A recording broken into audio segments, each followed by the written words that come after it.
Well, we're not wrong.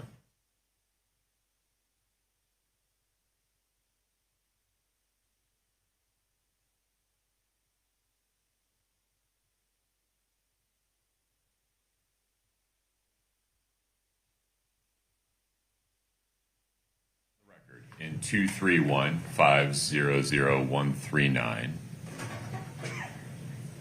Mr. Burmister's looking at me. Oh, okay.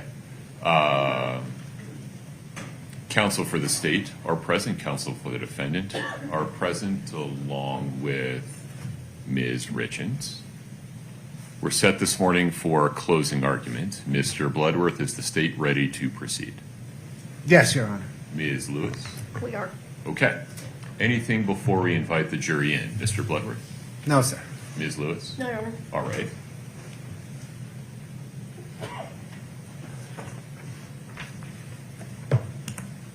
Okay.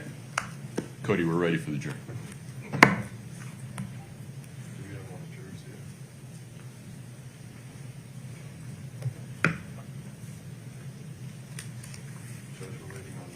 Oh, all right. Very good. Well, so it goes.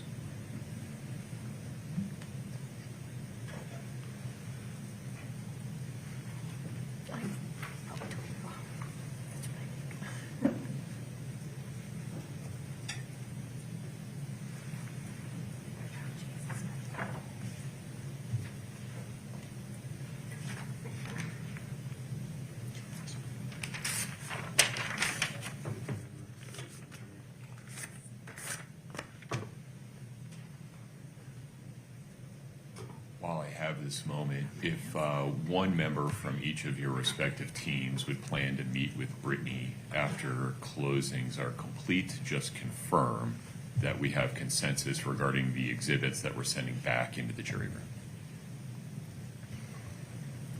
Yes, Your Honor. Can we address physical evidence as well? I don't think we're requesting to send any physical evidence back, but I'm not sure. For example, the glassine bags of the gummies, etc. Correct. Okay. I wasn't planning to send those back, Ms. Lewis. That's fine. Okay. Very good. Your Honor, is the court sending a computer back for the kind of audio video files? Got it. We have an air-gap computer that will not attach to the internet or connect to the internet, that they'll be able to use to view files off a thumb drive. Right, Your Honor.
Have a seat as you come in, please.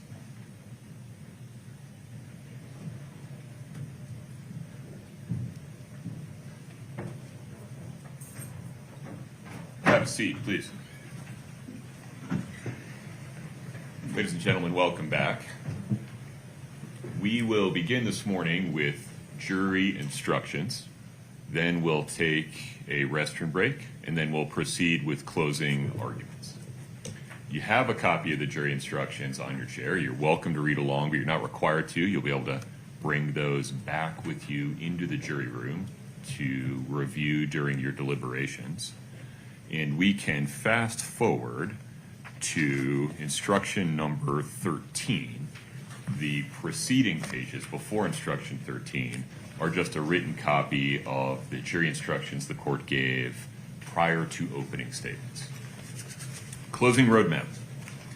Members of the jury, you now have all the evidence. 3 things remain to be done. First, I'll give you additional instructions that you will follow in deciding this case. Second, the lawyers will give their closing arguments. Prosecutor will go first, then the defense. Because the prosecution has the burden of proof, the prosecutor may give a rebuttal. Finally, you will go to the jury room to discuss and decide the case. You have 2 main duties as jurors. The first is to decide from the evidence what the facts are.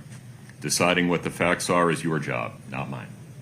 You are the exclusive judges of all questions of fact. The second duty is to take the law I give you in the instructions, apply it to the facts, and decide if the prosecution has proved the defendant guilty beyond a reasonable doubt. You are bound by your oath to follow the instructions that I give you, even if you personally disagree with them. This includes the instructions I gave you before trial, any instructions I may have given you during the trial, and these instructions. All the instructions are important, and you should consider them as a whole. The order in which the instructions are given does not mean that some instructions are more important than others. Whether any particular instruction applies may depend upon what you decide are the true facts of the case. If an instruction applies only to facts or circumstances that you find do not exist, you may disregard that instruction. Please perform your duties fairly. Do not let any bias, sympathy, or prejudice that you may feel toward one side or the other influence your decision in any way. You must also not let yourselves be influenced by public opinion. Regarding closing arguments, when the lawyers give their closing arguments, please keep in mind that they are advocating their views of the case. What they say during their closing arguments is not evidence.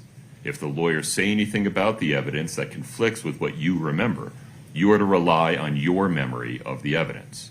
If they say anything about the law that conflicts with these instructions, you are to rely on these instructions. During the trial, I've made certain rulings. I made those rulings based on the law and not because I favor one side or the other.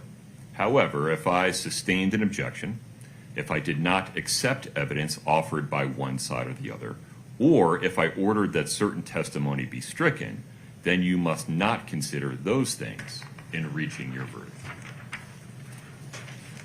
As the judge, I am neutral. If I have said or done anything that makes you think I favor one side or the other, that was not my intention. Please do not interpret anything I've done as indicating that I have any particular view of the evidence or the decision you should reach. You must base your decision only on the evidence that you saw and heard here in court. Evidence includes what the witnesses said while they were testifying under oath and any exhibits admitted into evidence. Nothing else is evidence. The lawyer's statements and arguments are not evidence. Their objections are not evidence. My legal rulings and comments are not evidence. In reaching a verdict, consider all the evidence as I have defined it here and nothing else.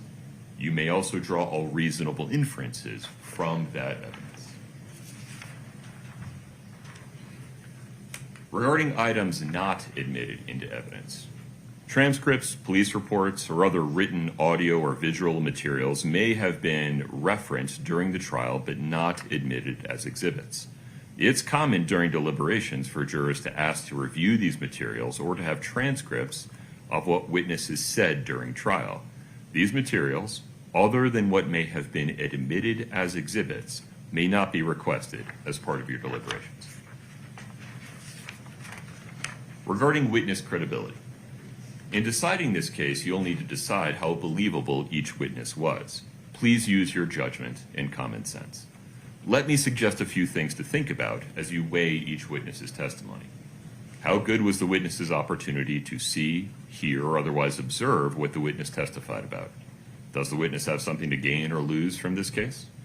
Does the witness have any connection to the people involved in this case?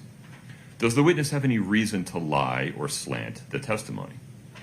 Was the witness's testimony consistent over time? If not, is there a good reason for the inconsistency? If the witness was inconsistent, was it about something important or unimportant? How believable was the witness's testimony in light of other evidence presented at trial? How believable was the witness's testimony in light of human experience? Was there anything about the way the witness testified that made the testimony more or less believable? In deciding whether or not to believe a witness, you may also consider anything else you think is important. You do not have to believe everything that a witness said. You may believe part and disbelieve the rest. On the other hand, if you're convinced that a witness lied, you may disbelieve anything the witness said. In other words, you may believe all, part, or none of a witness's testimony. You may believe many witnesses against one, or one witness against many. In deciding whether a witness testified truthfully, please remember that no one's memory is perfect. Anyone can make an honest mistake. Honest people may remember the same event differently. Evidence has been presented that a witness was previously convicted of a crime. This evidence was brought to your attention only to help you evaluate the credibility of that witness. Do not use it for any other purpose. It is not evidence of anything else. An informant is someone who provides evidence against someone else for a personal reason or advantage. The testimony of an informant alone, if believed by the jury, may be of sufficient weight to sustain a verdict of guilt, even though not corroborated or supported by other evidence.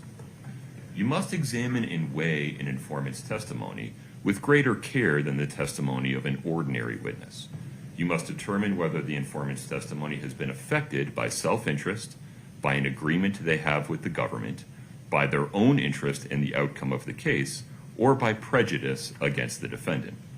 You should not convict a defendant based on the unsupported testimony of an informant unless you believe the unsupported testimony beyond a reasonable doubt. A person may testify under a grant of immunity, that is, an agreement with the government. Their testimony alone, if believed by the jury, may be of sufficient weight to sustain a verdict of guilt, even though it's not corroborated or supported by other evidence. You should consider testimony given under a grant of immunity with greater care and caution than the testimony of an ordinary witness. You should consider whether testimony under a grant of immunity has been affected by the witness's own interest, the government's agreement, the witness's interest in the outcome of the case, or by prejudice against the defendant. On the other hand, you should also consider that an immunized witness can be prosecuted for perjury for making a false statement. After considering these things, you may give testimony given under a grant of immunity such weight as you feel it deserves. You should not convict a defendant based on the unsupported testimony of an immunized witness unless you believe the unsupported testimony beyond a reasonable doubt. Remember, the fact that the defendant is charged with a crime is not evidence of guilt. The law presumes that the defendant is not guilty of the crime charged. This presumption persists unless the prosecution's evidence convinces you, beyond a reasonable doubt, that the defendant is guilty.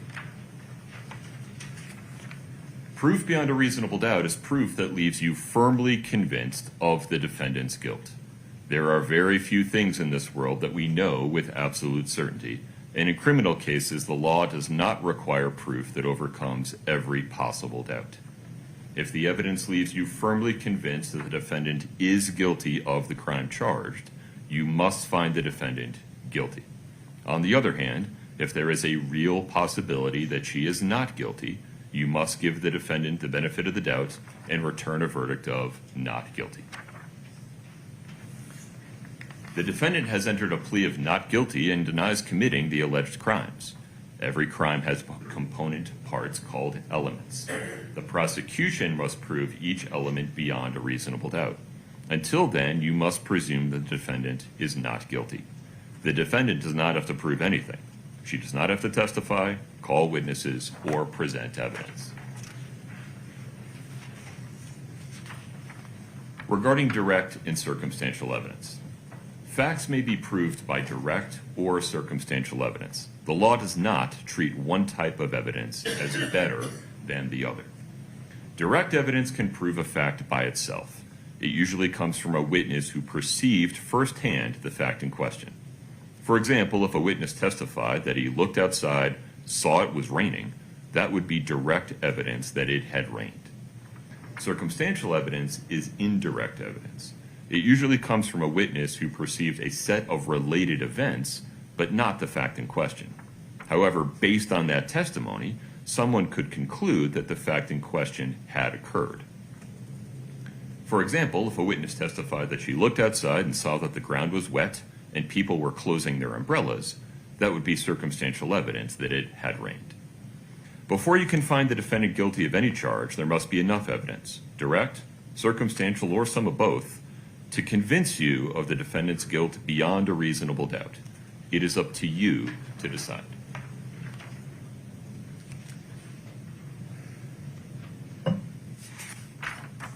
You have heard evidence that before or after the alleged acts charged in this case, the defendant may have done the following: made false statements connected to the financial affairs of her business, engaged in an extramarital affair, or made false claims about whether she was the sole author of a book.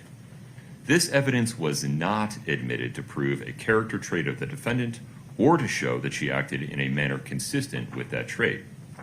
You may consider this evidence, if at all, for the limited purposes of determining motive, intent, preparation, plan, knowledge, identity, absence of mistake, or lack of accident.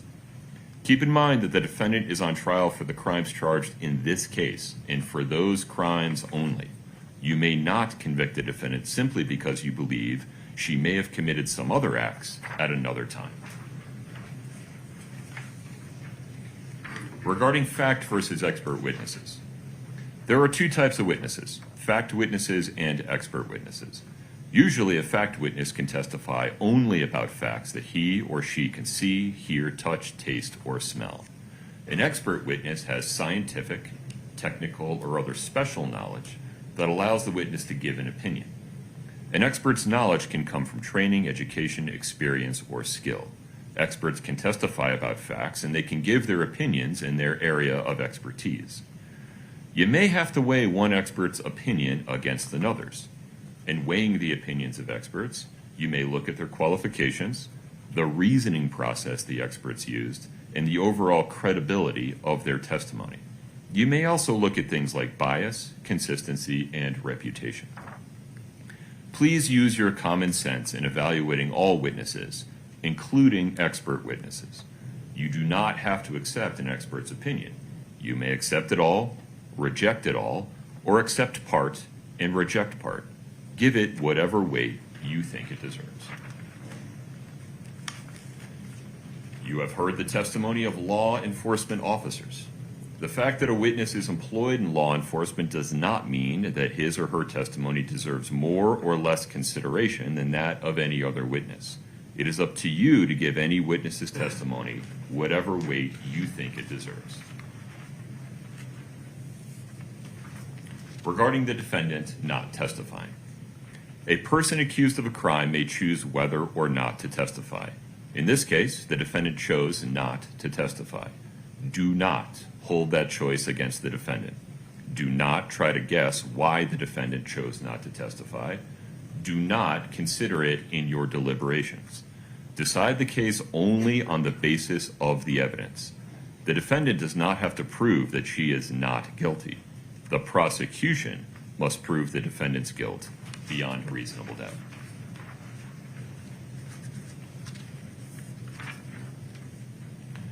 Regarding conduct and mental state, a person cannot be found guilty of a criminal offense unless that person's conduct is prohibited by law and, at the time the conduct occurred, the defendant demonstrated a particular mental state specified by law. Conduct can mean both an act or the failure to act when the law requires a person to act. An act is a voluntary movement of the body, and it can include speech. As to the mental state requirement, the prosecution must prove that at the time the defendant acted, she did so with a particular mental state. For each offense, the law defines what kind of mental state the defendant had to have, if any. For some crimes, the defendant must have acted intentionally or knowingly. For other crimes, it's enough that the defendant acted recklessly or with criminal negligence or with some other specified mental state. Later, I'll instruct you on the specific conduct and mental state that the prosecution must prove before the defendant can be found guilty of the crimes charged. The law requires that the prosecutor prove beyond a reasonable doubt that the defendant acted with a particular mental state. Ordinarily, there is no way that a defendant's mental state can be proved directly because no one can tell what another person is thinking. A defendant's mental state can be proved indirectly from the surrounding facts and circumstances. This includes things like what the defendant said, what the defendant did, and any other evidence that shows what was in the defendant's mind. Some definitions. On or about includes any day that is near the day alleged in the information. For pecuniary gain means for the acquisition of money or something of monetary value. Attempt means the actor engages in conduct that constitutes a substantial step toward the commission of the crime and intends to commit the crime, or when causing a particular result is an element of the crime, acts with an awareness that her conduct is reasonably certain to cause the result. Conduct constitutes a substantial step toward the commission of the crime when it strongly corroborates the actor's required mental state to commit the crime. Utter means any intentional act that puts a writing into circulation and implies, by word or action, that the writing is genuine. Unless these instructions give a definition, you should give all words their usual and ordinary meanings.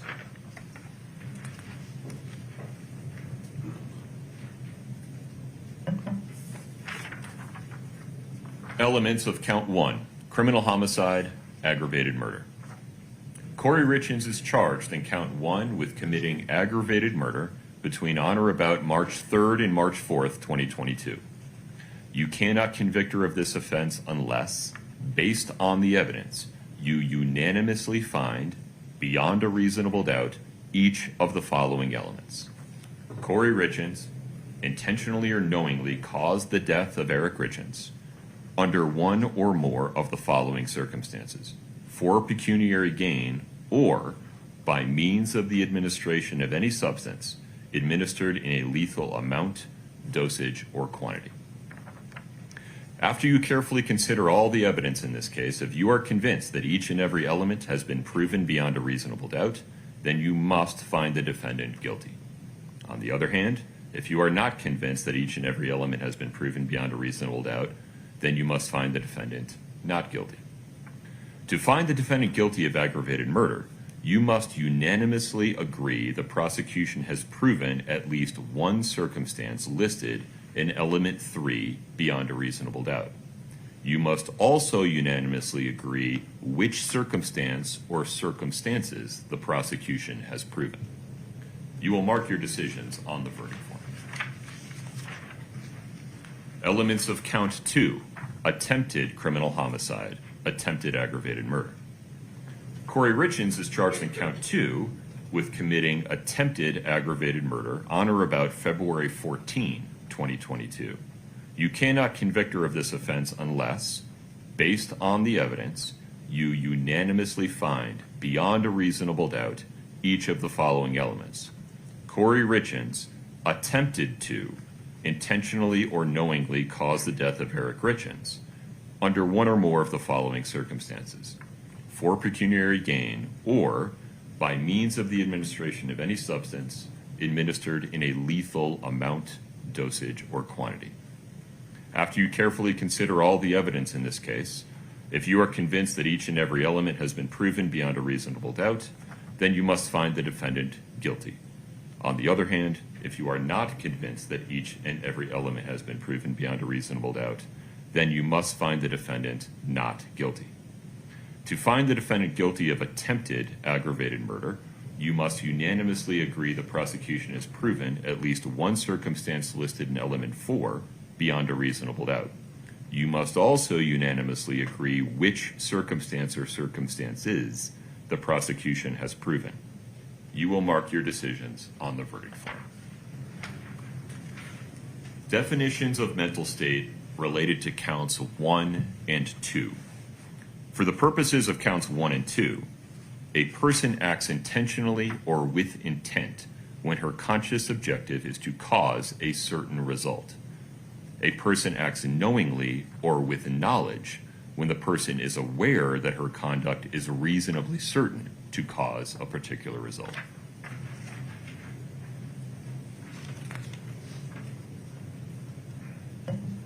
Elements of count 3, insurance fraud. Kouri Richins is charged in count 3 with committing insurance fraud between on or about January 29 and August 31 of 2022. You cannot convict her of this offense unless, based on the evidence, you unanimously find beyond a reasonable doubt each of the following elements. Kouri Richins, with intent to deceive or defraud, intentionally, knowingly, or recklessly devised a scheme or artifice to obtain anything of value by means of false or fraudulent pretenses, representations, promises, or material omissions, and the value of the property, money, or things obtained or sought to be obtained is or exceeds $5,000. After you carefully consider all the evidence in this case, if you are convinced that each and every element has been proven beyond a reasonable doubt, then you must find the defendant guilty. On the other hand, if you're not convinced that each and every element has been proven beyond a reasonable doubt, then you must find the defendant not guilty. Elements of count 4, insurance fraud. Kouri Richins is charged in count 4 with committing insurance fraud on or about June 14, 2022.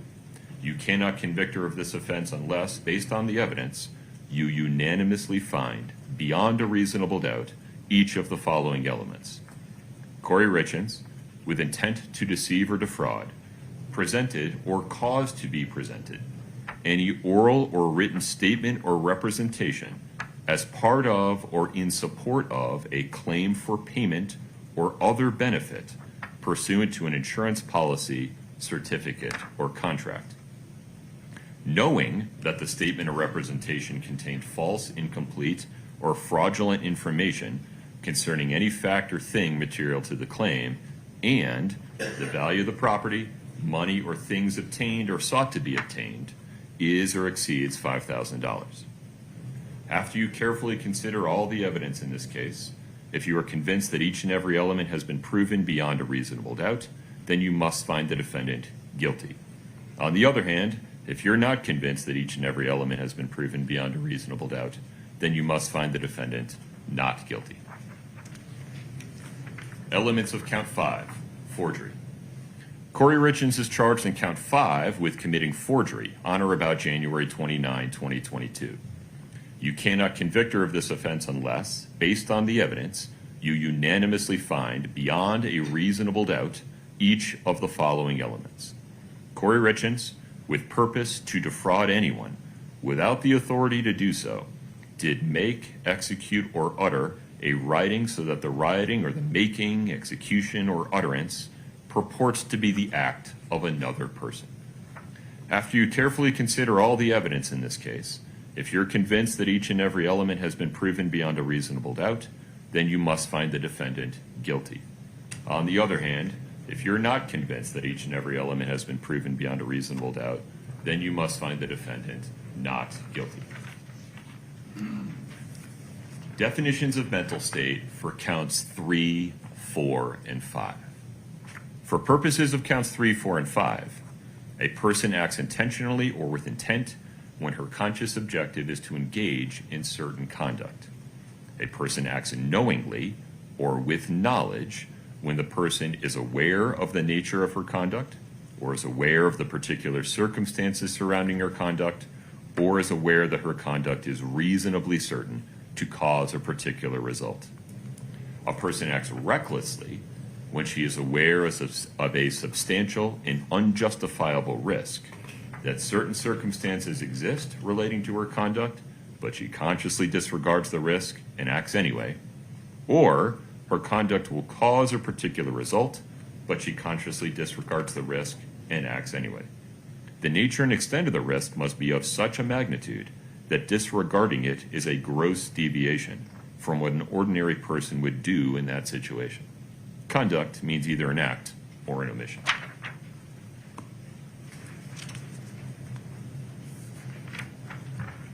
Separate consideration of multiple crimes.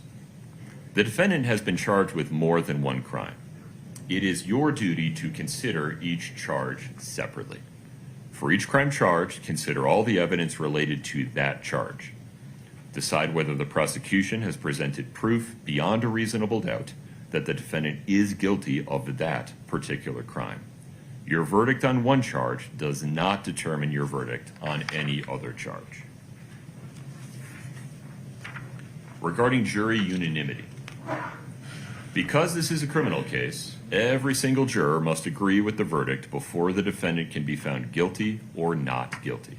That is, you must be unanimous in your verdict for each count charged. To help you in reaching unanimous agreement, I recommend that you not commit yourselves to a particular verdict before discussing all the evidence. In addition, you may not use methods of chance, such as drawing straws or flipping a coin. Rather, in the jury room, please consider the evidence and speak your minds with each other. Listen carefully and respectfully to each other's views, and keep an open mind about what others have to say. If there is a difference of opinion about the evidence or the verdict, do not hesitate to change your mind if you become convinced that your position is wrong. On the other hand, do not give up your honestly held views about the evidence simply to agree on a verdict, to give in to pressure from other jurors, or just to get the case over with. In the end, your vote must be your own.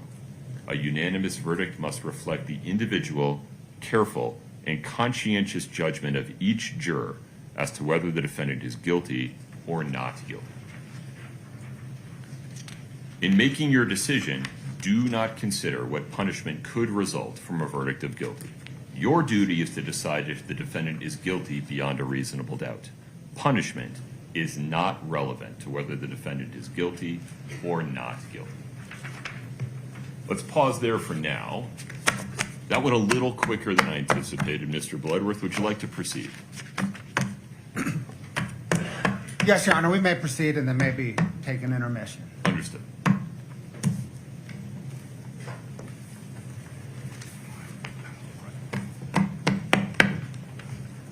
We lost. No problem.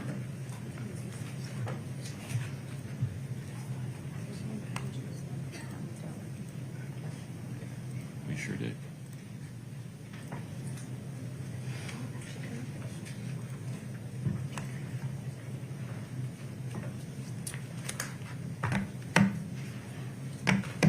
Mr. Bloodworth, would you like me to publish the slide deck now? Yes, Your Honor, please. There you are. Please proceed. Thank you. Kouri Richins feels aggrieved and is thus an intensely ambitious person. She feels aggrieved because growing up, her father was an alcoholic who traded parenting for prison, and her mother a gambler who traded parenting for a casino. Kouri Richins thus worked for her aunt, cleaning the homes of rich people in Park City. She was not beneath those homeowners, but she felt that she was. This fueled in her an intense desire to appear privileged, affluent, and successful. She met Eric Richins. He was a successful business owner. He had money. They had a son, married, and had 2 more sons. Kouri Richins was on her way. But she was unhappy. She wanted to leave Eric Richins, but did not want to leave his money. Their prenuptial agreement meant that if she left him, she would also leave most of his money. So, Kouri Richins took $250,000 in equity out of Eric Richins' home without him knowing it, so that she could start her own business and earn enough money to leave Eric Richins. Kouri Richins is intensely ambitious. First with Eric's money and then other people's money, Kouri Richins carefully curated the facade of a privileged, affluent, successful business owner. Behind the facade, however, Kouri Richins was incompetent. She took tremendous risks. She borrowed money by any means necessary at exorbitant rates. She gambled other people's money and lost. Her business was imploding. All the while, Kouri Richins was more interested in spending time with Josh Grossman than Eric. She dreamed of living in the Midway Mansion with Josh, running it as an event center, farming and raising kids, Eric's kids.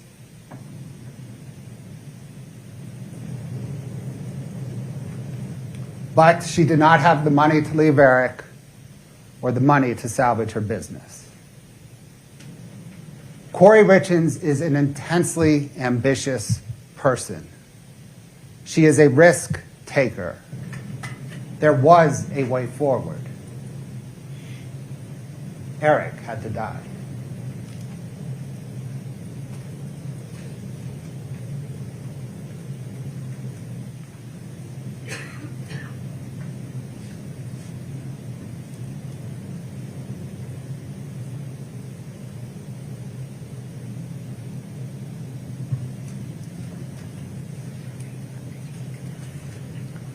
As Judge Mrazek just instructed, there are 5 counts.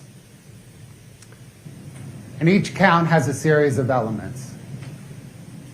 The state has to prove each count and each element of each count beyond a reasonable doubt. That is our burden. In this closing, we will go count by count, and then within each count, element by element, to show to you how the state has met its burden of proving aggravated murder, attempted aggravated murder, 2 counts of fraud, and forgery.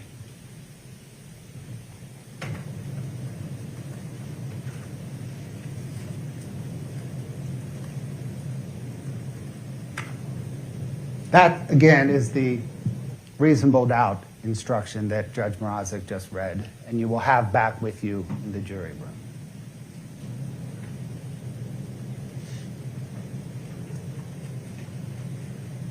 Judge Mrazek also read this instruction on what evidence is, and it's usually testimony and exhibits. To reiterate, what the attorneys say is not evidence. And as I asked you in opening, please focus on the evidence.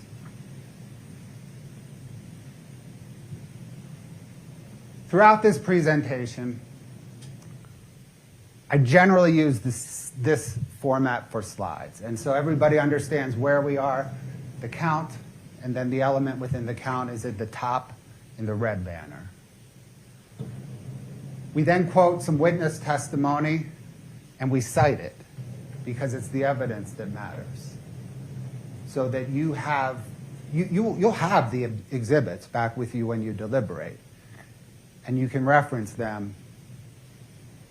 Usually it's a transcript, page, line, number of the testimony. We also publish exhibits. And usually we'll have an exhibit number down here. If there's an exhibit, whatever, 2-5, so you can reference it.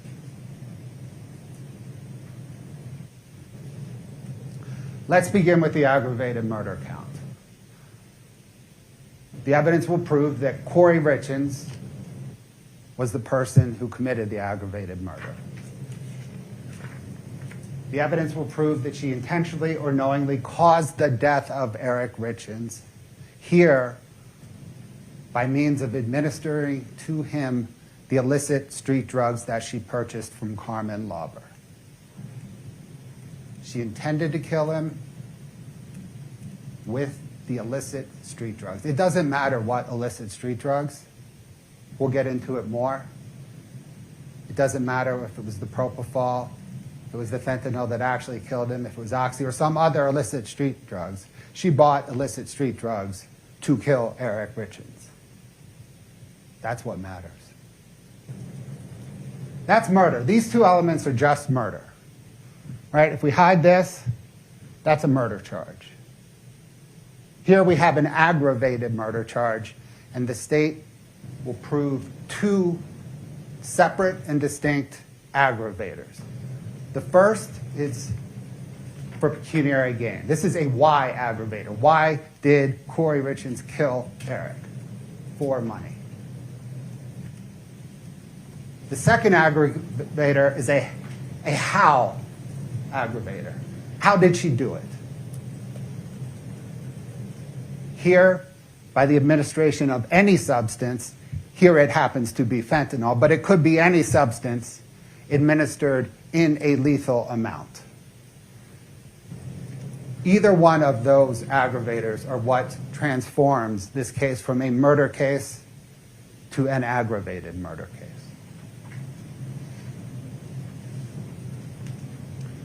So, first count, first element, was it Kouri Richins? Yes. The state has proved that Kouri Richins had the means, here the fentanyl, the illicit street drugs, the motive, here money, and a fresh start at life, and the opportunity to kill Eric Richins. She was the only other adult in the home at the time. Nobody else killed Eric Richins.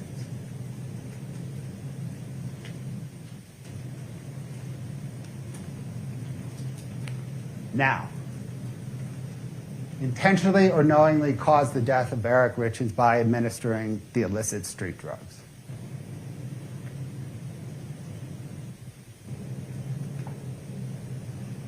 The state will prove with all kinds of evidence, testimony, exhibits, patterns of her behavior, and what each of us know about humans,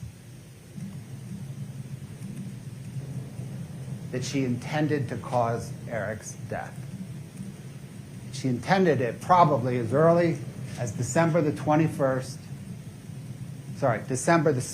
2021, when she booked a trip for her and Josh Grossman to the Caribbean for April.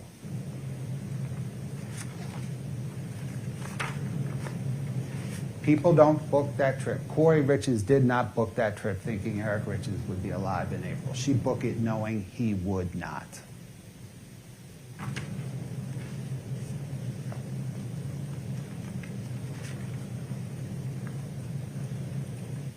In December, before Eric died, before Kouri Richins murdered Eric,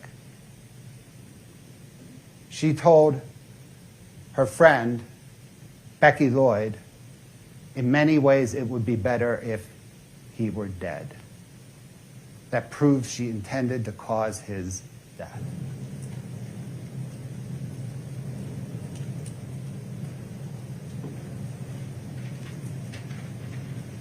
This was the New York Life policy that covered the C&E buy-sell agreement. And on January the 1st, 2022, Kouri Richins changed the life insurance beneficiary on Cody's policy from Eric to her. The evidence proves that Kouri Richins didn't understand that was Cody's policy. And when she figured it out, she went ahead and changed it back, because she planned to murder Eric. She did not plan to murder Cody. But she planned to murder.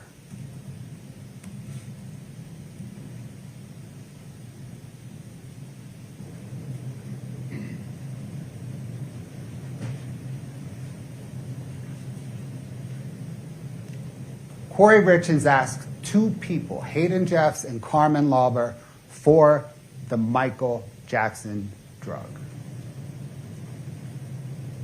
Kouri Richins was a suburban mother real estate agent. She does not know a lot about the illicit street drug world, but she knows Michael Jackson died from taking drugs. She doesn't know how to order a street drug, but she knows she wants the Michael Jackson stuff. She knows she wants it because it is lethal, it is fatal, it kills. And she wanted lethal, fatal death.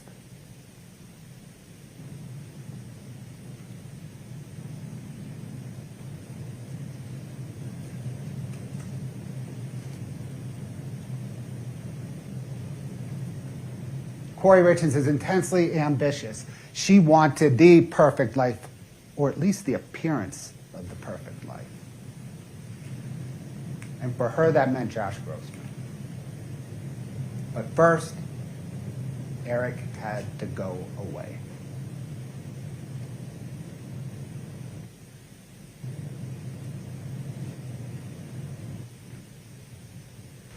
So with these transactions, when Carmen hit you up, what did she tell you? She just told me that she had a friend that wanted, Did she ask for blue specifically or fentanyl specifically, or did she ask for oxys, or what did she ask for? No. I think she might have asked for blue. I can't remember. But you sold her M30s, right? Yeah, I told her what she knew what she was buying. Okay, so it wasn't like she's asking for oxys or something like that, and she got the M30s. Right, no. Okay. She knew that there was fentanyl in those pills. At Kouri Richins' request, Carmen Lauber purchased illicit street drugs from Robert Crozier. It's those illicit street drugs that killed Eric Richins. It's those illicit street drugs that Kouri used to murder Eric Richins. And while there may be some question as to whether she specifically ordered fentanyl or she knew she was getting fentanyl, the evidence proves she at least knew it. She wanted fatal, lethal, illicit street drugs. And all the testimony from Carmen Lauber, Robert Crozier, digital forensics, we'll get into it, all confirm that Kouri Richins ordered and received illicit street drugs, and that those street drugs contained fentanyl.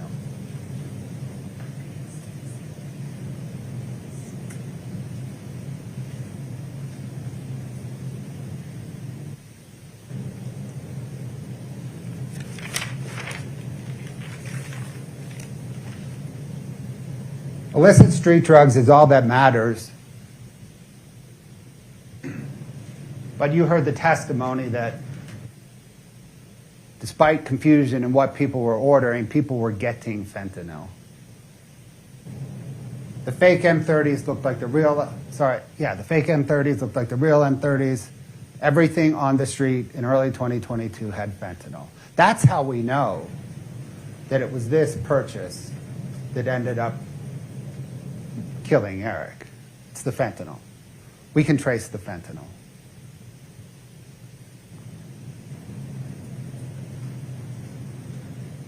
Next slide.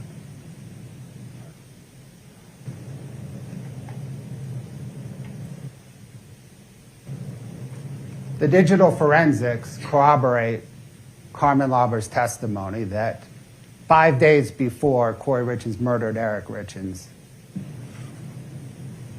Carmen Lauber purchased for Kouri Richins fentanyl from Robert Crozier at the Maverick in Draper.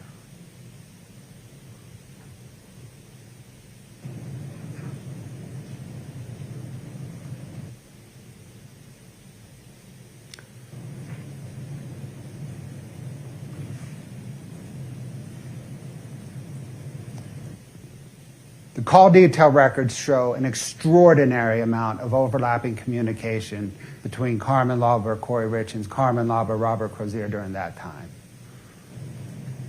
We, of course, don't have the communications Carmen Lauber deleted them because they were evidence of a drug deal.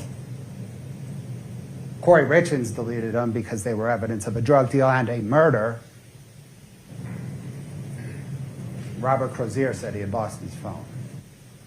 But that's an extraordinary number of communications.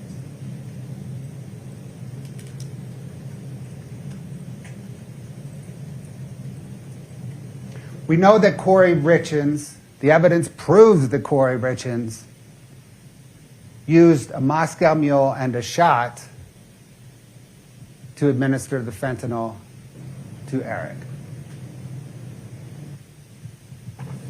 She writes it in her orange notebook where she journals what happened the night she murdered Eric. It's a self-serving journal. We'll discuss that down the road. But she wrote Moscow Mule and a lemon drop shot. And that is consistent with all the toxicology.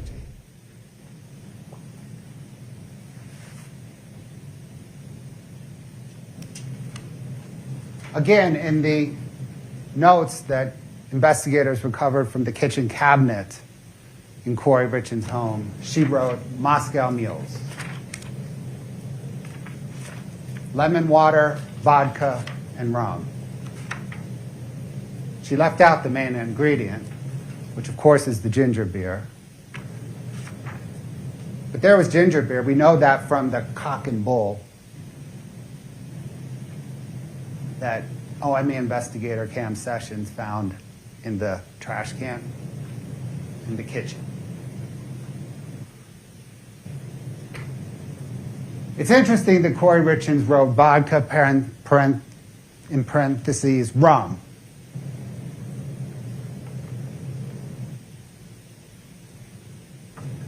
The evidence may show that the Moscow Mule she made that night was ginger beer and fentanyl. The lemon drop shot may be lemon and fentanyl.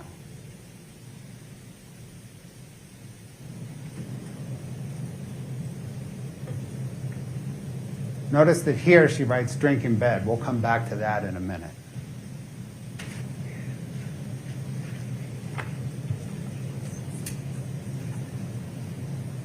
The Cock and Bull, as I mentioned, corroborates at least a Moscow Mule.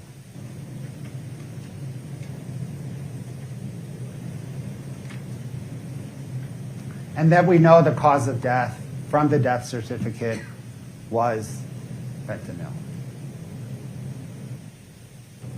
The fentanyl and the illicit street drugs that Kouri Richins got from Carmen Lauber, who got from Robert Crozier.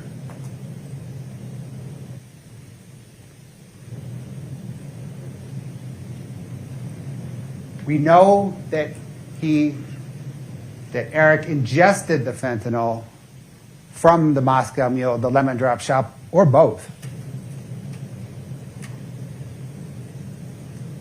Medical examiner Dr. Pamela Ulmer, toxicologist Brianna Peterson, chief medical examiner Dr. Eric Christensen, all testified that the 20,000 nanograms per milliliter of fentanyl, an extraordinary amount, in his stomach indicates oral ingestion. Indeed, Dr. Christensen not only testified to it, he told Kouri Richins that in their phone call that she recorded.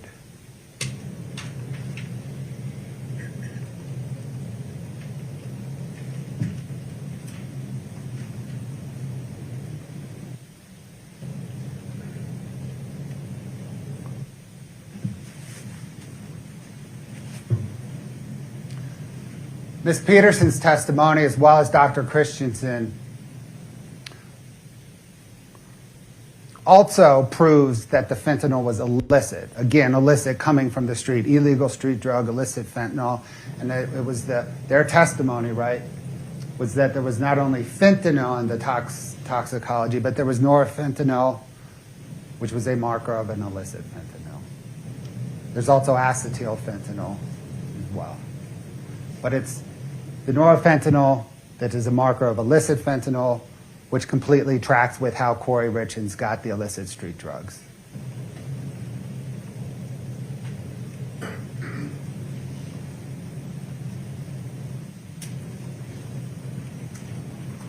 We also know that Kouri Richins intended to kill Eric Richins because the toxicology contained quetiapine.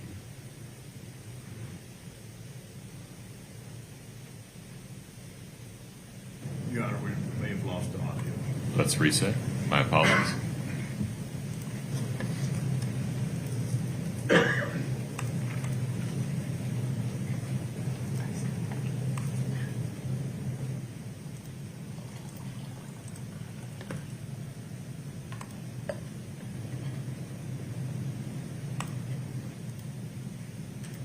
Is an antipsychotic medication.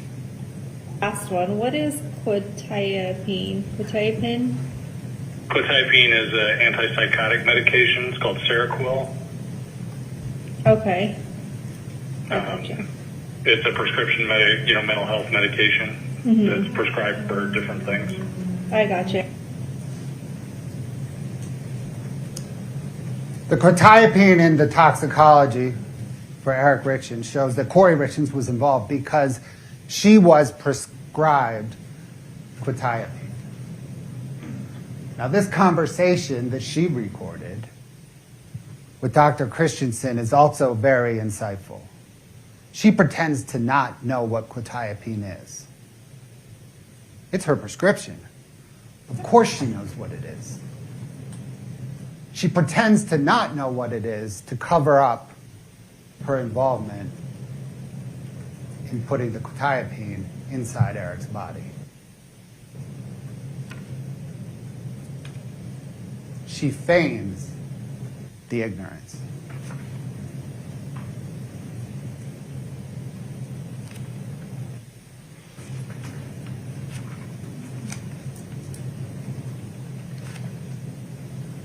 She covers up her conduct in murdering Eric Richins in several ways throughout, beginning the night she murdered him,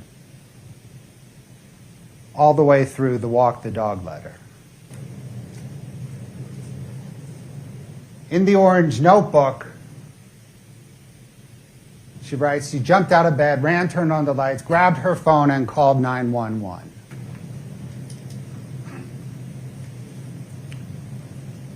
The evidence proves that is not true.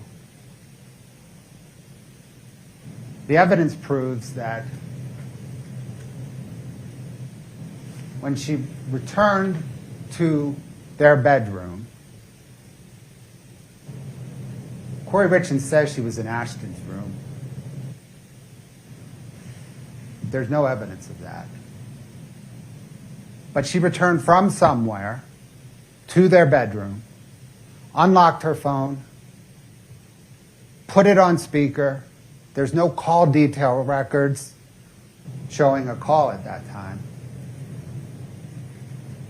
But she may have called on Wi-Fi, somebody. That would not appear in the call detail records. It would appear on her phone if her phone had not been deleted. Objection, Your Honor. These are facts that are Overruled. not. Please have a seat. She then unlocked her phone again at 3:08, 3:10, 3:15, 3:19, 3:19. And then 15 minutes later, she called 911. That is not immediately called 911.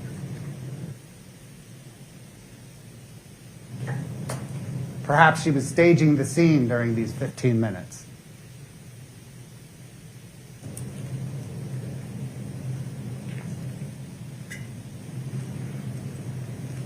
We're going to discuss the 911 call in a minute. This is a receiver activation. At 3:22:12, when we're in the 911 call, she's on receiver on her phone. The 911 call operator asks her, "Are you on speakerphone?" She says yes. No. She's on receiver.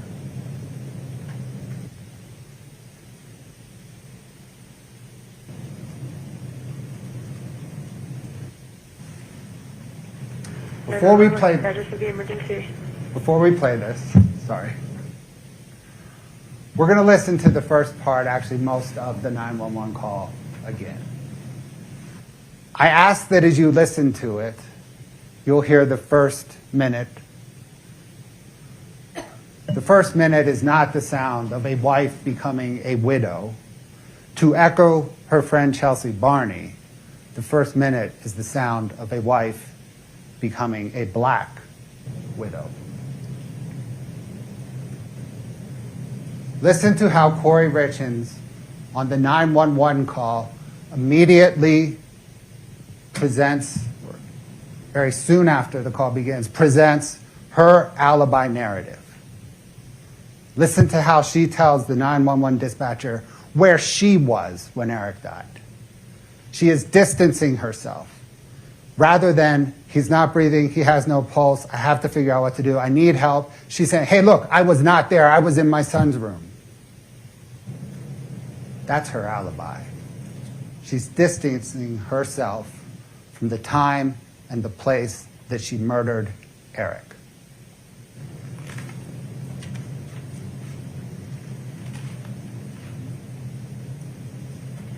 The 911 call operator asks her to perform CPR. Notice how she distances herself from that. No, I don't know how. No, he's too heavy. No, I can't move him. She is not immediately trying to revive him. We're going to run a clock from the time that the dispatcher asks her if she can start CPR to the time she purportedly starts it. It's 6 minutes.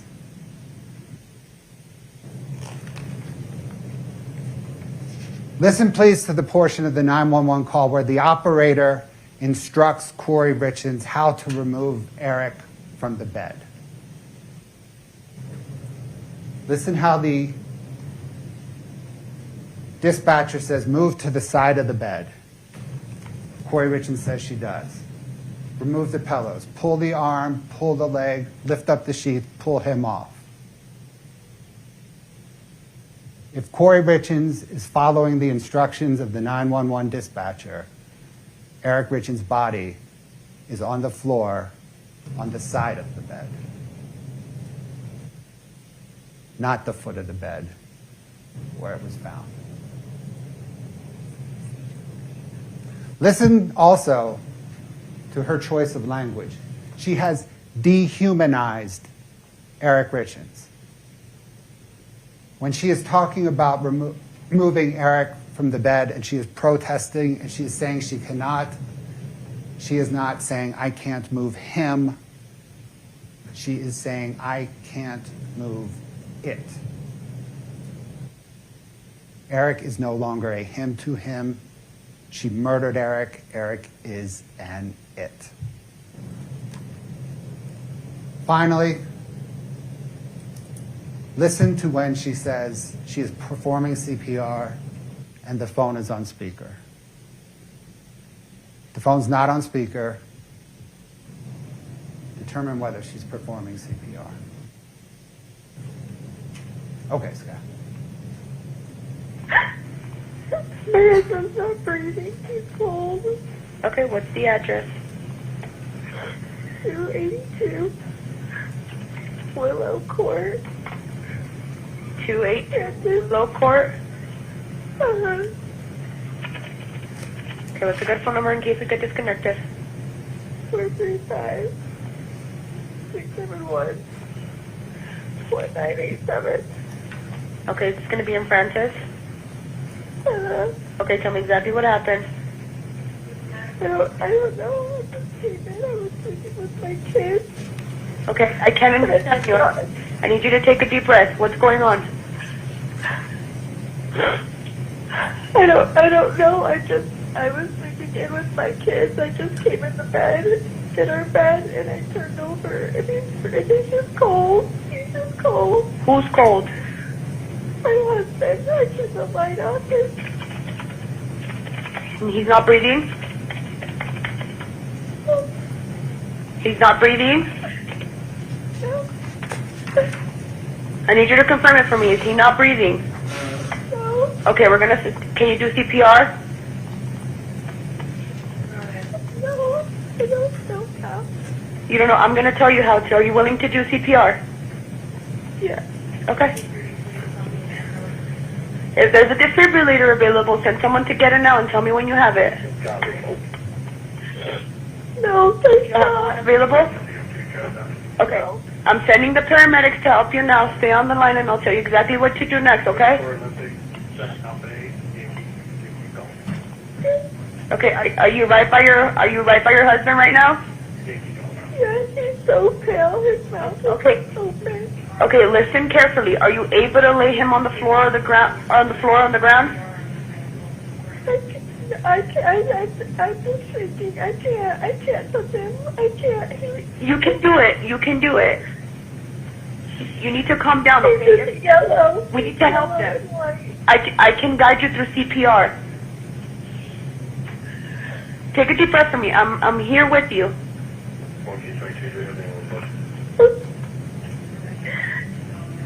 He doesn't have a pulse. He doesn't have a pulse. No. There's no pulse.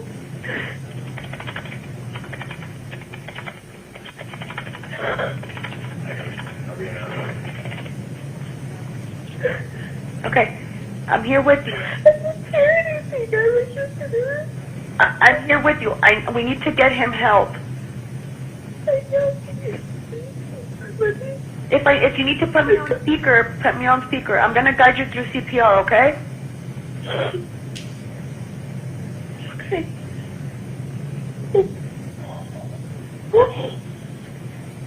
Tell me when you've done that. Okay, I'm ready. You ready? Okay, he's on the floor. He's on the bed. Okay, are you able by any chance to move him on the floor? Let me try.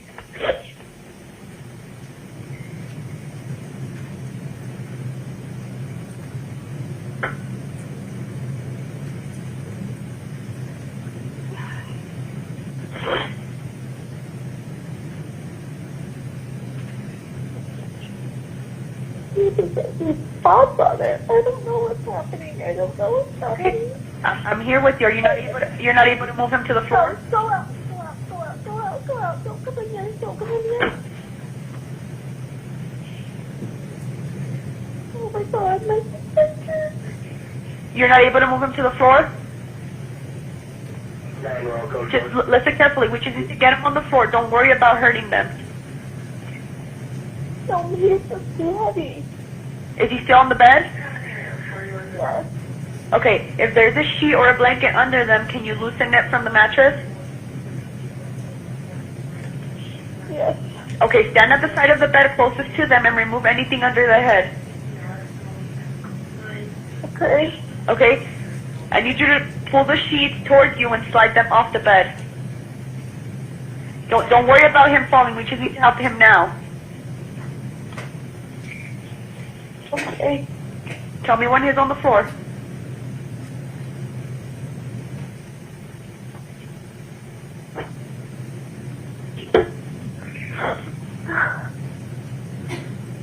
I can't move it. It's just dead weight. Like it's just... You're not. If he has sheets under, pull them to the floor. Don't worry about hurting him.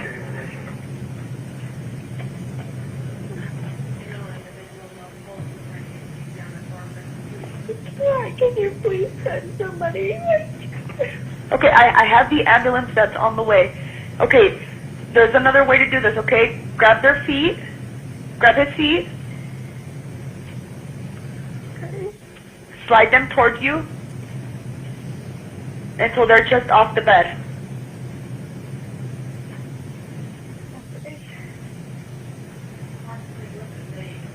How old is your husband? 39. 39? Yeah. Okay. Okay, were you able to pull his feet off the bed?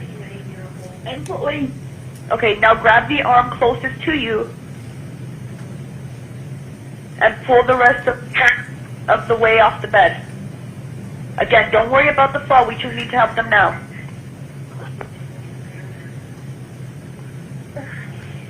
I have the ambulance on the way. I just need you to do this, okay, so we can get the help for him.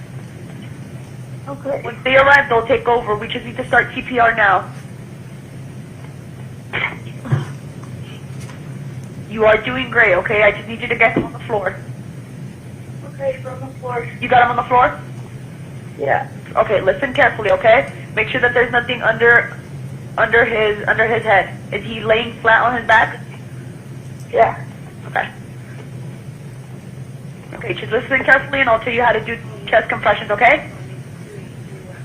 Okay. Place the heel of your hand on the breastbone. This is in the center of the chest, right between the nipples. Okay. Put your other hand on top of that hand. Okay. Okay? Start pumping the chest hard and fast, at least twice per second, and 2 inches deep. Okay. Okay, start counting out loud so I can count with you, okay? We're gonna count 1, 2, 3, 4, okay? Let me know when you're ready. 1, 1, 2, 3, 4.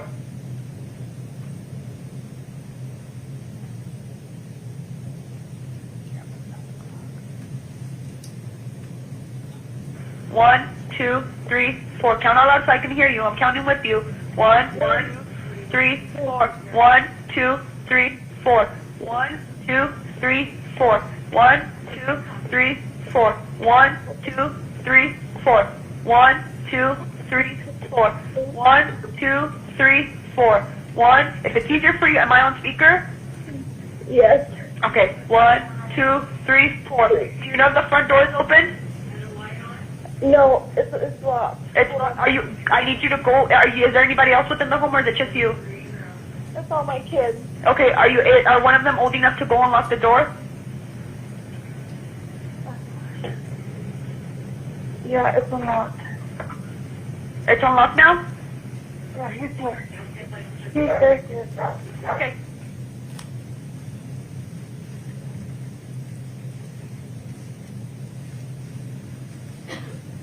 Hit the, yeah.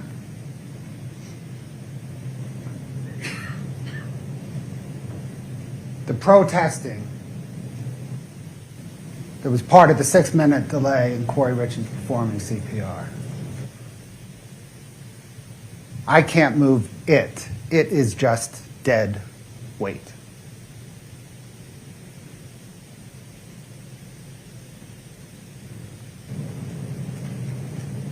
Contrast that 911 call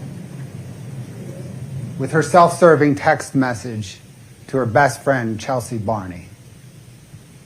I tried so fucking hard to save him, his lifeless body on my bedroom floor. I pumped so damn hard, so hard, screaming at him to come back to life, that I needed him. None of that happened. She's covering up her involvement in murdering Eric Richins.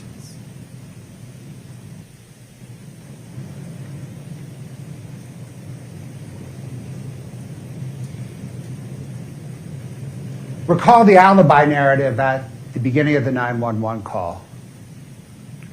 Her letting the 911 operator and everyone know that she was not with Eric when he died. I was somewhere else.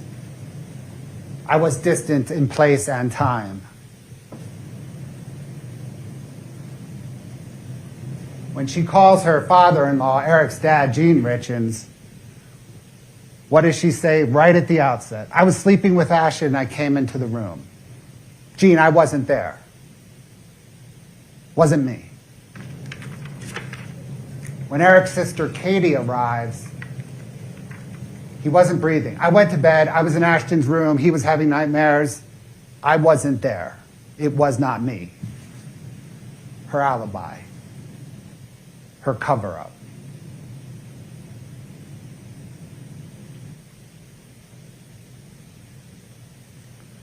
This is the written form that sheriff's deputies gave Kouri Richins early morning of March 4th to write out what happened. It says, describe in detail what you saw, know, or heard of the incident. Where does she start? Eric and I put the kids to bed around 9 p.m. We had a drink. In Kouri Richins' mind, that's when the incident started. It was the drink, and she knew it because she put the fentanyl in the drink. She didn't start with, I walked into the bedroom at 3 a.m. My husband was not breathing and cold. Describe the incident. The incident for her begins around 9:15 when she has the drink, because she knows that is in fact when the incident began.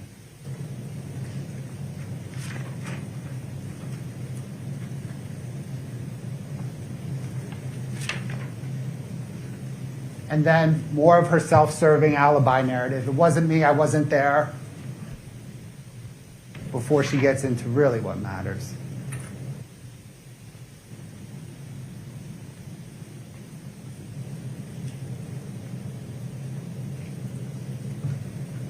Intentionally or knowingly caused the death of Eric Richins. We know it was intentional because she planned the immediate reaction.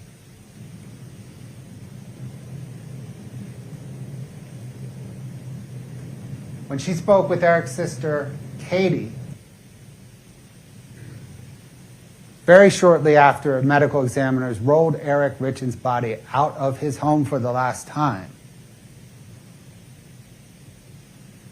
she told Katie that she was going to plan the Midway, she was going to follow through with the purchase of the Midway mansion. She was going to sell the home that she was living in. And she had a plan for running Eric's business, C&E. The morning of Eric's death. She had those plans in place because she knew she was going to murder Eric. She had already thought about not only murdering him, but what I'm doing immediately after murdering him.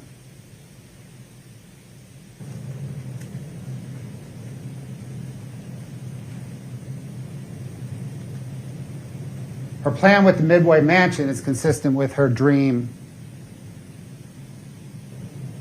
of living there with Josh Grossman, running it as an event center, farming, and raising Eric's kids. Her plan to sell the home she lived in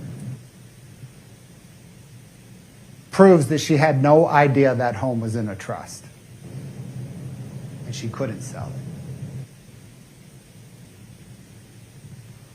Her plan on running Eric Richins' half of C&E shows that she did not understand the buy-sell agreement, the life insurance coverage on the buy-sell agreement, or that that life insurance coverage went to the trust, not her. The morning Eric died, she had a plan on how she was spending Eric's money and didn't realize it was trust money.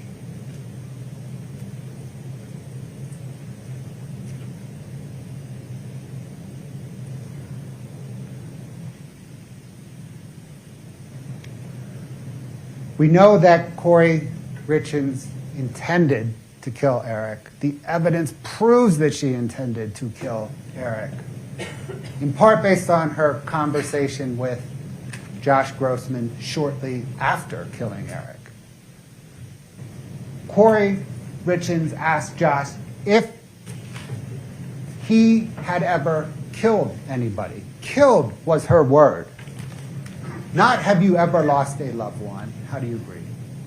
Not have you ever walked in and found a dead body unexpectedly. Not how do you respond to a tragic and horrible accident. It is how you have you killed. And then she asked how it made him feel. She asked that because she was working through her own feelings on killing and wanted Josh to help her work through those feelings. And never mind that that's a highly selfish question. She's worried about working through her feelings on killing. Never mind Josh Grossman's feelings on having had to have killed in service of his country. It was her feelings that mattered.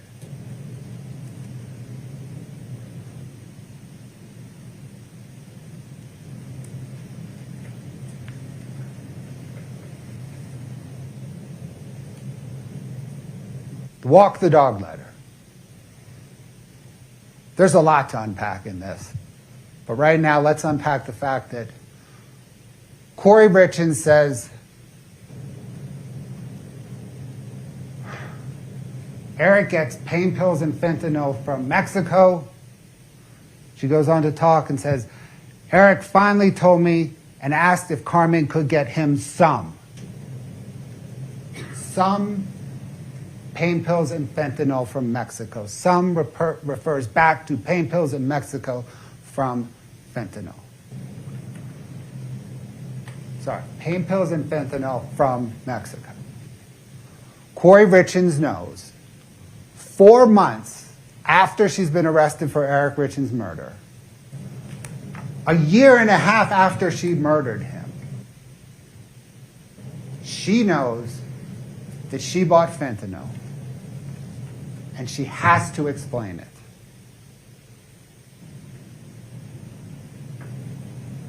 And how does she explain it? A year and a half after murdering Eric Richins, she blames it on Eric.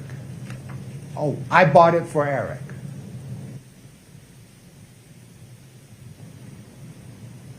That's the sum of the evidence. Her self-serving statement asking her brother to testify falsely that she brought it from Eric. For Eric. Year and a half after she murdered. Kouri Richins did not tell the 911 dispatcher, hey, I just bought some fentanyl for Eric. She didn't tell the paramedics, he might be dying from the fentanyl I just bought for him. He didn't tell the deputies that responded. He didn't tell Detective Woody. He didn't tell Dr. Ulmer. Didn't tell Christensen. Didn't tell her friends. Didn't tell her family. All the off-ramps she had the opportunity to take to say, hey, I bought the fentanyl for Eric. She doesn't, because it did not happen. She did not concoct this story until a year and a half after she killed him. And it is a story. It's a fake story that she wants her brother to testify to.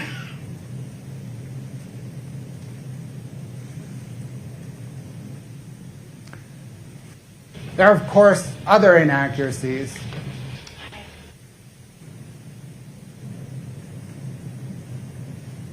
Kouri Richins in the Orange Notebook writes, self-servingly, when the EMT walked up to me and said he didn't make it, we did all we could, I lost it, I immediately ran to the bathroom. This is the video of when the EMT walked up to her.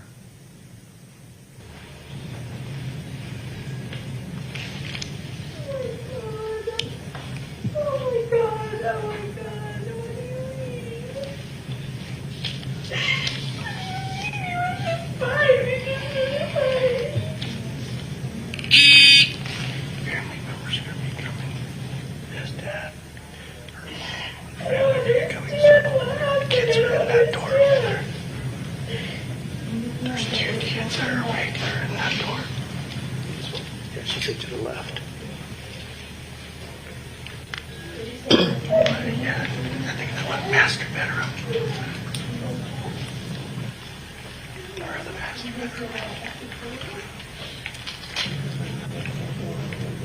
So basically she said he went to bed at 9:30. She slept with the kids because then she goes to bed. When she went to bed, at around 3 o'clock, moved into her bed. We'll stop it there. We could play it for several more minutes. She doesn't immediately or otherwise run to the bathroom and throw up.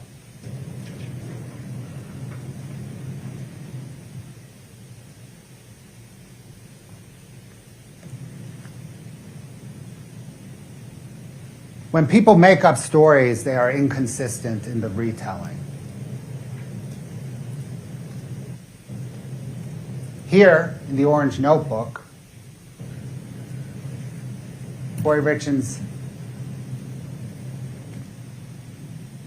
says they make the Moscow Mule and the lemon drop shot in the kitchen, and then they go to bed and brush their teeth. Here, they drink it in the bedroom, not the kitchen.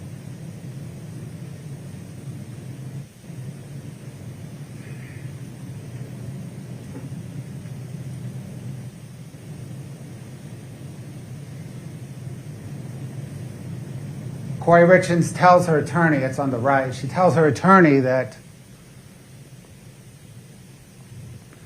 Eric was on the phone when she went into Ashton's bedroom. But Eric Richins' phone activity tells a different story. Kouri Richins repeatedly said that she went into Ashton's bedroom 9:30, 9:45. Eric was off the phone before 9.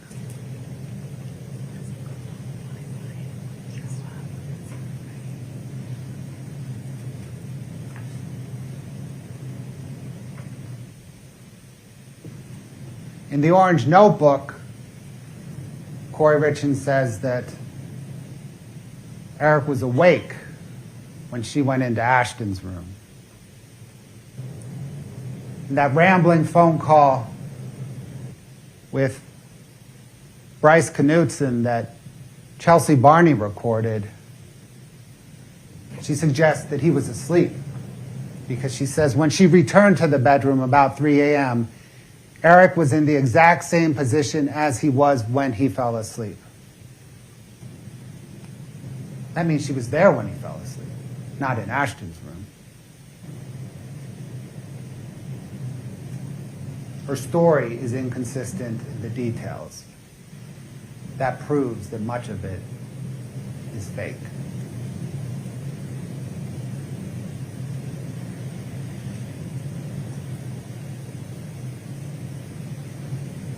We've read text messages throughout this presentation. We'll continue to publish some more for you to read. None of those text messages were recovered from Kouri Richins' phone. They were recovered from Eric's phone, Chelsea Barney's phone, Josh Grossman's phone, but not Kouri Richins' phone, because they were deleted. That is part of her cover-up.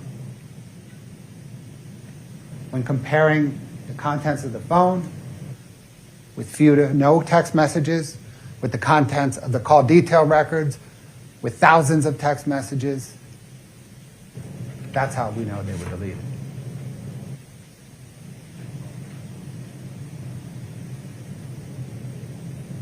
When Detective Woody executed the first of the search warrants on April the 13th, 2022, and she informed Kouri Richins that toxicology showed that Eric died of fentanyl poisoning, Detective Woody seized her phone.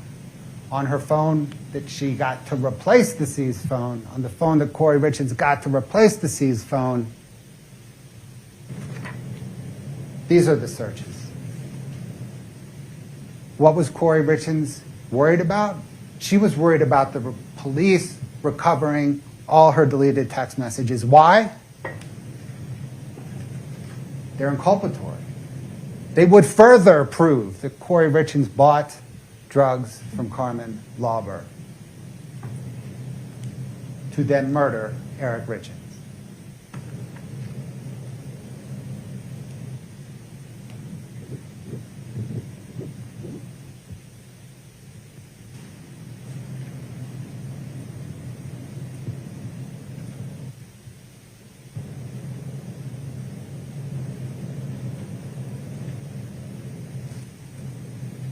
Her phone searches reveal what she was thinking. She's worried about being investigated. She's worried about having to take a lie detector test. She's worried about my office. She's worried about her seized electronics.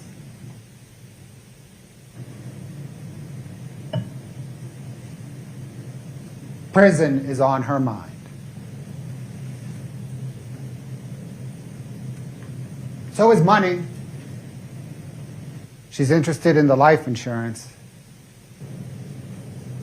We don't know precisely when these searches were conducted. It's just not in the digital data.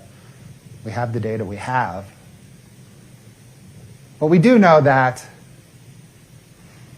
she hasn't been paid out yet on life insurance. And she started getting paid out in June of 2022. And this phone she got in April of 2022. So the inference is that these searches occurred between April and June of 2022. This one's the most insightful. If someone is poisoned, what does it go down on the death certificate as? She didn't search if someone accidentally ODs. She doesn't search if somebody is dead for unknown reasons. She searches if somebody is poisoned, because that is what happened.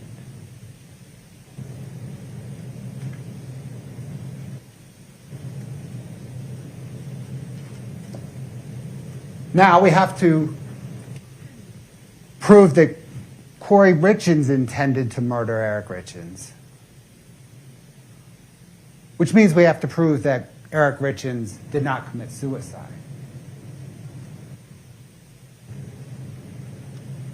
Kouri herself says he didn't. No mental health concerns. But the other evidence proves it as well.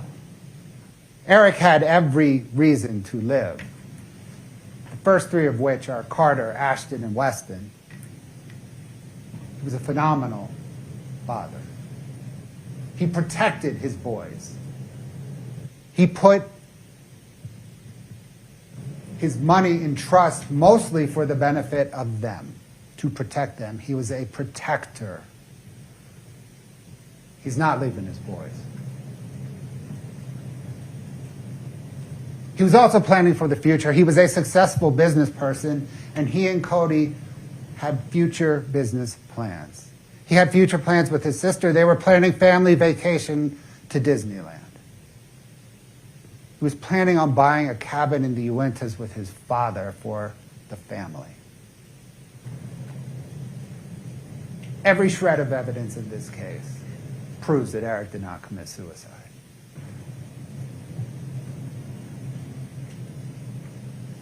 This wasn't an accidental overdose.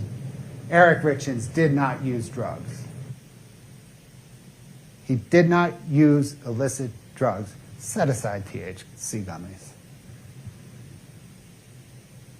Kouri Richins said no, never to Deputy Wynn and Paramedic Offred.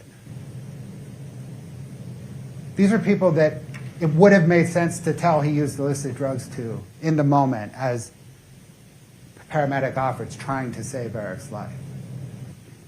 But no, she was honest. Nope, never. Same thing with Dr. Ulmer as they're reviewing the toxicology and trying to explain the fentanyl, right? Dr. Ulmer's like, well, there's this fentanyl, really can't explain it. Did he do illicit drugs? No, never. Grossman, she's honest with anybody. She's honest with Grossman. No, Eric did not use drugs. Her best friend, another person she's honest with. Nope. Life insurance company? No. Chief medical examiner? No. And every bit of evidence that came into this case, everyone who testified and knew Eric well, his friends, his family, no, Eric didn't use illicit drugs. Not even prescription drugs.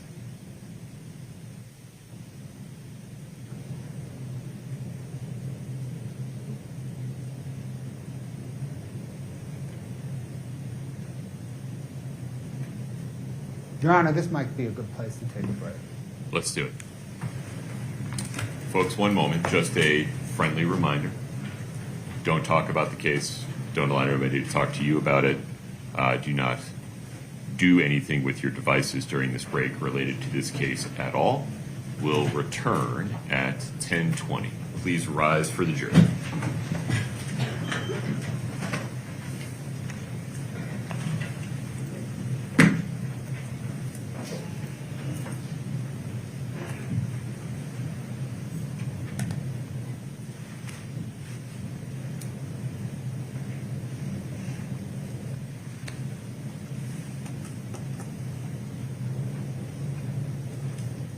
Court's in recess until 10:20. Thank you.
Document 231-500-139.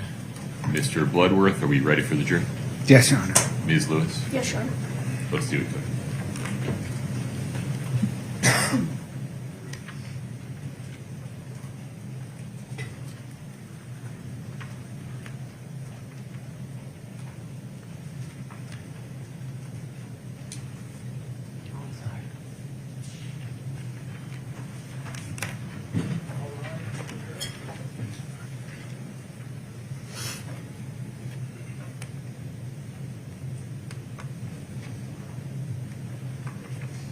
Please have a seat as you commit.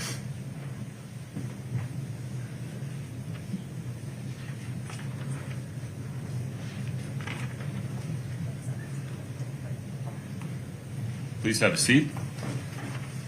Mr. Bloodworth, you can make sure that mic is still on, and please proceed. Very good. Thank you, Your Honor. Recall at the outset of closing when we were looking at the aggravated murder charge. I mentioned the first two elements are murder, and then we get into the two aggravators. So the closing up until now has been the murder charge. That is straight murder, but the state, of course, has charged aggravated murder. So now we'll talk about the two aggravators. The why aggravator, money motive, and the how aggravator, administering any substance in a lethal amount.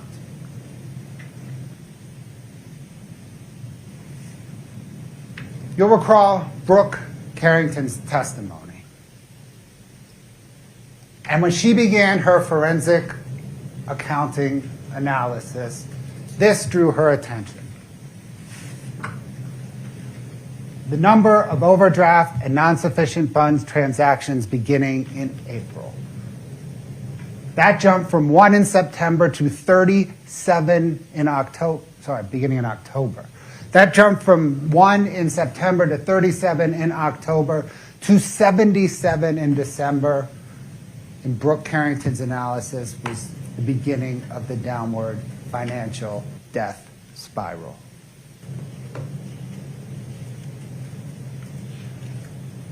Then Ms. Carrington analyzed the overall debt, and it showed a growing debt picture nearing $8 million in debt when Kouri Richins closed on the Midway Mansion. All the while, she's not paying it off. She's barely sending her creditors any money. And it's never an increasing amount of money. It's flat.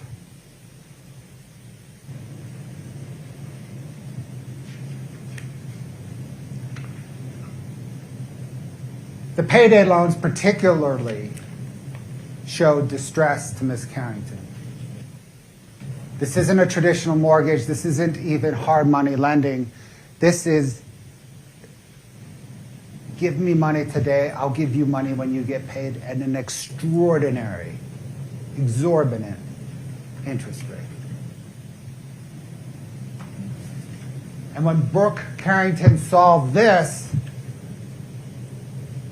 she sees the line here go flat. Payday lenders would no longer lend to Kouri Richins. She was barely paying them off, or barely paying towards them.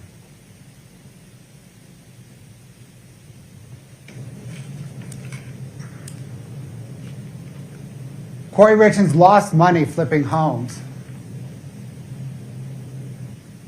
You heard Brooke Carrington testify about the extraordinary growth and unsustainable level of growth for even sophisticated business people. Kouri Richins is not a sophisticated business person. She didn't even understand fundamental accounting, fundamental tax reporting.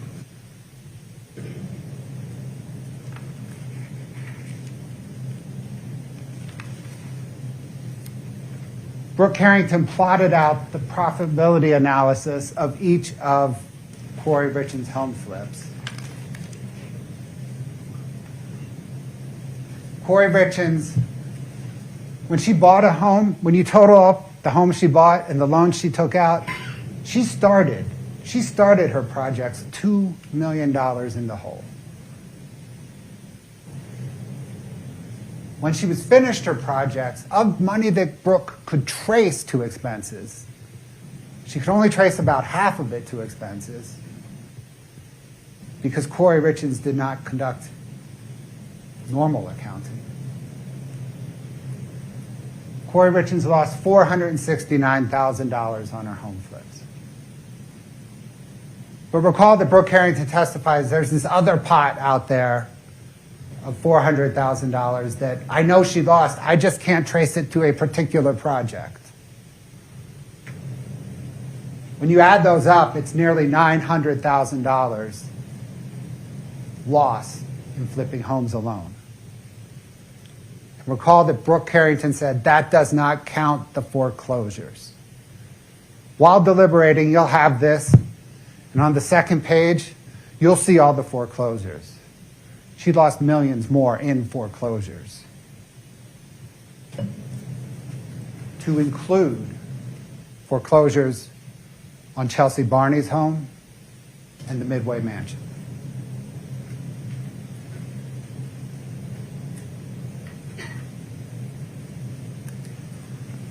Kouri Richins would borrow money by any means necessary. 6 times she submitted inaccurate bank statements to lenders to get money. Those bank statements reflected her business account and balances in C&E's business account.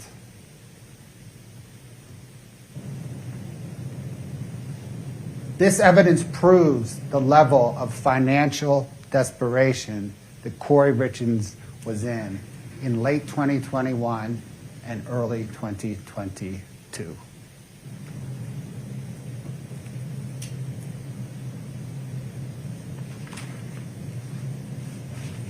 The next level of financial desperation is taking $45,000 of your best friend's hard-earned cash tips from waitressing, telling her that you are going to apply that as a down payment to a mortgage on her house where she lives with her partner and her children.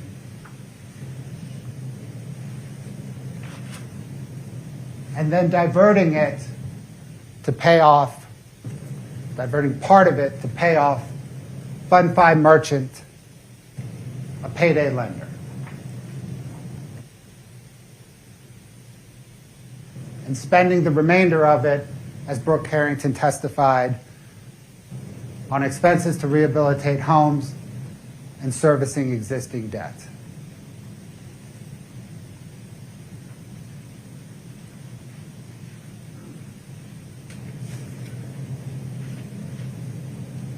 Then, telling your friend, your best friend, since middle school, that you applied the money to the loan, here's the deed, sign the deed, and then not filing it.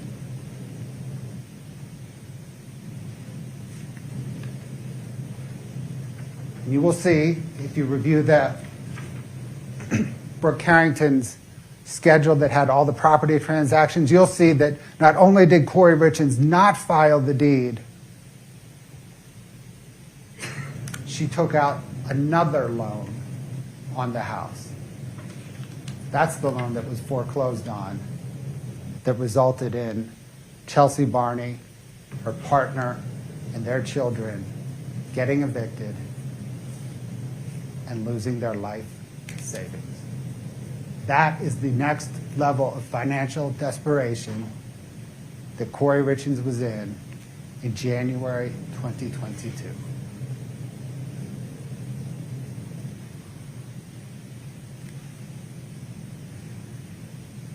There's the tax liabilities. In the grand scheme of the amount of debt, $150,000 in tax liabilities is de minimis, but they were on her mind.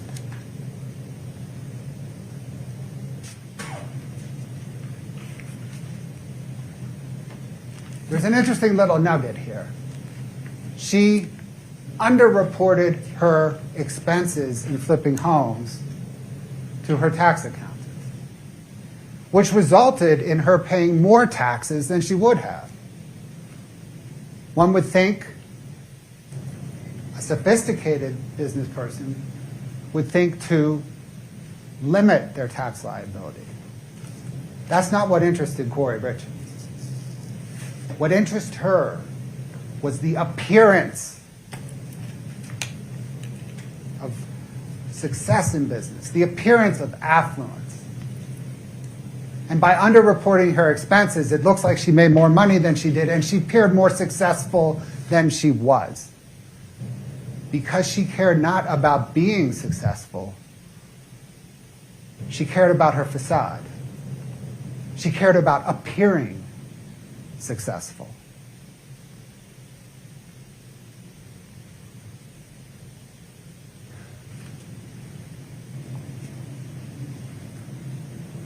You'll recall that C&E distributed $36,000 to pay some of this $150,000 tax liability, which Kouri Richins then diverted to close on a home.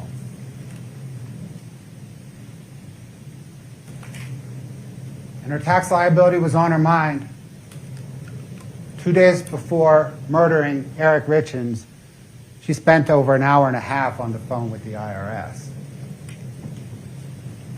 It was on her mind because if the IRS moved on her tax liabilities, Eric would find out. She had to fix it with the IRS before Eric found out.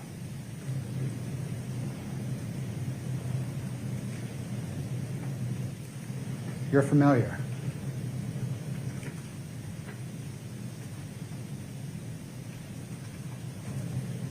Kouri Richins needed cash immediately when she murdered Eric. Eric's long-term earning potential, immaterial.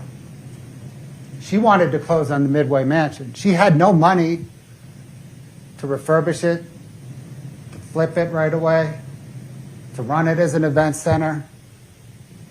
But she was going to close on it. She needed money now.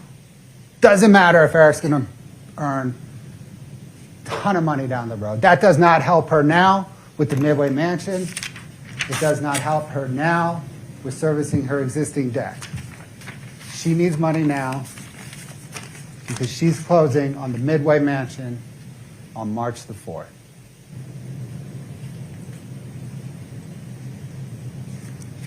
And when she closes on the Midway Mansion,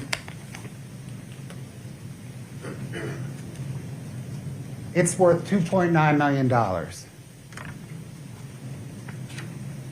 She's borrowing $3.2 million. None of it's her money. She's reaching into other people's pockets to get that money.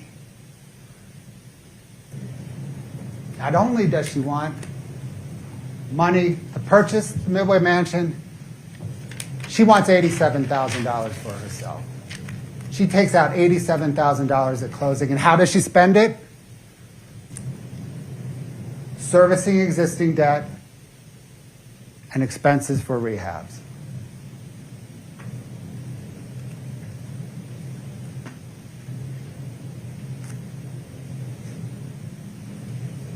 She ultimately closed on the Midway Mansion the day after she murdered Eric. There's an interesting thought here. Did she close on the Midway Mansion in spite of murdering Eric? Or did she close on it because she murdered Eric? She hedged. She was supposed to close on the 4th.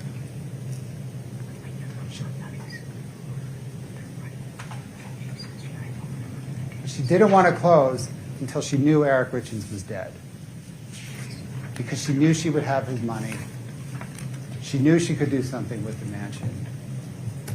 And that's why when everybody else signed on the 4th, or in advance of the 4th, She signed on the 5th. It's unconscionable that she closed in spite of his death. It's unconscionable that she closed because of his death.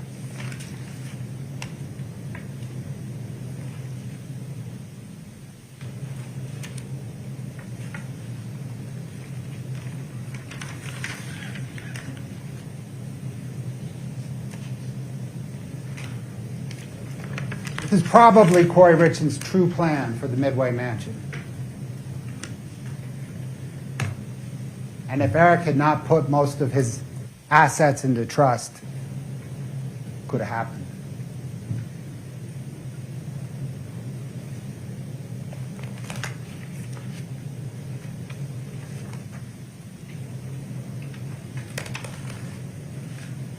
Recall Brooke Harrington's testimony that after closing on the Midway Mansion, Kouri Richins' liabilities were right about $8 million, and she was in the hole $1.6 million. Her net worth was negative $1.6 million when she murdered Eric.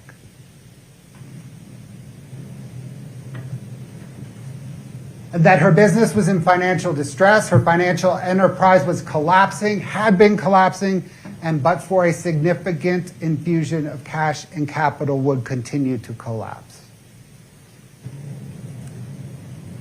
That significant infusion of cash and capital was supposed to be Eric Richins' money.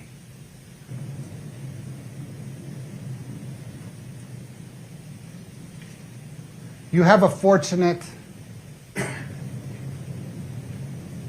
perspective during this case in that you get to observe the defendant. You get to observe Kouri Richins. And you observe her affect with some when some witnesses testify, and you observe her affect change when other witnesses testify.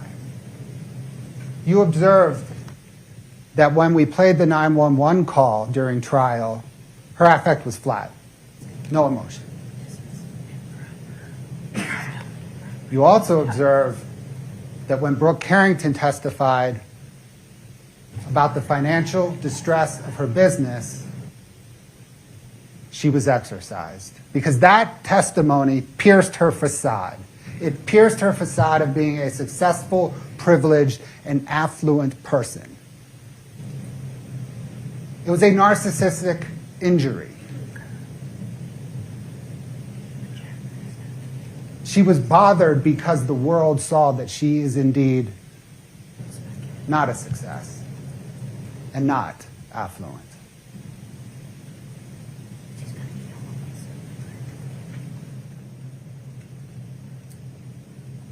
The bulk of Eric Richins' estate was in insurance coverage. Some of it got paid out to the trust, some of it got paid out to Kouri Richins. Kouri Richins knew this, knew that much of his estate was insurance coverage. And different than taking money from Eric's home equity, different than taking money from Eric's bank account, to take Eric's insurance money, Eric has to die.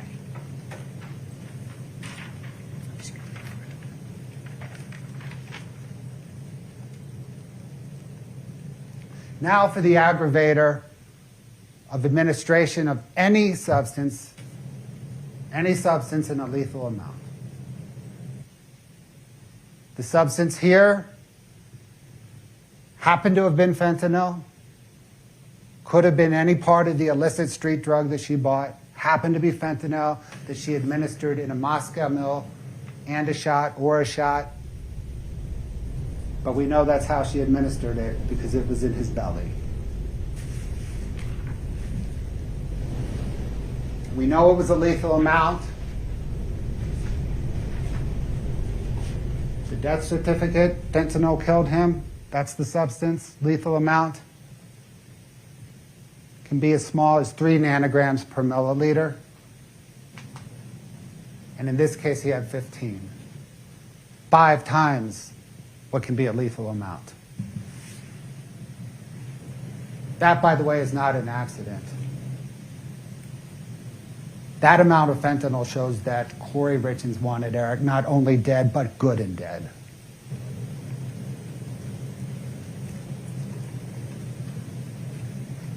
Now, count 2, the aggravated murder. The elements are the same as count 1. The only difference is attempt.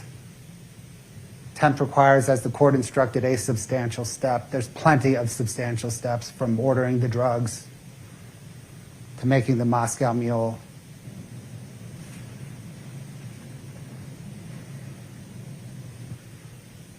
Here, the aggravated murder count proves the attempted aggravated murder count, and vice versa.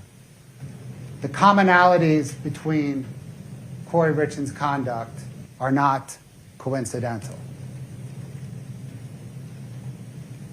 In each instance, she purchased drugs from Carmen Lauber a few days out.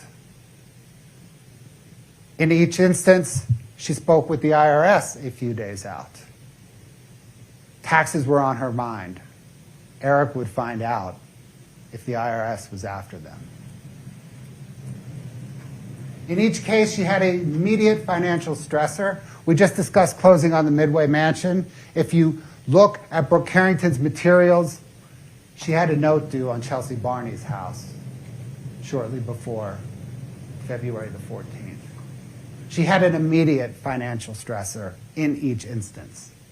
In each instance, she administered the substance in a way that Eric would ingest it. On Valentine's Day, it was a sandwich. When she murdered him, it was a drink. Notice that she learned from her mistake. One can season a sandwich with fentanyl. Eric can eat it, tell something's wrong, set the fentanyl-laced sandwich aside.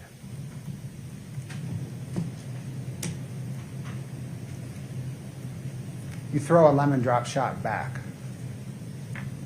By the time Eric would notice, the shot was in. It was in his body. Moscow Mule, just to be good and sure. In each case, she leaves Eric alone. She distances herself from the dirty deed. She leaves the bedroom when she murders him. She leaves the county when she attempts to murder him. That's part of her alibi. Not only can she not be present, she has to be distant. So that when she calls 911, she says, I wasn't even there. I was in Utah County.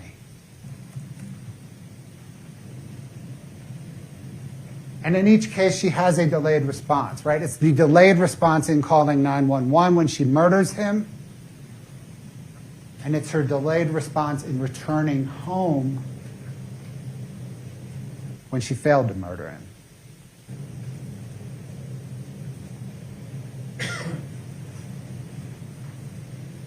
The element of, again, is it Kouri Richins? Yes. She is the person with the means, the motive, and the opportunity. Nobody else. The means, illicit street drugs in the sandwich. The motive, money, fresh start at life. The opportunity, she left the sandwich in Eric's truck.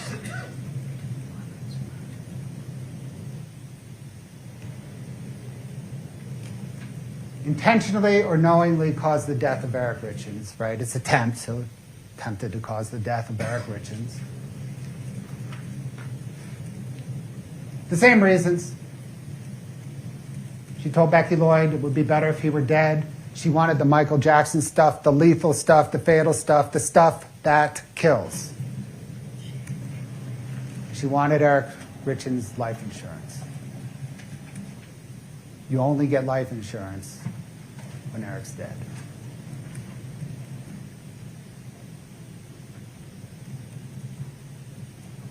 The commonalities persist. Kouri Richins ordered fentanyl from Carmen Lauber, or ordered something from Carmen Lauber, the Michael Jackson stuff, the fatal stuff. Carmen says, I told her I could get her fentanyl. She said, okay, get the fentanyl. But she ordered illicit street drugs from Carmen Lauber, who got them from Robert Crozier at the Maverick in Draper.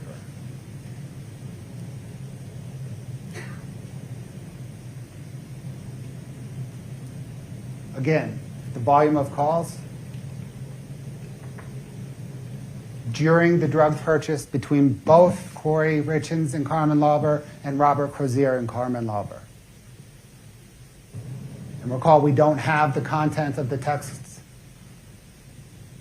because they were deleted from Kouri Richins' phone, deleted from Carmen Lauber's phone, and Crozier lost his phone.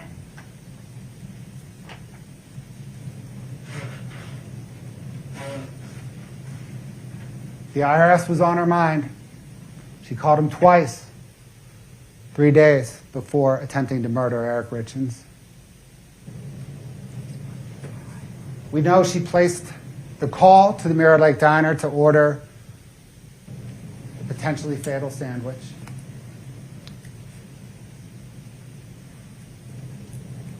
We know that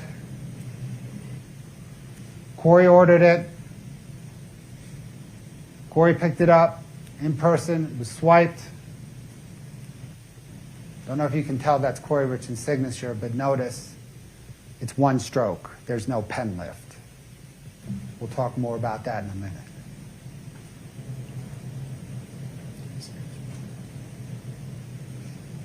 Kouri Richins then distanced herself. She left the sandwich for Eric, and she drove an hour away to meet up with Josh Grossman on Valentine's Day. There's another commonality between the attempted murder and the murder, of course. They're big days. Losing your husband on Valentine's Day, that garners extra sympathy, extra attention. Losing your husband the same day you're supposed to close on the biggest purchase of your life, that garners extra attention. The type of attention that Kouri Richins relishes in.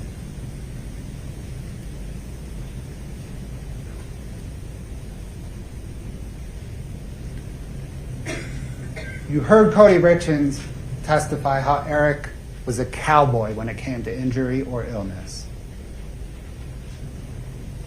He worked through it all. He cowboyed up.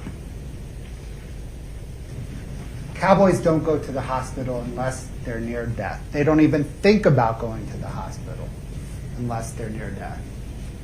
And at 11:33, Eric's thinking about going to the hospital.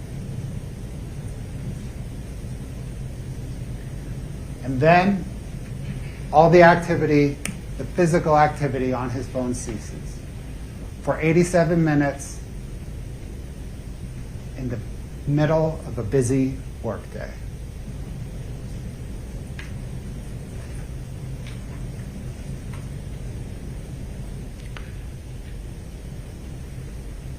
Shortly after activity resumes in Eric's phone, he calls his best friend and business partner Kouri Wright. Recall Cody said he could hear the fear in Eric's voice, a fear he'd only heard twice before, both times associated with death. A fear he heard when Eric told him his mother had passed away, and a fear he heard when someone who struck Eric's truck in an automobile accident, and Eric thought that person might have passed away.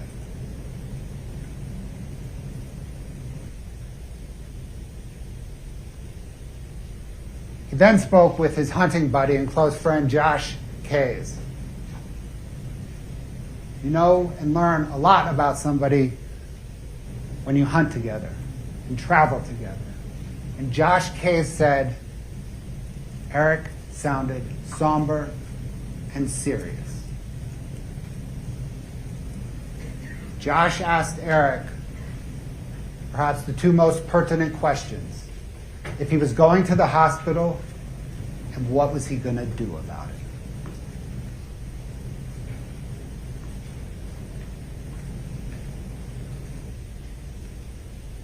Let's turn to alley staking, singular, not plural.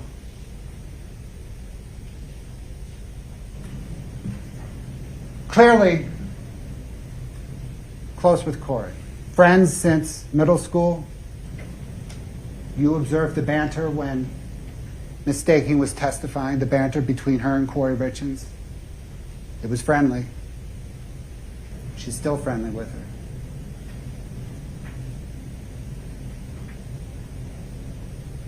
And Allie Staking testified about how a week or two after Valentine's Day, when Kouri Richins attempted to murder Eric, when I questioned her, she said, well, Eric jokingly, kind of jokingly, maybe jokingly, said that Kouri Richins tried to poison me. Perhaps joking. But Kouri Richins' reaction is what was important here. Kouri said no. She got defensive. That is not what happened. It was like an allergic reaction or something. It wasn't at all dramatic. She is covering up her poisoning him. Then when defense counsel questioned Ms. Staking, Ms. Staking kind of backed off the jokiness of Eric's comment and attributed the jokiness to everyone else. Allie Staking said, well, defense counsel questioned, what did he tell you? That he believed Kouri had tried to poison him.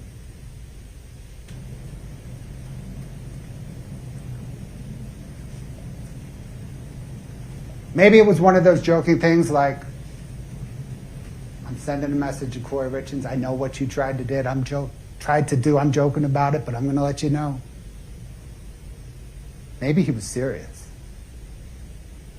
Either way, comes back to Kouri Richins trying to poison him on Valentine's Day.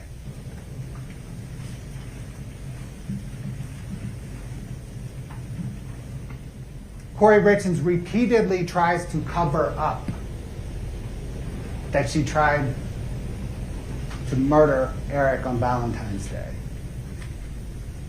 She says she was home with him. She tells her best friend, Chelsea Barney, I was home with him. She was not. She was with Josh Grossman. She did not come home until after 6:30 p.m. She was saying he never broke out in hives or used an EpiPen. That means he broke out in hives and used an EpiPen.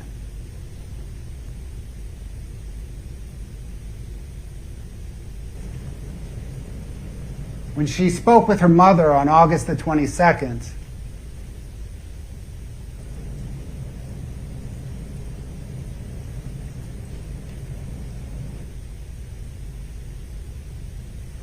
when she says she didn't put a love note and the sandwich in the front seat of his truck, she put a love note and the sandwich in the front seat of his truck.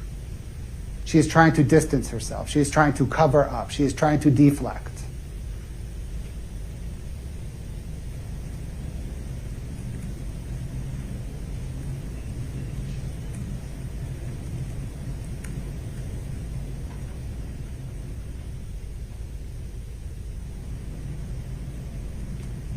When Eric said he was thinking about heading to the hospital, what did she say? Take a nap. Call me when you're up. She's saying that thinking he will take a nap and not wake up.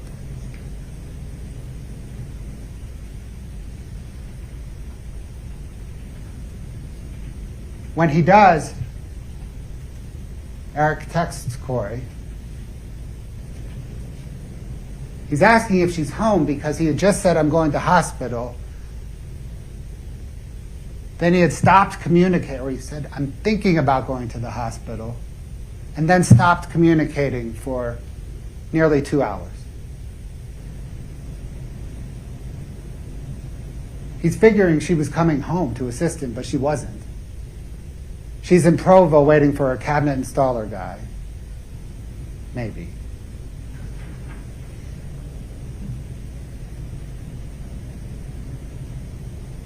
She says then she's going to head home in 20 minutes. Nearly 2 hours later, question mark, where are you? You were heading home 20 minutes ago.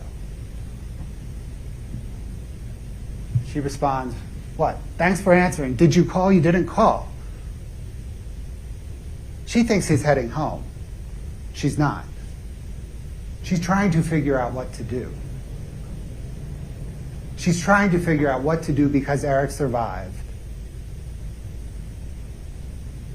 She had not planned on that. She is delaying to make her plan. And then at 6:34, Eric texts, we're headed in there. Food is on the front seat of his truck. The same place she left the poisoned sandwich with the love note. Eric Richins is telling her, I know what you did.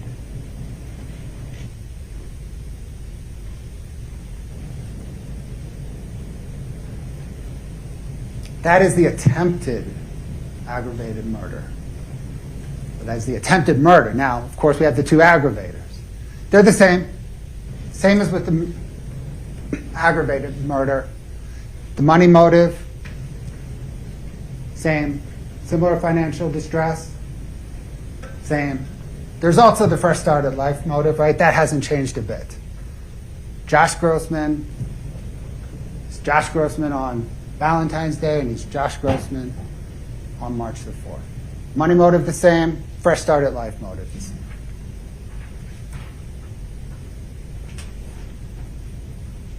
Now the second aggravator, administration of any substance in a lethal amount. Recall Dr. Eric Christensen's testimony that hives, EpiPen, all consistent with an opiate-like or an opiate allergic-like response, a pseudo-allergic response.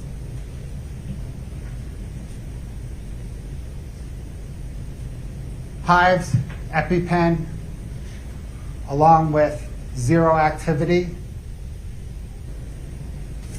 shows that Kouri Richins attempted to administer the illicit street drugs that she bought 3 days earlier from Carmen Lauber in a lethal amount. She just failed.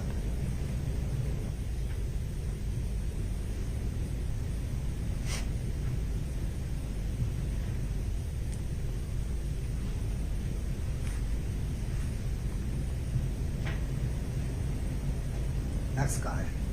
Okay, the insurance fraud. There are two insurance frauds. Let me distinguish them, please, for you. The first one is a scheme charge, a fraud scheme. The second one is a fraud claim charge.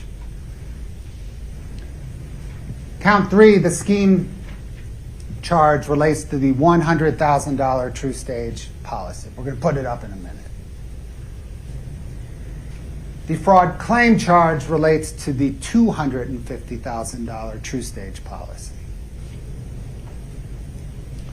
The forgery, which we will get to, is a forgery related to count 3, the scheme charge. Let me unpack them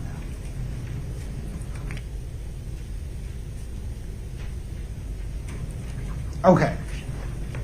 Different than the aggravated murder and attempted aggravated murder, I'll address all elements of the insurance fraud scheme kind of at once because they all jump out of this single page. And the scheme is quite simple. Kouri Richins wanted to murder Eric Richins, thus took out an insurance policy on his life to get money for murdering Eric Richins.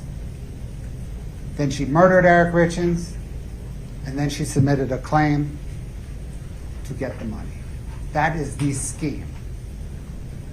And we know it was Kouri Richins because everything on this application for this $100,000 True Stage insurance policy returns to Kouri Richins. Kouri Richins received the application because she was a member of PED-FED. The application was addressed to her at her work address, so she would have been the one to receive it. If there was any questions about it, any further follow-up mailings about it, they would go to her and not to Eric. This number, this applicant information is all her, but the partner information is all her as well. Her work address, no email address where they could contact Eric. We'll get to the Social Security number in a minute. The primary phone, that's not Eric's phone.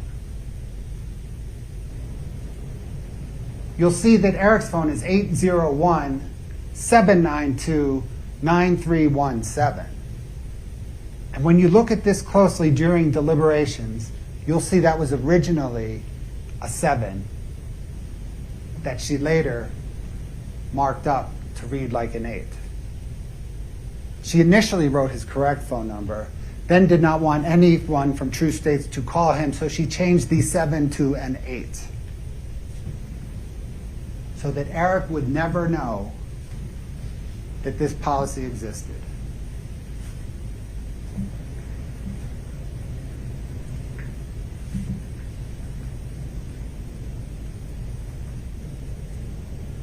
After Kouri Richins took $250,000 out of Eric's home equity, he put all of his insurance that he knew about into the trust.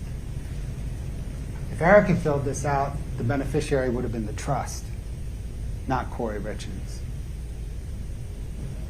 Then we'll get to the signature. That's the fraud count 5 as well. It plays into this. We'll talk to it during count 3. But it's also the freestanding charge in count 5. Let's go to the next page. The Social Security number was blacked out for privacy reasons on the application we just reviewed. But you'll recall Ann Coates testifying that the last 6 digits were transposed. We all know our own Social Security numbers. We often get a little bit confused on our spouses.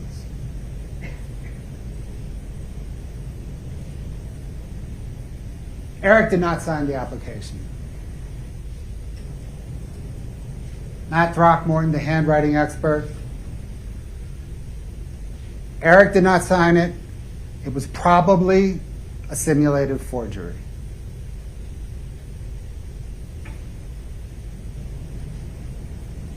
Recall his testimony that Eric Richins has pen lifts in his signature. The forged one didn't have any pen lifts. You'll see Kouri Richins' signature throughout this case. No pen lifts.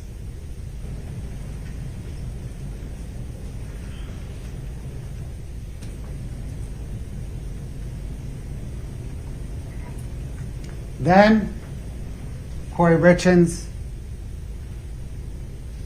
filed a claim for this $100,000 True Stage policy. It's actually the same claim for both policies.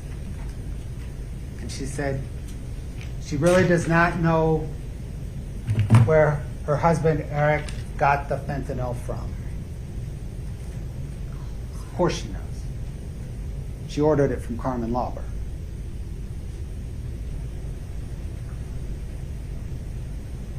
That is the fraud scheme. Plan to kill Eric, fill out life insurance so I can get money for killing Eric, kill Eric, and then claim the money.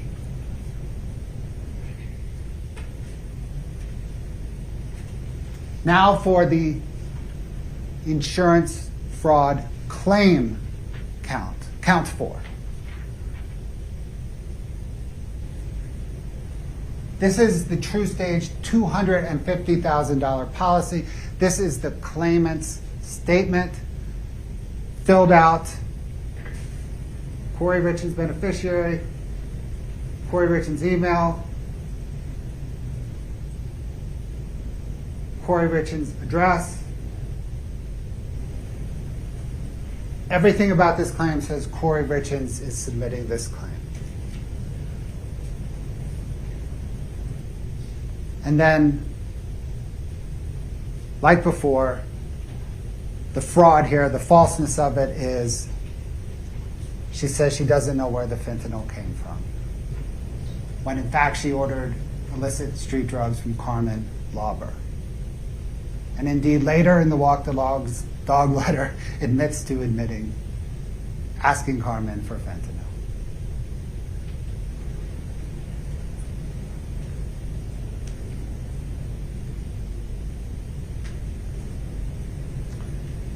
Finally, count 5, the forgery charge. We've discussed most of the forgery when we discussed count 3. But there's this without the authority to do so element. It's not a forgery if Eric gave Kouri Richins permission. The state has to prove that Kouri Richins did not sign Eric's name with permission, with authority.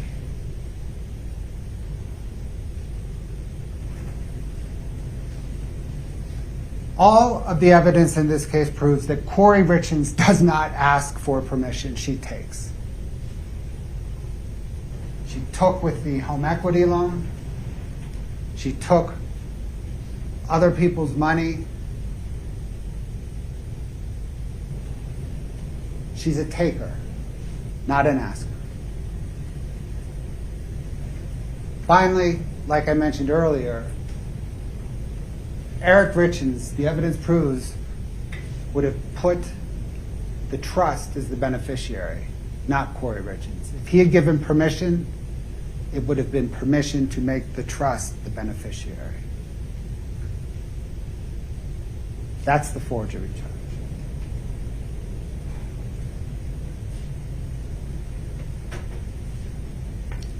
Let's please now turn to Kouri's motive for a fresh start at life. You heard the instructions. The state does not have to prove any motive except for the pecuniary gain motive because it's an aggravator. But motive explains why Kouri murdered Eric Richins, why she attempted to murder him. Motive explains a lot here.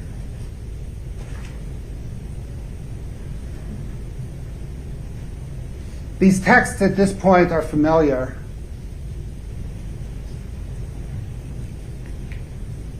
The day after Kouri Richins speaks with Becky Lloyd and tells Becky Lloyd she would be better if Eric were dead, she texts Josh Grossman that she's in love with him, a man not her husband. If I was divorced right now and asked you to marry me, would you? That's the day after the attempted murder. If he could just go away and you could just be here, life would be so perfect. We're familiar with this text. We've read it already today. I ask you to read it again. This time, replace the word divorce with the word murder.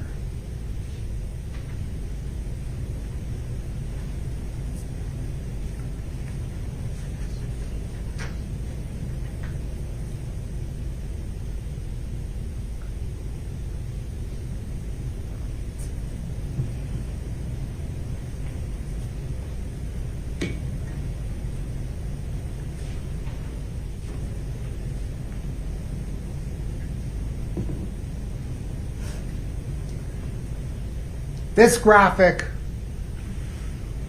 shows a juxtaposition between Josh and Eric that is insightful to what Kouri thinks about each of them. In each instance, she is texting, well, she is kind of simultaneously texting. These are laid out chronologically. She is simultaneously texting with both Josh and Eric about closing on the Midway mansion. And she's so excited she is so excited texting with Josh. I can't believe it. I want to celebrate with you. Love you, love you, love you. Thank you for always being my support, shoulder, and rock. I need you all the time.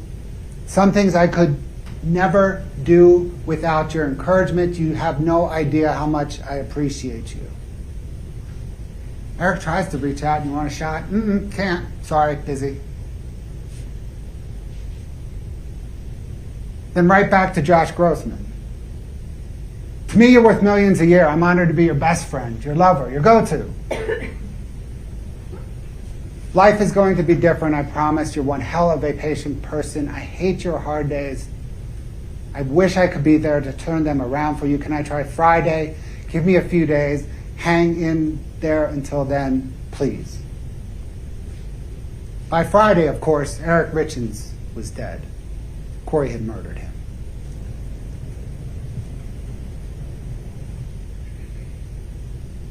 She's right. Life's going to be different. She promised him. It was.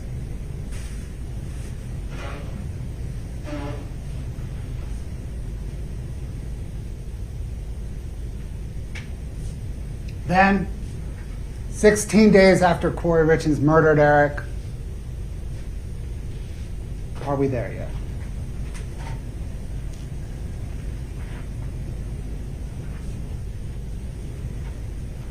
And then 1 month later, Kouri's ready for Eric. Sorry, Kouri's ready for Josh to be her husband.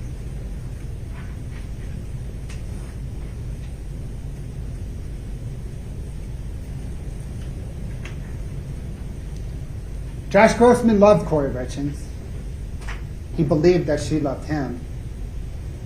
Not sure that's true. You saw him testify. He was gutted. As a grown-ass man, gutted. You also observed Kouri Richins' affect when he testified. Flat.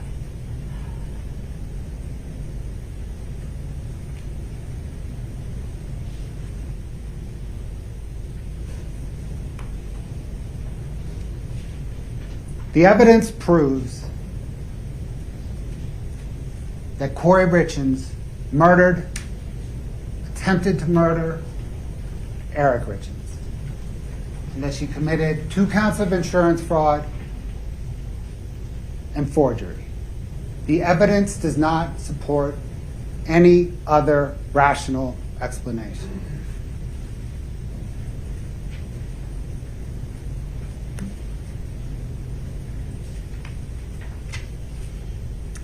The state, since its opening statement, has stressed the requirement to consider the evidence that has been admitted and not what the attorneys say.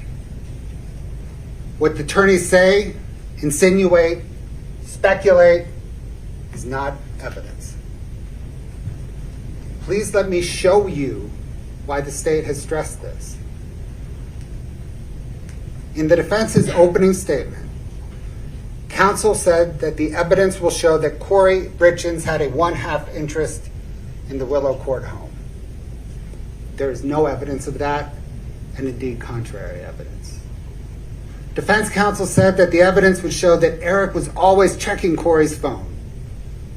There's no evidence of that. Defense counsel said that the evidence will show Eric and Kouri Richins went to marriage counseling. There's no evidence of that. Defense counsel said that the evidence will show in the few weeks before Eric died, his closest friend thought that he and Kouri Richins were the happiest together that the friend had ever seen. There's no evidence of that. Defense counsel said that the night Eric died, he and Kouri Richins had their drinks and set their cups in the sink. There's no evidence of that. Defense counsel said that the evidence will show that the cups were sitting in the sink and the nanny put them in the dishwasher the next morning and they still had fluid in them. There's no evidence of that.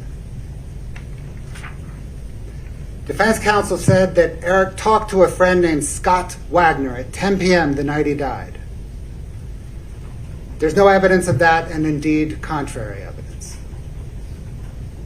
Defense counsel said that the evidence would show Eric unlocked Kouri Richins' phone at 10:30 p.m. the night he died, and this is the last thing that he did. There's no evidence of that. Defense counsel said that the evidence would show investigators interviewed Kouri over and over and over again about what happened the night that Eric died. There's no evidence of that.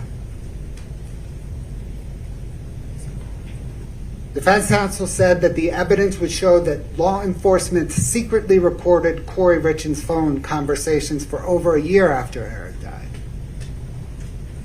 There's no evidence of that, and indeed contrary evidence. Defense counsel said that you will hear Kouri Richins telling her family that she purchased pain pills for Eric at his request. You did not hear that, although she did write it in the Walk the Dog letter 4 months after she was arrested. In listening to defense counsel's closing argument, please only consider the evidence that has been admitted.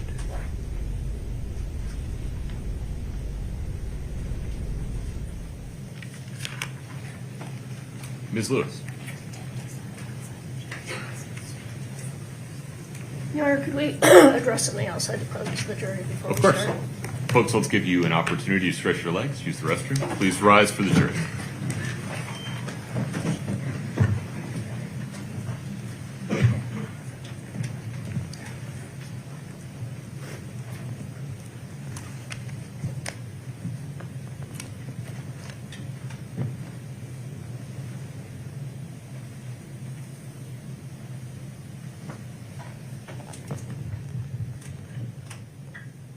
Have a seat.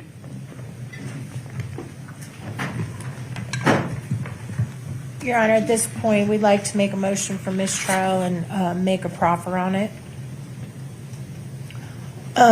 First of all, at multiple points in the prosecution's closing, he made efforts to dehumanize the defendant, in fact, calling her a black widow, comparing her to a deadly spider, calling her a narcissist when there's been no evidence introduced to support that, no expert testimony, nothing of the nature. Furthermore, it's completely improper for the prosecution to comment on her demeanor while she sat at counsel table. That's a comment on her failure to testify. Asking the jury to take into consideration facial expressions, which in his opinion may or may not have happened. I don't know what he's basing that on, but it's improper, and it's our suggestion that is a comment on her failure to testify by revealing what her response to testimony was, is calling upon her to testify in this case. Furthermore, in the closing, there was wild speculation on what was in Kouri Richins' mind, completely made up by Mr. Bloodworth with no evidence whatsoever to support it. Also, Mr. Bloodworth wrongly told the jury that giving any illicit street drugs to Mr. Richins was sufficient to support aggravated murder. That, in fact, is not true. The only drug that would support aggravated murder would be fentanyl. What he said to the contrary is not consistent with the court's instructions, and we would ask that that be corrected with a curative instruction. That they should follow the court's instructions on what it takes. It would not be sufficient if she bought some other type of drug that did not cause his death. That's just not the law. Let's see, just a moment. I think that's it, Your Honor. Mr. Bloodworth.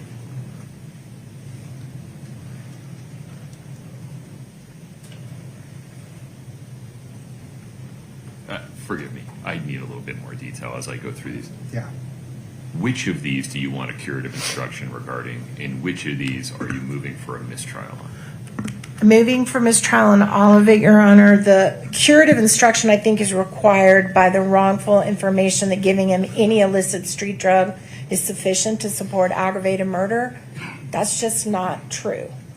And that's super important, because if they do believe that, there is evidence to make a finding that there was oxycodone. And there was no oxycodone found in his body. So that can't support a conviction. So that's what I think requires the curative instruction. The rest of it, I don't know any way you can cure it, Your Honor. The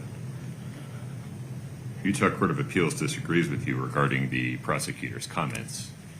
A long line of cases talk about the potential prejudicial effect of an improper comment by a prosecutor only being able to be measured after the defense gives its closing and the state gives its rebuttal and we consider any curative instructions. What's your alternative position there?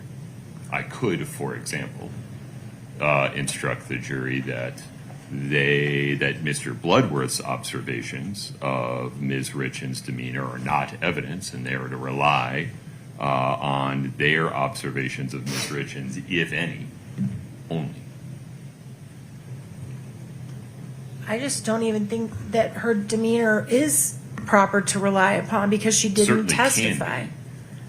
I mean, she burst out in laughter during the showing of the decedent's body. I don't think it would be appropriate for me to tell the jury you can't possibly consider that. I'm sorry, but I have no idea what you're talking about. I totally trust you, but I have no recollection of any laughter when his body was shown. No, it was a hypothetical, Ms. Nestor. Oh, to thank probe goodness. the bounds of your categorical statement that the jury can never consider the defendant's demeanor. I'm sorry. I thought you were saying she did that, and I was just horrified. Please so. stay focused. But I am focused. I just misheard you.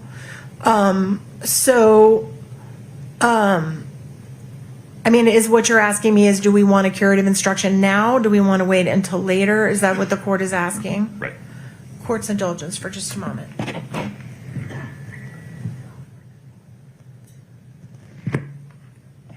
Okay, I think we do want it now, if we can get one now. Let's hash that out for a second. What I proposed was an instruction that the jury may rely on their own observations, if any, of Ms. Richins' demeanor in trial, but they cannot rely on counsel's statements regarding what Ms. Richins' demeanor was.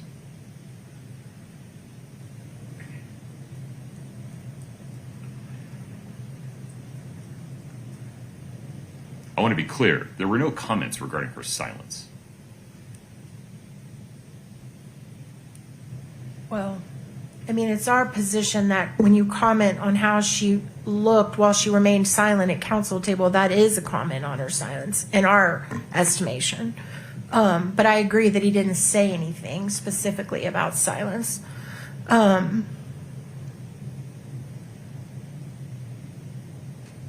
That instruction would be preferable to no instruction, I think. Okay. And then the Black Widow comment was connected to comments that were made by Chelsea Barney, correct? They came out of his mouth in closing. And he specifically referenced Chelsea Barney's testimony. Is it your position that Chelsea Barney never used that phrase or words? I don't recall her saying that, but it's been a long trial and I would not want to make that I 1000% am sure, but I certainly don't recall that. It was in the recorded phone call with Bryce Knutson.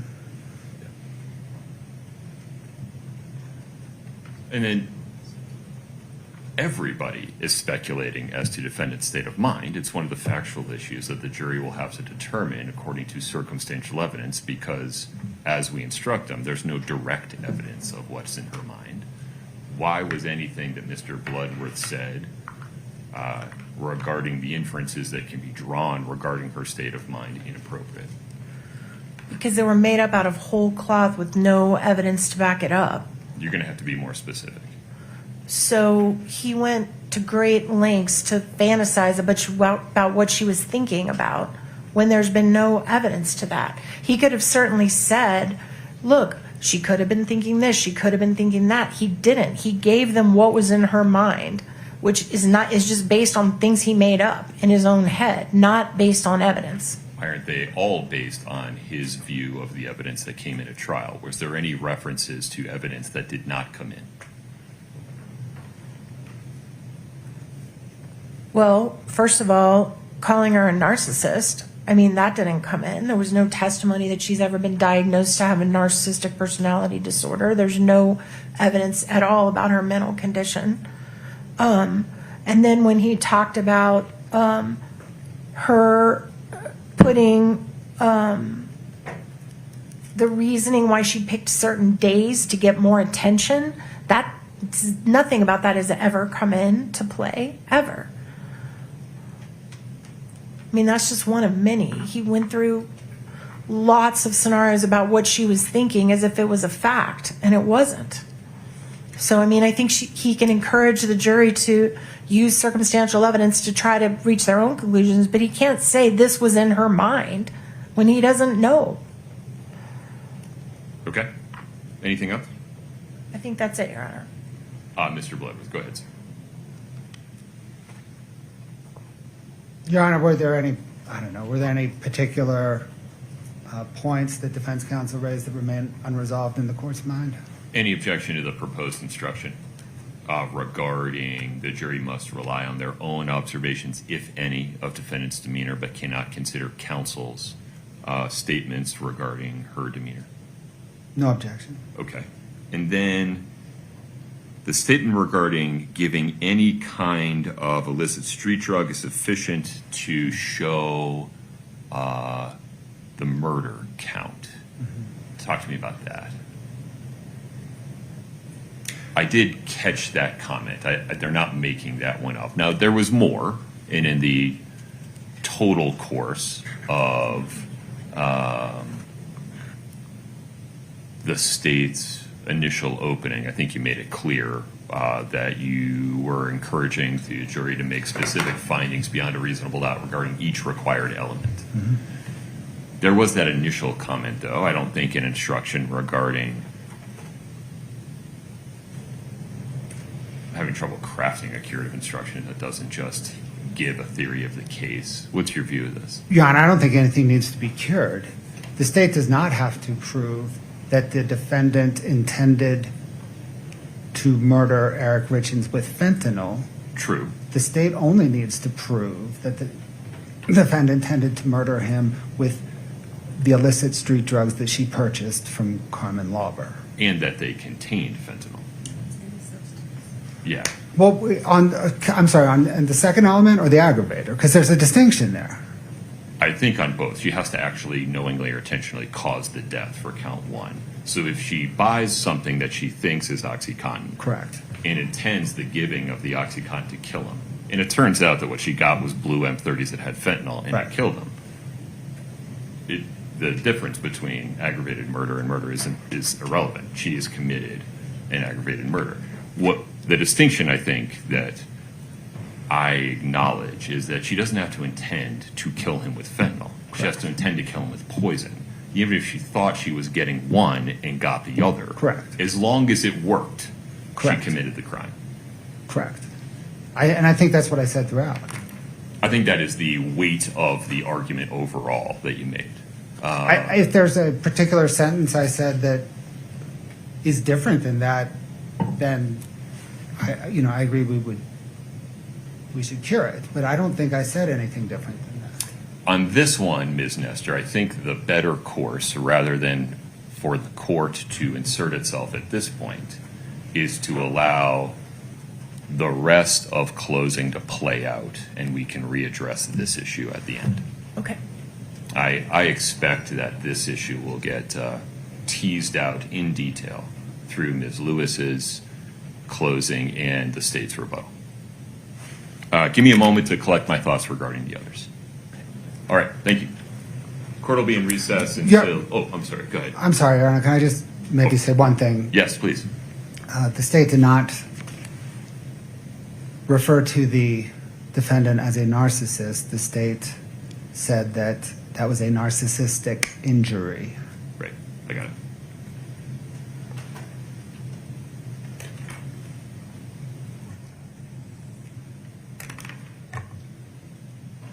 Okay, I'll be back. 11:40, please. We'll be in recess. All right.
back on the record in 231-500-139.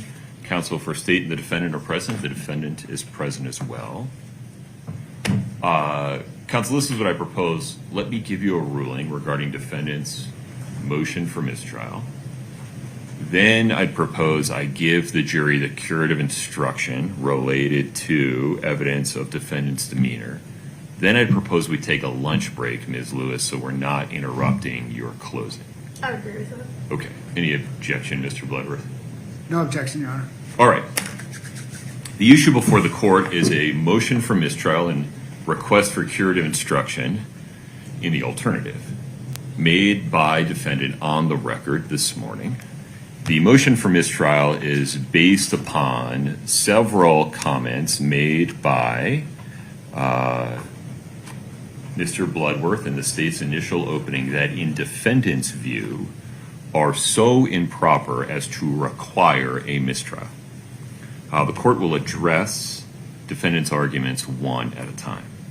First, the defendant argues that Mr. Bloodworth's reference to Chelsea Barney using the phrase black widow during a recorded telephone conversation that was played for the jury, though Chelsea Barney's comment was not admitted for its truth, improperly compares defendant to some kind of terrible insect.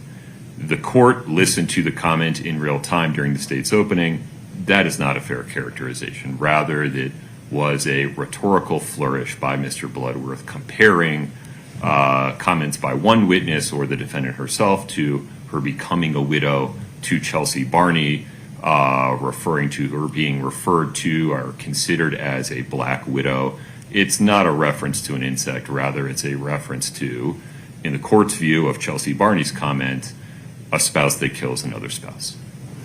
There's nothing so improper or improper at all about that comparison, which has a factual foundation in Chelsea Barney's statements that were played for the jury as to support a request for mistrial or require any other relief.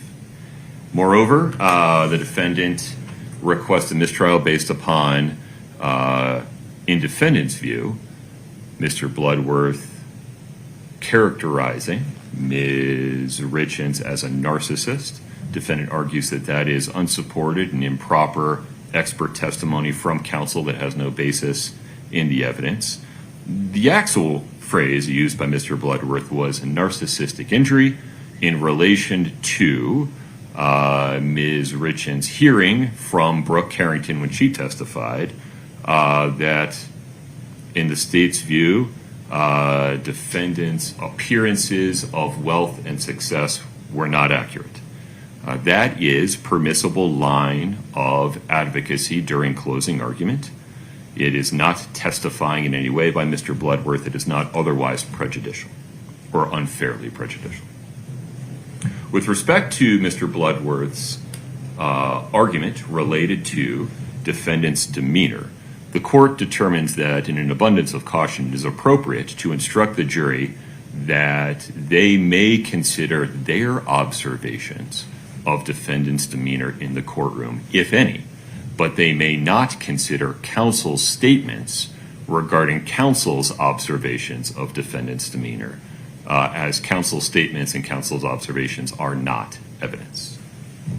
Moreover, the court notes that Mr. Bloodworth did not comment on Ms. Richins' silence or in other way otherwise implicate her protected right to choose not to testify. Mr. Bloodworth's statements regarding what the state believes it has proven regarding defendant's state of mind at various points in time is permissible advocacy based upon evidence in the record, and defendant's counsel will have ample opportunity to try to persuade the jury to draw different inferences from that same evidence regarding defendant's state of mind. There's no basis for a mistrial there. And regarding any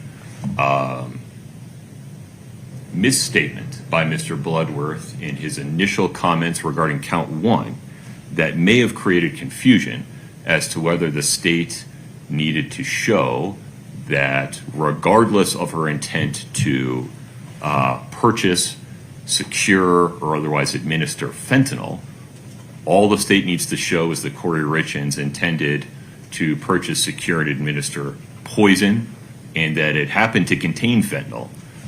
That was, on the one hand, borne out in detail through the rest of the state's initial closing, and the court expects will be borne out in detail through defendant's closing and the state's rebuttal.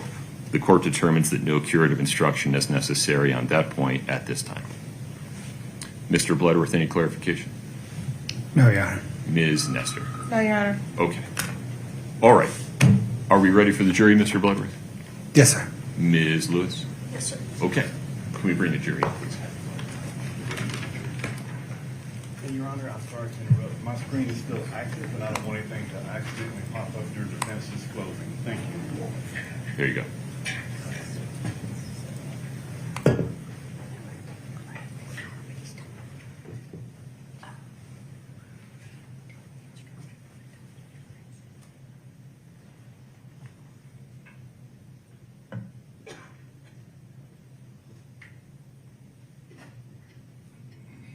Bless you.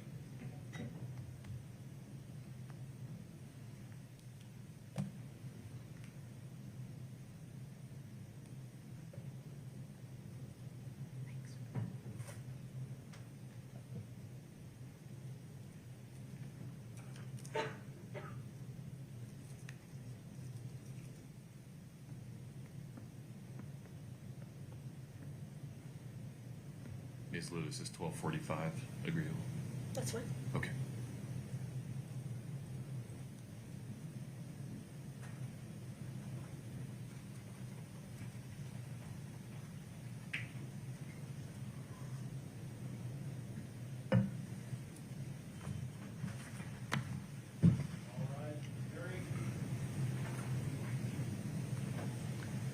Folks, this time just stay standing. This will be a quick turnaround.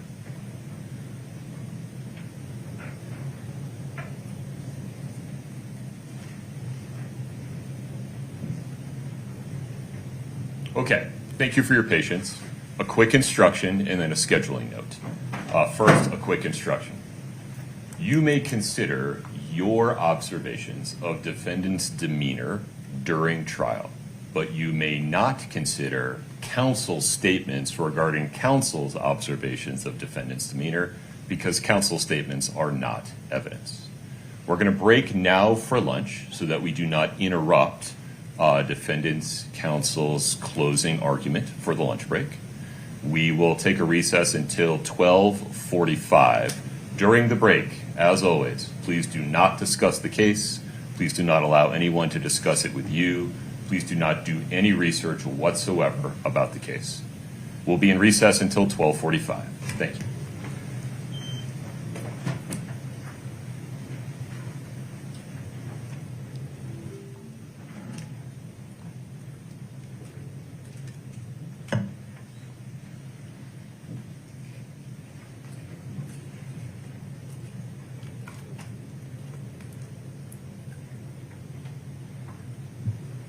Anything further, Mr. Bloodworth? No, Your Honor. Ms. Lewis? We'll be in recess until 12:45. Thank you.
231-500-139.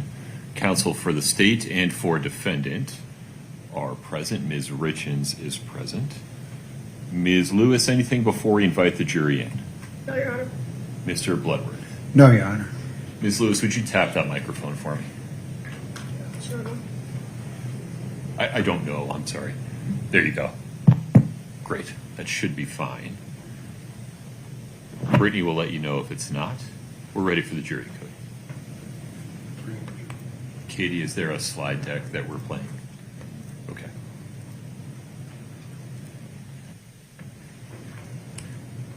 I have a picture of a house at the moment, right? Okay.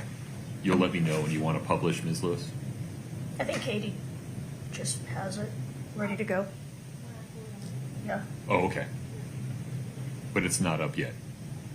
Okay.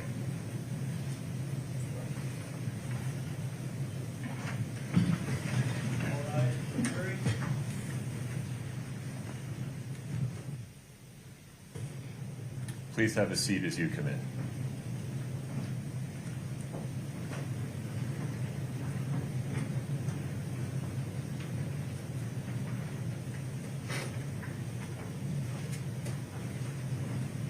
All right, please have a seat.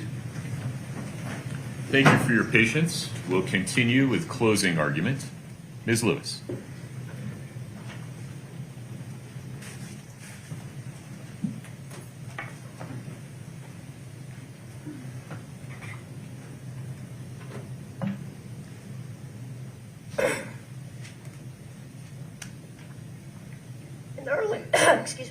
In the early morning hours of March 4th, 2022, the house was quiet.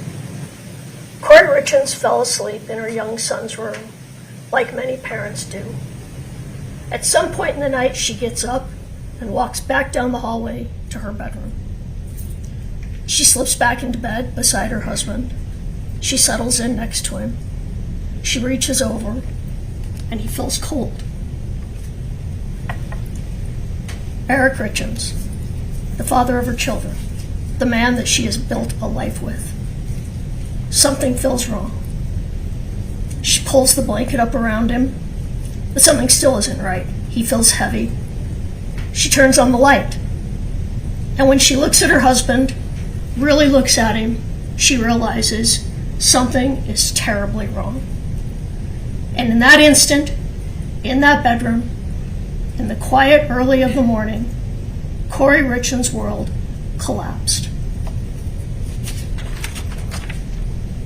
Reasonable doubt. It's not just a slogan, it's not just a suggestion, it's a constitutional shield that protects the innocent and prevents the state from punishing without truth.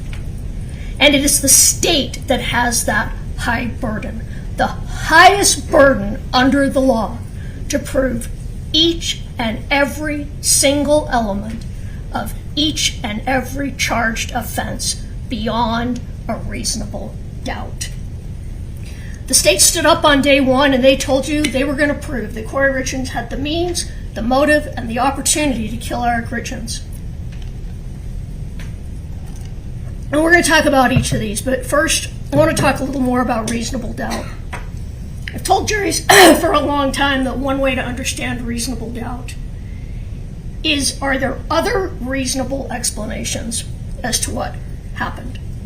As you look at the evidence, if there are other reasonable explanations, this is reasonable doubt. And you have to find Kouri not guilty. I put to you that every fact that the state has put forth to say that Ms. Richins is guilty has another reasonable explanation. Let's go back to March 3rd, 2022.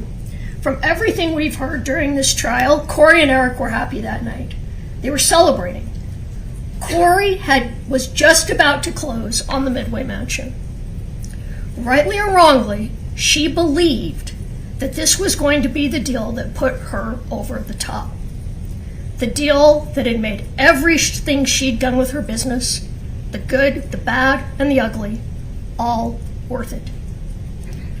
The night of March 3rd, they have a celebratory drink, they go to bed, and then Kouri hears one of her sons cry out. And like parents all over the world do, she goes in to lie down on the floor of her son's room.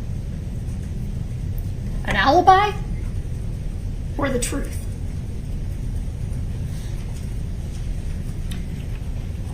She wasn't inconsistent when she told this story. She told everyone, I was lying in Ash's room, I was lying down with him. What does reason tell you? What does experience tell you? When she wakes up, she goes back to her room. Eric appears to be asleep. We don't know for sure what happens over the next 15 minutes or so. The state asks you to leap to conclusions about what she was doing during that time. Yet they have not shown you any evidence of this.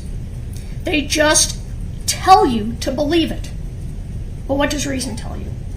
She gets up. She goes to the bathroom. She picks up her phone. We all pick up our phone all the time. Been away from it for an hour or two. She goes to the bathroom. Maybe she walks to the kitchen. Maybe she gets a drink of water. Maybe she lets out the dog.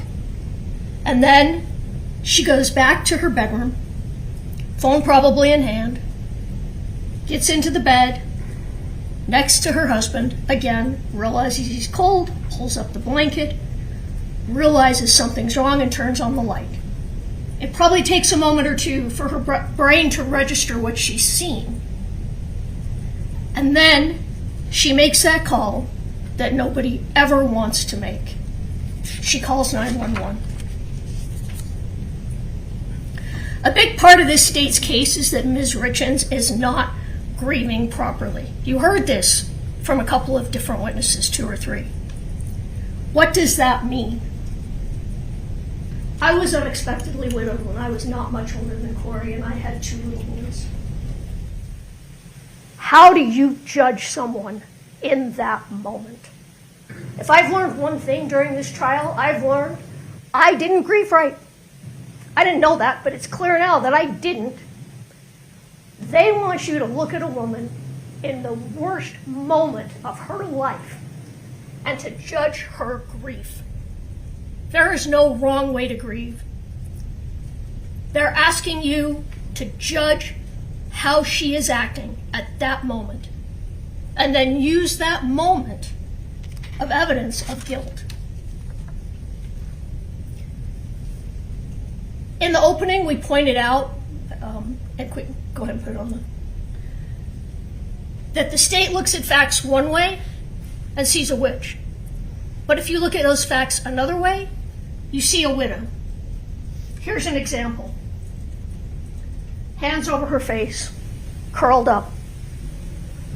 A witch, hiding because she's done something wrong, or a widow, hiding and blocking out what has just happened to her, what has just happened to her children, which has just happened to her family and to her life.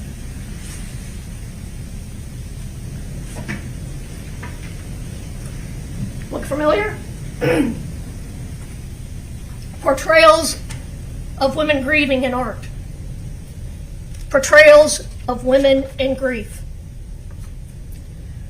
The state tells you during evidence that, she didn't immediately talk to Kouri Richins when he came to the house because she felt so guilty she couldn't talk to him. Or was it because she didn't want to tell a father his son had died? She didn't tell the boys when she should have. It was weird. She didn't go talk to them.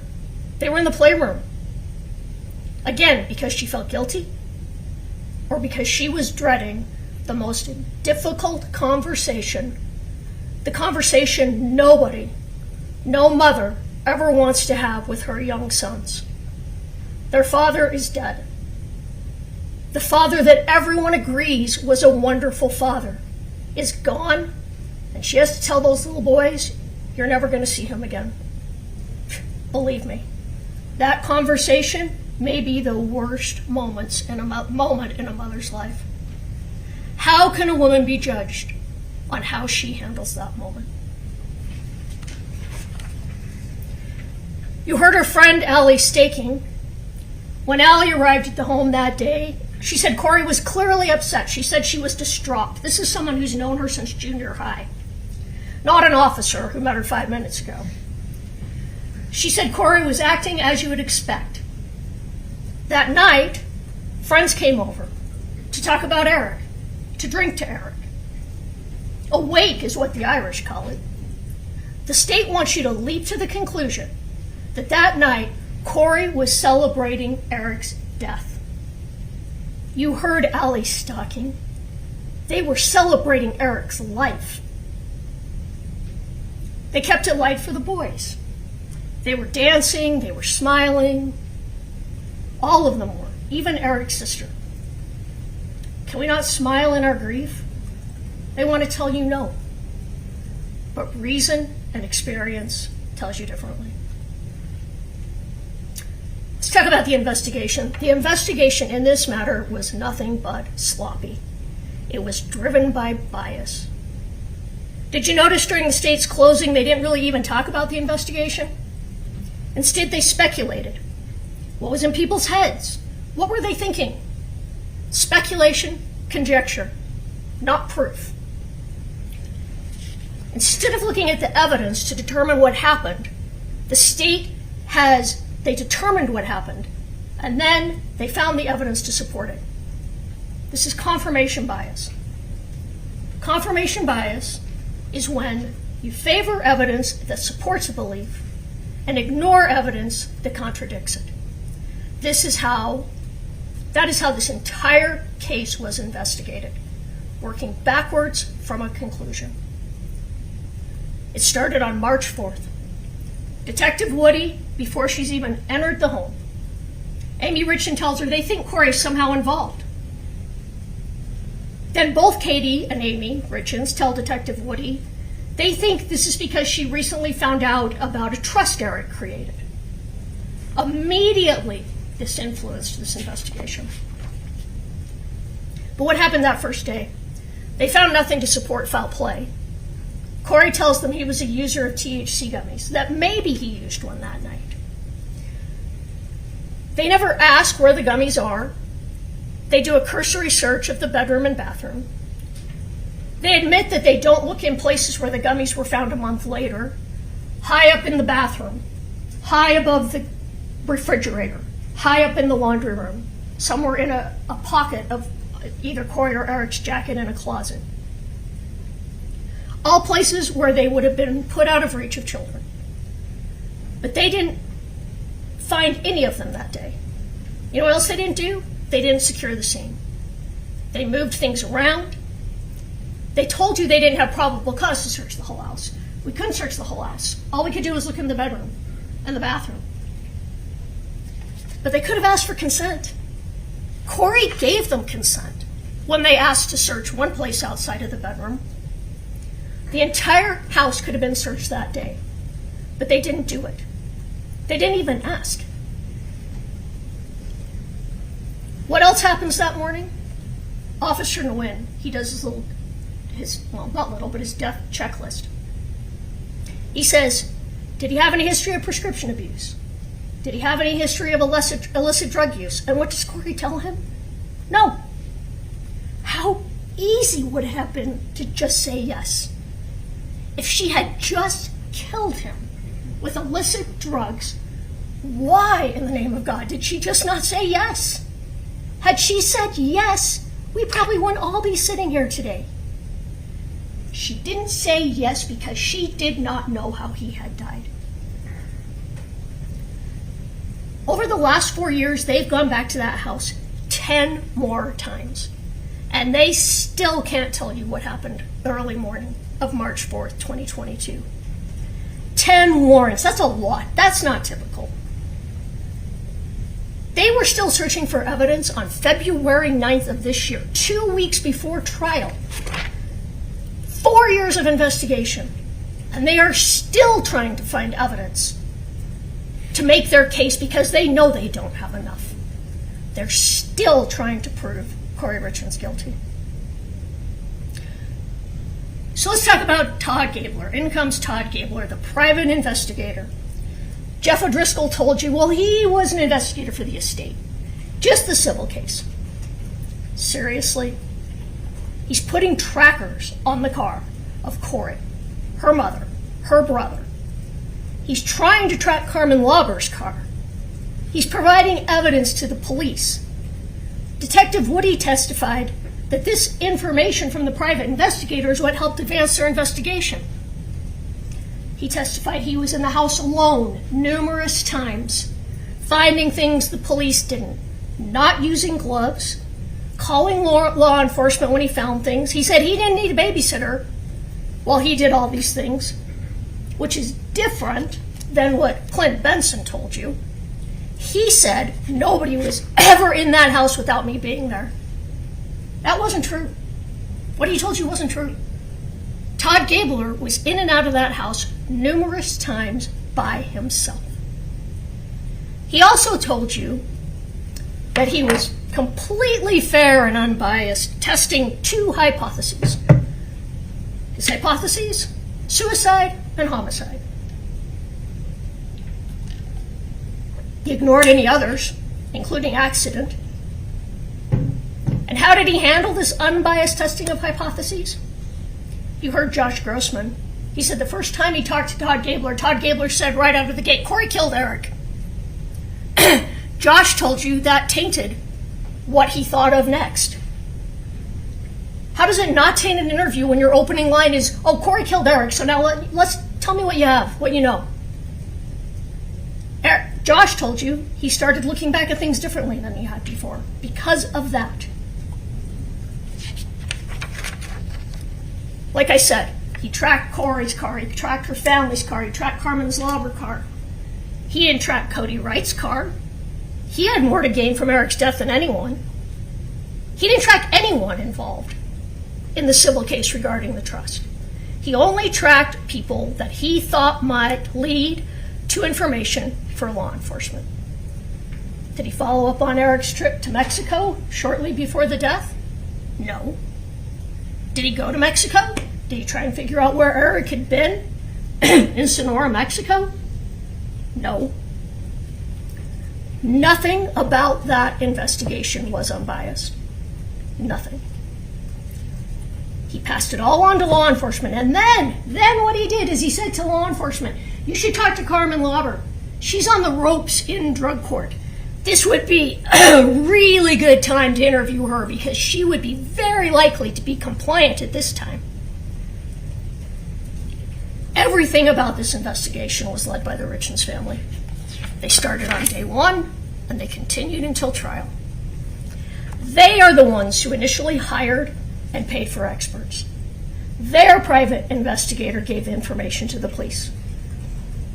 You know, and by the way, Gabler testified that he followed all the rules of being a private investigator, and that may very well be true, but he doesn't have to operate under the Constitution. There's a reason that we have rights under the Constitution.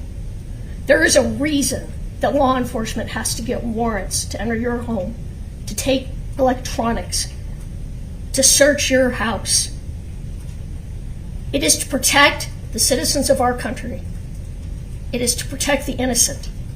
Sidestepping these important constitutional rights by hiring a private investigator who then let law enforcement know what to do taints this entire investigation. And you know what? That is terrifying. It's terrifying. If someone has enough money to hire a PI, they can circumvent our constitutional rights, dig into every aspect of our rights, of our lives, and turn it over to police. We have a constitution for a reason. It's to protect us all. I want to talk about the lead investigator, Jeff O'Driscoll. Here's what he testified that his investigation consisted of. He got assigned to the case sometime in March of 2023. He got a search warrant for some medical records. He thinks he got a search warrant for a couple of cell phones. He interviewed Chelsea Barney, where they discovered that they were wrong about some text messages. Law enforcement was wrong with what they thought they were looking for. He interviewed someone named Jake Sorensen, who must not have had anything important to say because we never heard from him. Then he interviews Carmen Lauber because he was told to by the private investigator. That's it. That was the investigation. He didn't investigate any other leads. He didn't attempt to corroborate information, particularly in the letter that we saw that Kouri wrote to her mother, the walk the dog letter. Now, he told you he didn't need to corroborate that because he didn't get that letter till after Kouri was arrested. So, I guess the state was done. You wouldn't want to start looking for things that might show her innocent. You've arrested her.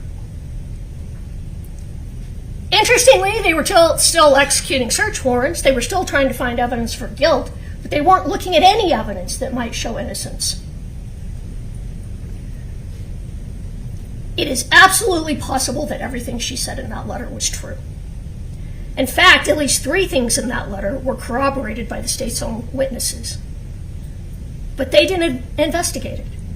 Again, ignore what might contradict your theory. Confirmation bias, reasonable doubt.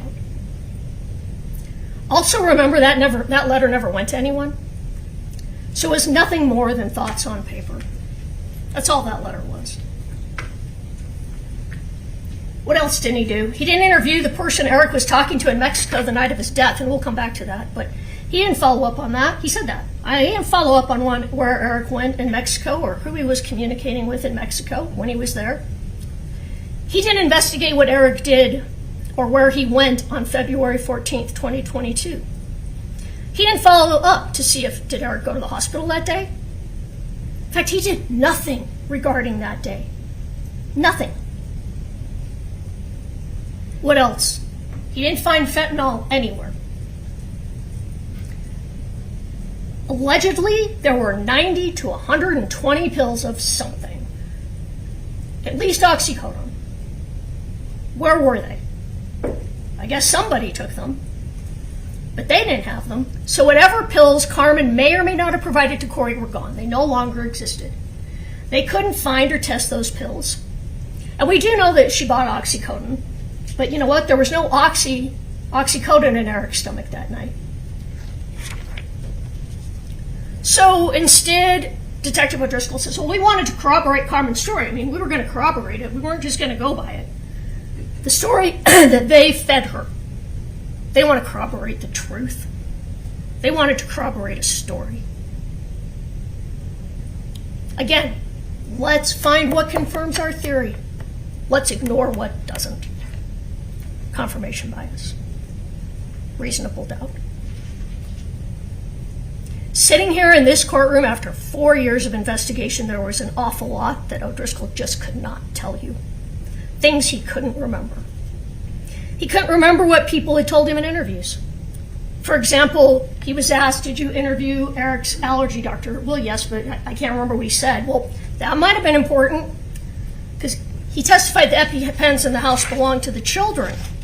Well, maybe because Eric had recently used his a couple of weeks earlier when he had an allergic reaction.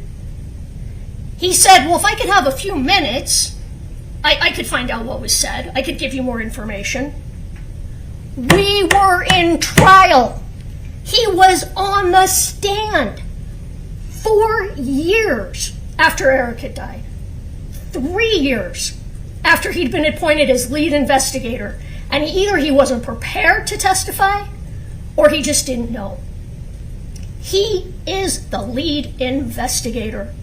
Now the state elicited testimony from him that how could he possibly know the entire case is just too much? I couldn't know all of that information.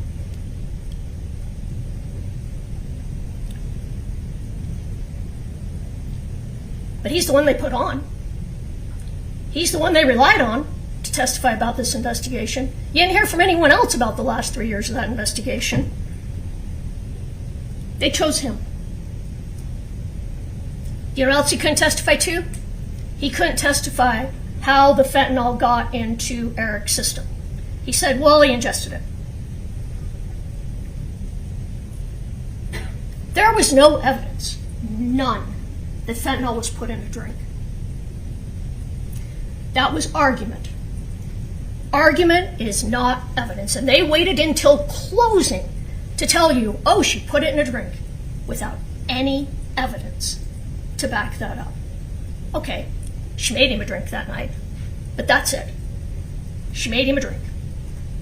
There's no evidence that fentanyl was in that drink.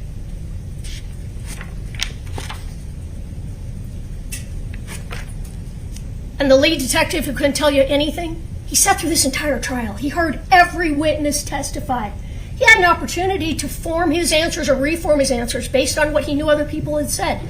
And yet he still didn't know the evidence.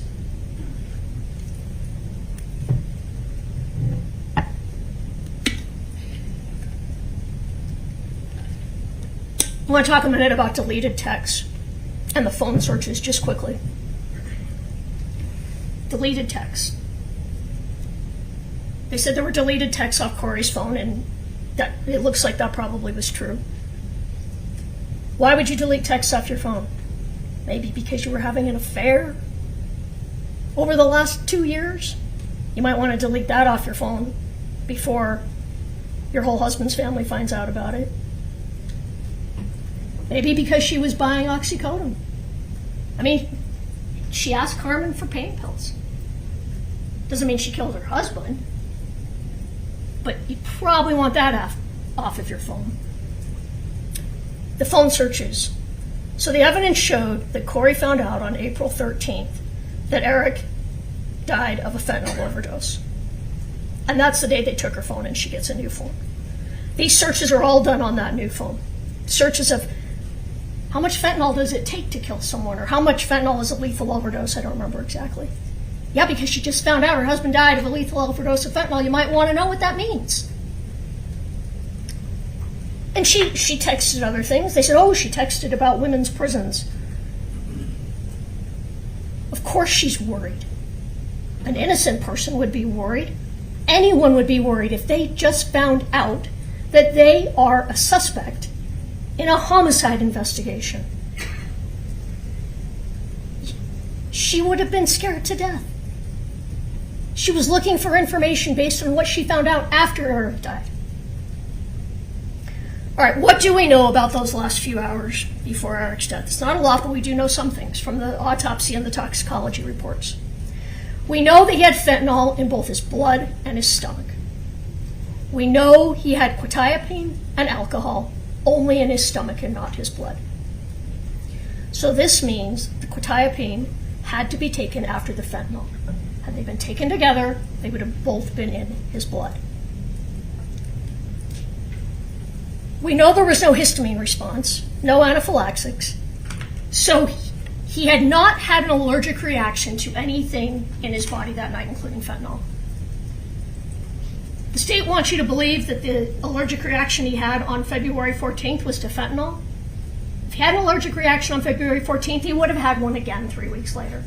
Now, I know the toxicologist testified, well, you don't have an allergic reaction every time, and you can look at her testimony, but it was a little bit hard to understand, but I believe she was talking about, you might eat peanuts for a lot of times and then have an allergic reaction, and then it starts. Once you have an allergic reaction to something, it doesn't typically go away. We know he had norfentanyl in his body, and this is because his body had started to metabolize the fentanyl. The state's toxicologist told you that the fentanyl could have been left over from a previous use. That was a possibility. Another reasonable possibility. The fentanyl was there from a previous use. That was the evidence. That is reasonable doubt. What else do we know from the ME and the toxicologist? Well, we know that the fentanyl was not put in a drink. And how do we know this? There was only fentanyl in the blood and not alcohol. The state's toxicologist leaned toward the fact that maybe Eric didn't even drink alcohol, that the alcohol in his stomach was post-mortem decomposition. But the other scenario that she said that was possible was that Eric took the fentanyl, then took the quetiapine, had a small amount of alcohol. She testified that it would take 15 to 60 minutes for fentanyl to make its way into the blood. That alcohol takes 15 to 30 minutes to make its way into the blood. So if the alcohol and fentanyl were taken together, they both would have been there at the same time in the blood. But just the fact that one reasonable possibility is that the fentanyl was taken before the quetiapine and the alcohol gives you reasonable doubt that it was placed in a drink an hour earlier. Now the state's saying, well, maybe she put it in a non-alcoholic drink. So their celebratory drink maybe didn't have alcohol in it. There's no evidence of that, but they're throwing around a lot of theories. Why is that? Because they don't have one. They don't know what happened. Dr. Christensen and Dr. Ulmer testified that the manner of death could not be determined. This is really important. Dr. Christensen testified the ME's office didn't know enough about Eric's history to determine if it was an accident. They also didn't have enough information to determine it was a homicide. The ME had at least a reasonable doubt as to the cause of death. And the ME isn't held to the high standard that the state is. And there was no evidence that the autopsy couldn't have been amended at a later date if additional information was received. The ME testified, excuse me, the ME didn't tell you that they couldn't amend the autopsy. He just told you they didn't. What else didn't they do? Why didn't they do a hair follicle test? Dr. Christensen said, well, we don't do that unless we're asked to. Who would you be asked to do that by? Law enforcement. Again, Summit County was only looking for evidence to confirm their theory. Evidence to support that Kouri was behind Eric's death. They did not want to look for evidence that contradicted that theory. Had they done that test, we might have our answer. Confirmation bias. All right. Let's start with the means. The state did not and cannot prove that Kouri ever purchased fentanyl. Carmen Lauber, interestingly, they barely mention Carmen Lauber in their closing. The only witness who can put fentanyl into Kouri's hand. Let's talk about her testimony. Admittedly, a lot of it was painful to watch. And in some ways, she's sympathetic. But she is looking at multiple long prison sentences. And her only way out, her only way was to testify at this trial. But what she could not do was put fentanyl in Kouri Richins' hands. She told you that she had no memory of what actually took place in 2022. During those interviews, she told detectives over and over again, my brain is fried. I've been using drugs since 6th grade. My memory is gone. So what she testified to you wasn't what she remembered. She admitted on the stand that what she testified to was what she had been shown, what she had been told. Detective O'Driscoll told you that Carmen Lauber could not remember the purchase of drugs after Eric had died. When asked by Ms. Nestor if at least one of the times that Carmen allegedly purchased drugs from Mr. Crozier and brought them to Kouri was after Eric's death, his response was, her testimony was not that. She didn't remember it that way. We found digital evidence that supported that. But you know what? She did testify to that. She testified at length and in detail about something that even Detective O'Driscoll said she didn't remember. Carmen Lauber was not able to tell you that she bought fentanyl. She agreed on the stand that it was the detectives that first put the word fentanyl in her mouth, in her head. She was told by detectives in this case that she bought fentanyl. Eric died of fentanyl, you bought drugs, you bought fentanyl. She took that story and she ran with it because she had everything to lose. And Detectives O'Driscoll and Detective Maynard told her, you are getting a big, giant get-out-of-jail-free card. And what do you have to do to get that big, giant get-out-of-jail-free card? Give them the details that will ensure Kouri gets convicted of murder. You heard that from O'Driscoll's own mouth.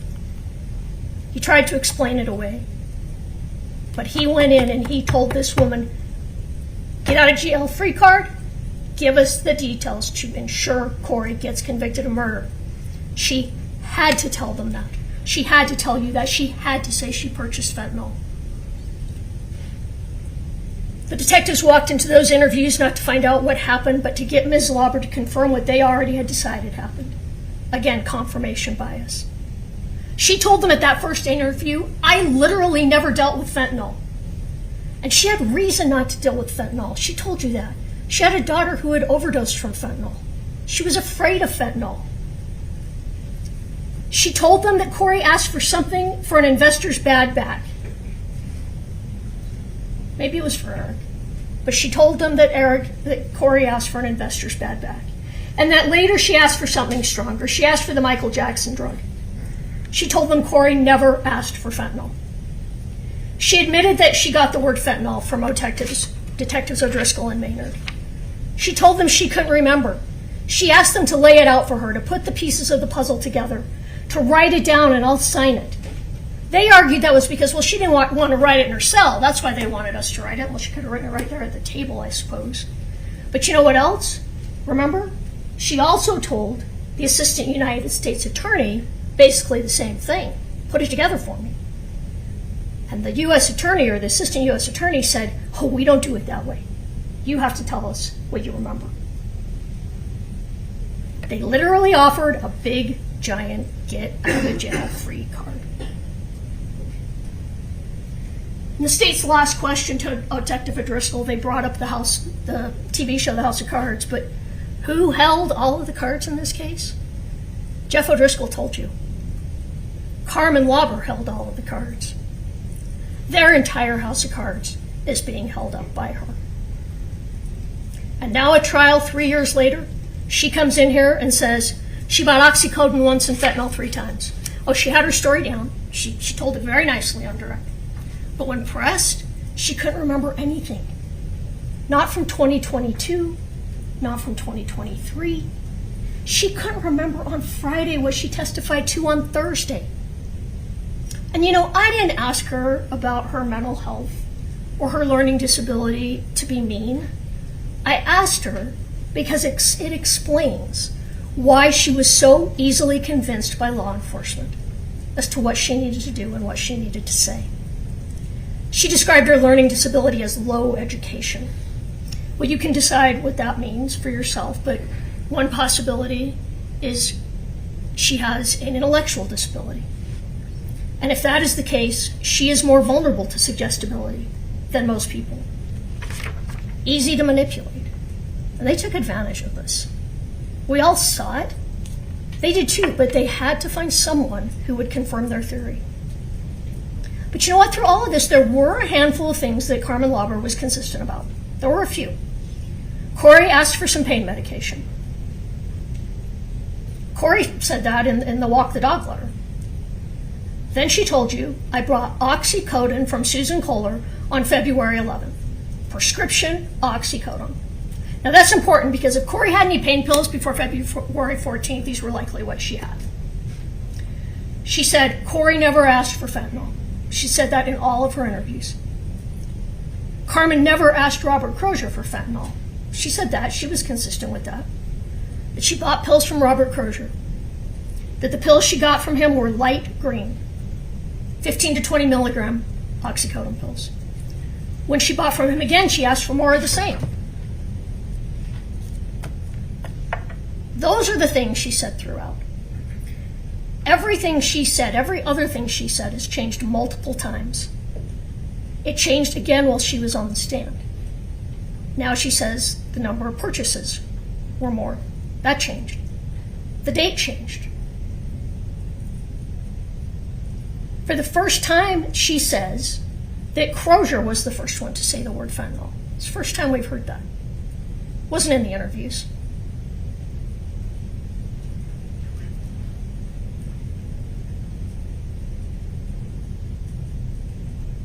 She's not a truthful person.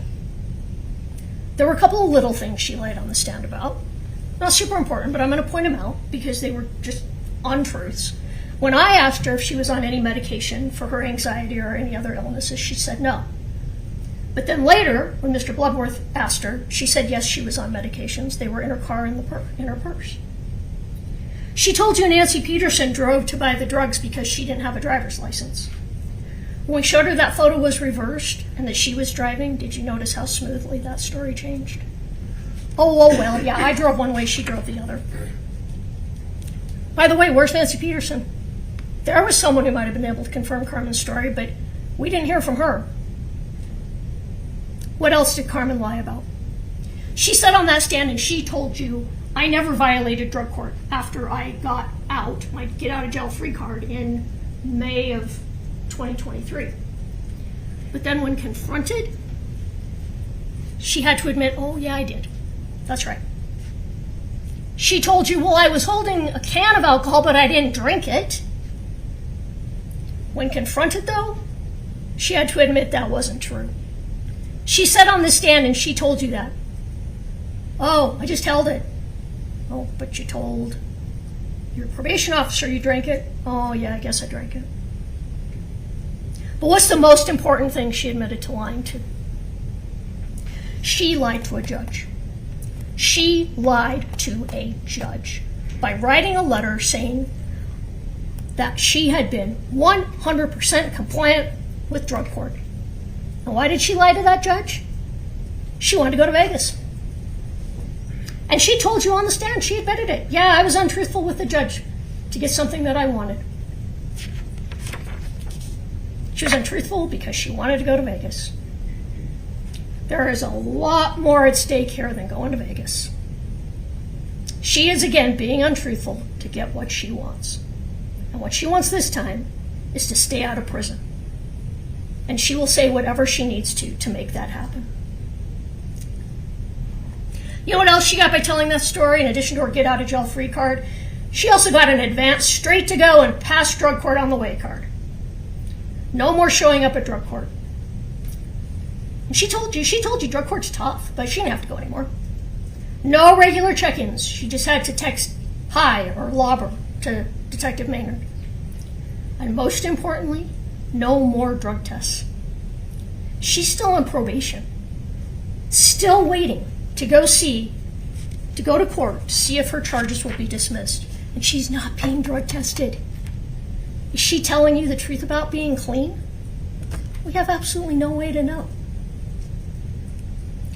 She got everything she wanted by testifying to things that she admitted she had no memory of. Can you feel for Carmen Lauber? You can. Can you believe her beyond a reasonable doubt? You cannot. And if you can't believe her beyond a reasonable doubt, you have to find Kouri Richins not guilty.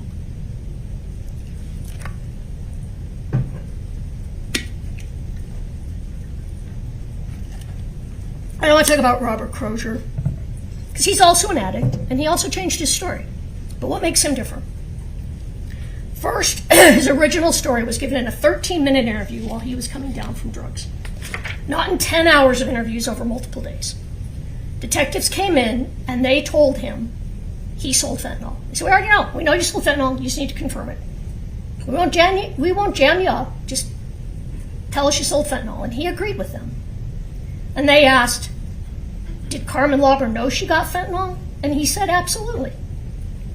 But what did he explain to you on the stand? Now that he's been through rehab, now that we know he's sober, he gave people what they asked for when he was selling drugs. He always gave them what they asked for. So when detectives came in and said, well, you sold Carmen fentanyl, Carmen asked for fentanyl, he said yes. He said, what I meant is, if that's what she asked for, that's what I gave her. What else makes him different, though, from Carmen Lauber? He changed his story from what the prosecution wanted him to say to what they didn't want him to say. Not the other way around. Why do this? Why would he risk his immunity? It would have been so much easier for him just to stick with his original story. But let's go back. So he gives that original story in April of 23. He sobers up. He meets with the state. He meets with Mr. Bloodworth in April of 25, before he ever spoke to me or to Mr. Berman. And he tells them at that time that he got it wrong. He says, no, I sold Carmen oxycodone, not fentanyl. And how does he know this? He told you. Because he didn't start selling fentanyl until late 2022. And he sold to Carmen Lauber in early 2022. Also, his source gave him fentanyl that was so dark it was almost purple. It wasn't light green. It wasn't light blue. Okay, so then he meets with our team in October of 25. He says the same thing. He signed an affidavit swearing it to be true. He testified to the same thing at trial. I was only selling Oxy in 2022. And not only that, he told you it was prescription Oxy from a pharmacy. So not fake Oxy that was actually fentanyl, but real Oxy. And he was a bit of an expert on the topic. I think he knew more than the drug expert did. He told you, light green pills, those were 15 to 20 milligram pills. Light blue pills, those were 30 milligram pills. His prescription was 10 milligram pills. He knew his stuff. He was a pretty successful drug dealer. And he told you when I sold fentanyl, those pills were almost purple. What did he have to gain by testifying to this? He's never met Kouri Richins. He'd never met Eric Richins. He didn't know Carmen. He isn't getting anything from anyone. It's for these reasons that his testimony is more credible than Carmen's. Her freedom is at stake, so she had to say fentanyl. She has to give them Kouri. He has nothing to gain.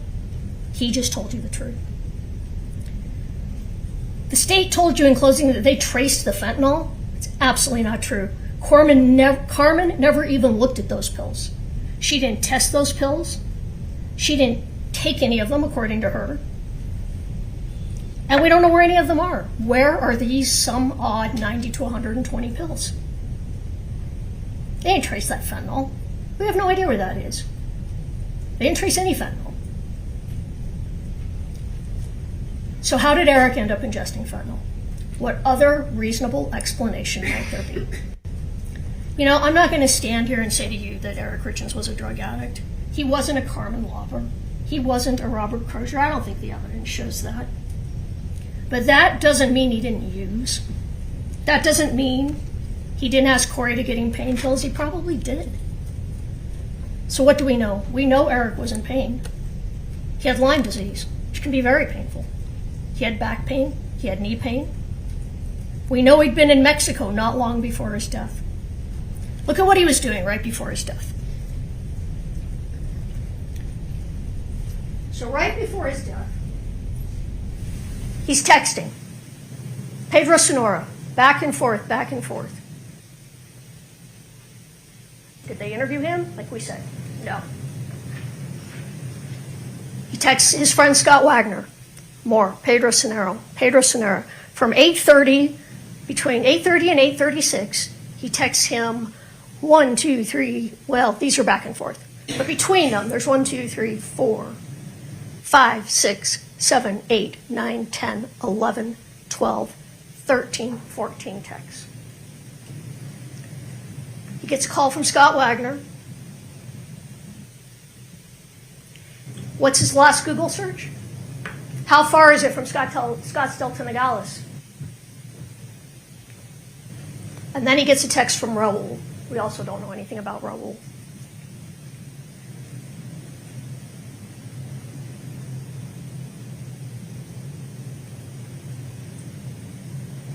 Maybe he made other calls. The state said maybe Kouri was calling on the Wi-Fi. Maybe so was he. We don't know who else he talked to, but this is what we do know.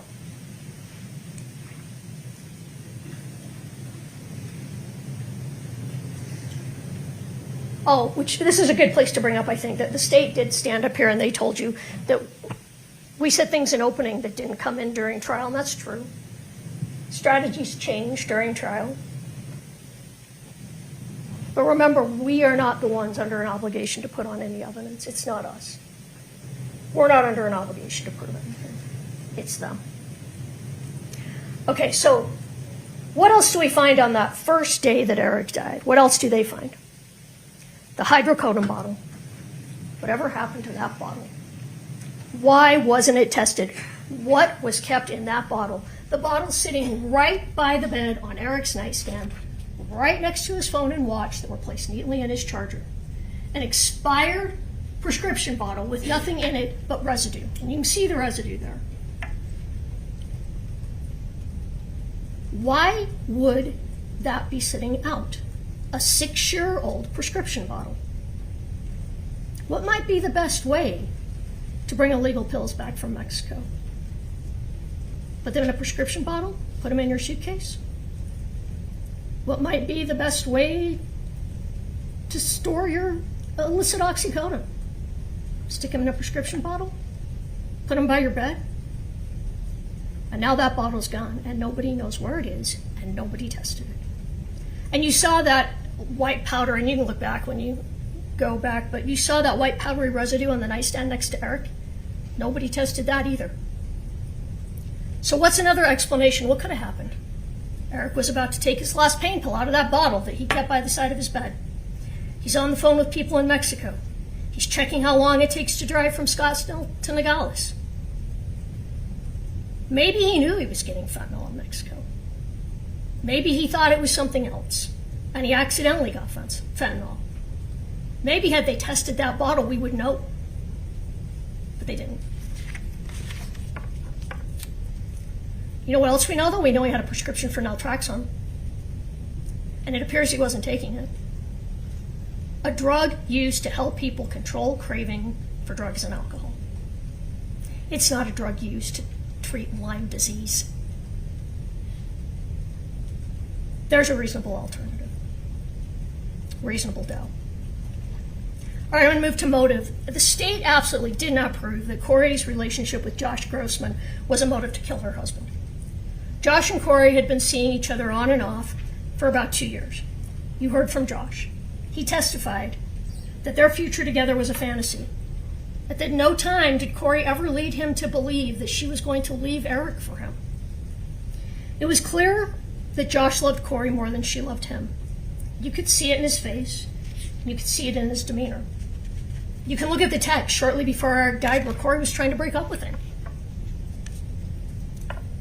The state wants you to find that the conversation Kouri had with Josh about his time in Iraq is somehow evidence or proof of murder.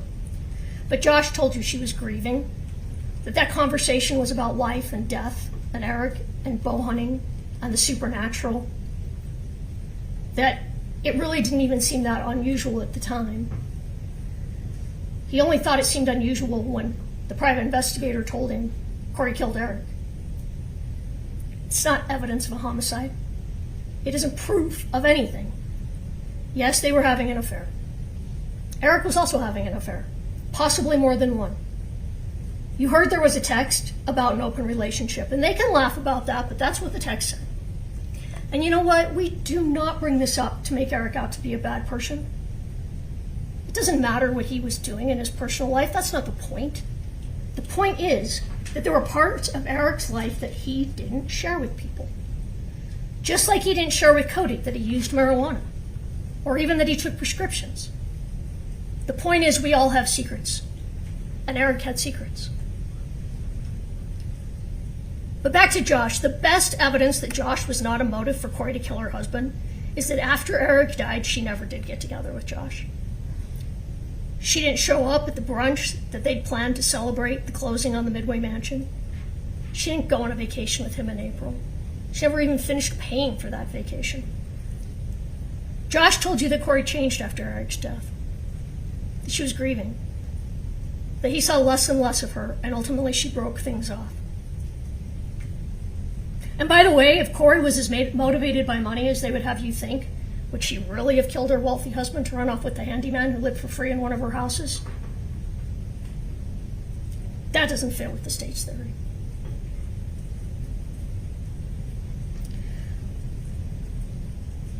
The state says, look at texts, replace the words in them with different words.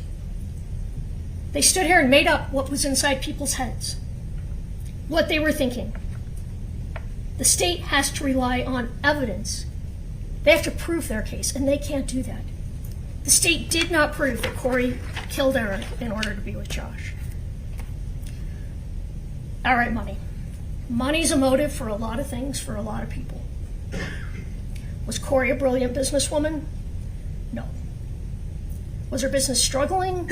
Yes, it was. Was there fake it till you make it? There seemed to be a lot of that going on. Brooke Carrington testified that money was not a priority to Kouri Richins. She could have used an accountant, she said. She didn't even use QuickBooks. And this is all true. A young mother trying to run a business, like most young mothers, young working mothers, Did her accounting take a back seat to her family? Probably. The state also wants you to believe that Kouri was cheating her best friend, but that's not what the evidence showed. The evidence showed that the $45,000 that Chelsea gave to Kouri was not earmarked for closing.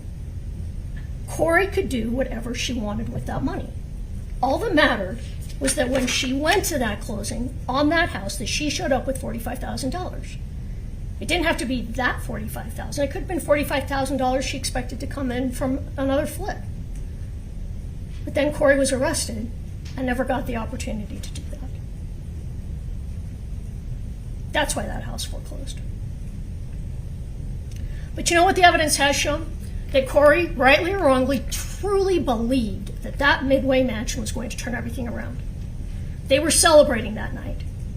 If Kouri was going to kill Eric for money, she certainly would not have done it on the night that she believed she had just secured a multi-million-dollar property. And if you look at the state's exhibit 624D, you will see that Kouri actually made a profit on every single home that she flipped. She had reason to believe that she was going to make a profit on this one too. All the foreclosures, those were all after her arrest. And something else, they say it would have cost way more money than she had to rehab the mansion, to live in it with Josh, which again, Josh said it was fantasy, that wasn't going to happen. But if you don't believe him, look at text, look at State's Exhibit 2-17D on page 33. This is where she and Eric are going back and forth on how much it would cost to rehab the mansion. And he says, we can't afford that. We don't even have time for that. What does she tell him? And you can look at it. I don't have it word for word. She tells him, no, we're not doing that. I just need money. I just need to give the numbers, to the investors. She didn't intend to rehab that. She intended to flip it after a little cleanup. All right, I want to talk about the gifts that the state talked about in their opening and throughout trial.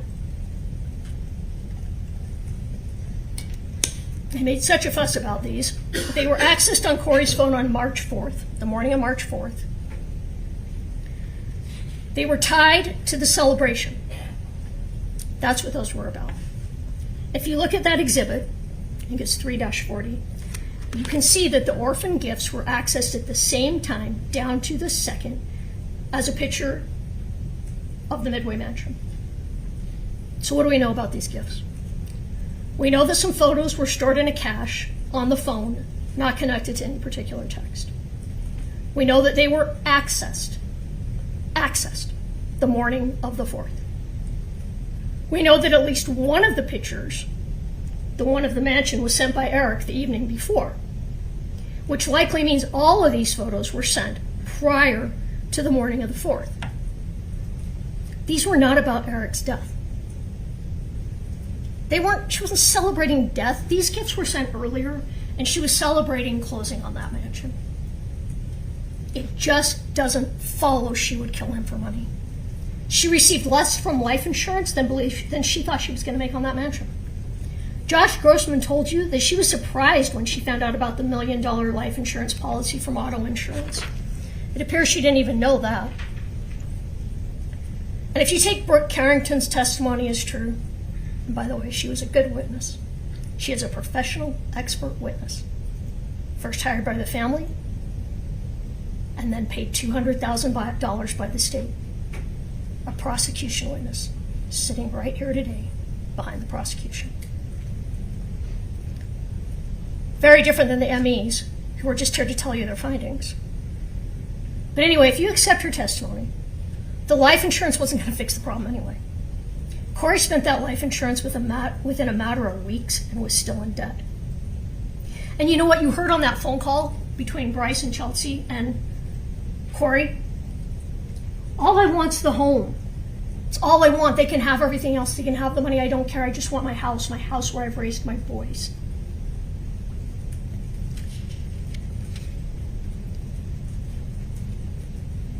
And you know what? Eric was making good money. In 2020, he told Christina Miller, the attorney he went to about talking about a divorce, that he was making, his income that year was over $33,000 a month. Cody Wright testified that they made $500,000 each the last year that Eric was alive. I believe there was testimony that there were other years she made even more. Not sure about that, but I think that was in there. So if this case was about money, Eric was worth so much more to Kouri alive than dead. Opportunity. Well, I guess her opportunity was she was the only one in the house. Who else was in the house, though? Who else had an opportunity to take those pills? Eric. 4 years later, 10,000 searches, over $300,000 worth of expert witnesses, 3 weeks of trial, the FBI, the DEA, Homeland Security, the Summit County Sheriff's Office. They cannot tell you how Eric ingested that fentanyl. They haven't done their job, and now they want you to make inferences based on paper-thin evidence. They speculated on a number of things during closing, and they want to tell you, they want you to do their job for them. Tell them no. Tell them if they're going to charge a person in your community with the most serious crime there is, they better have the facts. They better have the proof. They better have more than speculation and conjecture, because that's their job. It's not your job. All right, I want to talk about the elements. The first one, aggravated murder. Okay, so they have to prove that that Kouri Richins intentionally or knowingly caused the death of Eric Richins. The state has not proven this. They haven't even proven that she obtained fentanyl. They have not proven where the pills ended up or how Eric took them. The state stood up here and argued, well, it really doesn't matter what drug she purchased. As long as it was an illicit street drug, it absolutely matters. Because what did he die of? He died of fentanyl. There was no oxycodone in his system. There was no other drug in his system. They must prove that she purchased and gave him fentanyl. Oh, and let me talk about Becky Lloyd for 1 minute. She said that she had a conversation after a drink or two where Kouri allegedly said, things would be easier, I'd be better off if Eric was dead. But what else did you hear? You heard Becky in a recording tell officers and investigators, I don't think I can testify to that on the stand. I'm not sure that that's true. But then she testified to it. Well, maybe they threatened to bring a catch pole for her dog too. One thing I want to point out here, though, is if after looking at all the evidence, you believe that Ms. Richins accidentally obtained fentanyl when she thought she was getting oxycodone, and then Eric took those pills voluntarily and died, that is not intentionally and knowingly. That is not aggravated murder. And if you conclude that, you must find Kouri Richins not guilty. All right, attempted murder. What is the evidence of this? And again, it has to be intentionally or knowingly, and it has the rest of the elements there. She had to take a substantial step. So here's the evidence. Kouri bought an omelet and an egg sandwich at 9 o'clock the morning of February 14th. There was no evidence that she left that sandwich in the truck. To the contrary, there was a conversation with her mother saying, they think I left some sandwich in a truck. That didn't happen. Eric said he wasn't feeling well. He took a nap between 11:30 and 2. He called a couple of friends and sounded upset. He joked a few days later with Kouri and friends that his wife had tried to poison him, that he'd had an allergic reaction and used an EpiPen.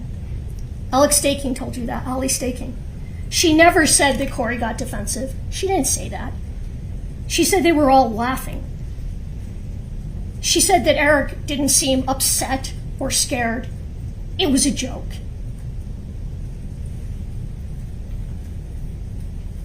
Wouldn't be the first time a spouse ate something and said, oh my God, my wife tried to poison me. But that's it, that's their entire case. He didn't go to the hospital. He didn't do anything that day but take a nap. Eating an egg sandwich, having an allergic reaction to something, and taking a nap. There is no world in which that is attempted murder beyond a reasonable doubt. Oh, they point out that months later in text to Chelsea, her friend, that she gets some details wrong about that day. Maybe because she didn't try to kill him. And in her memory, that day really wasn't all that important. She said, I bought him lunch. Well, it was breakfast.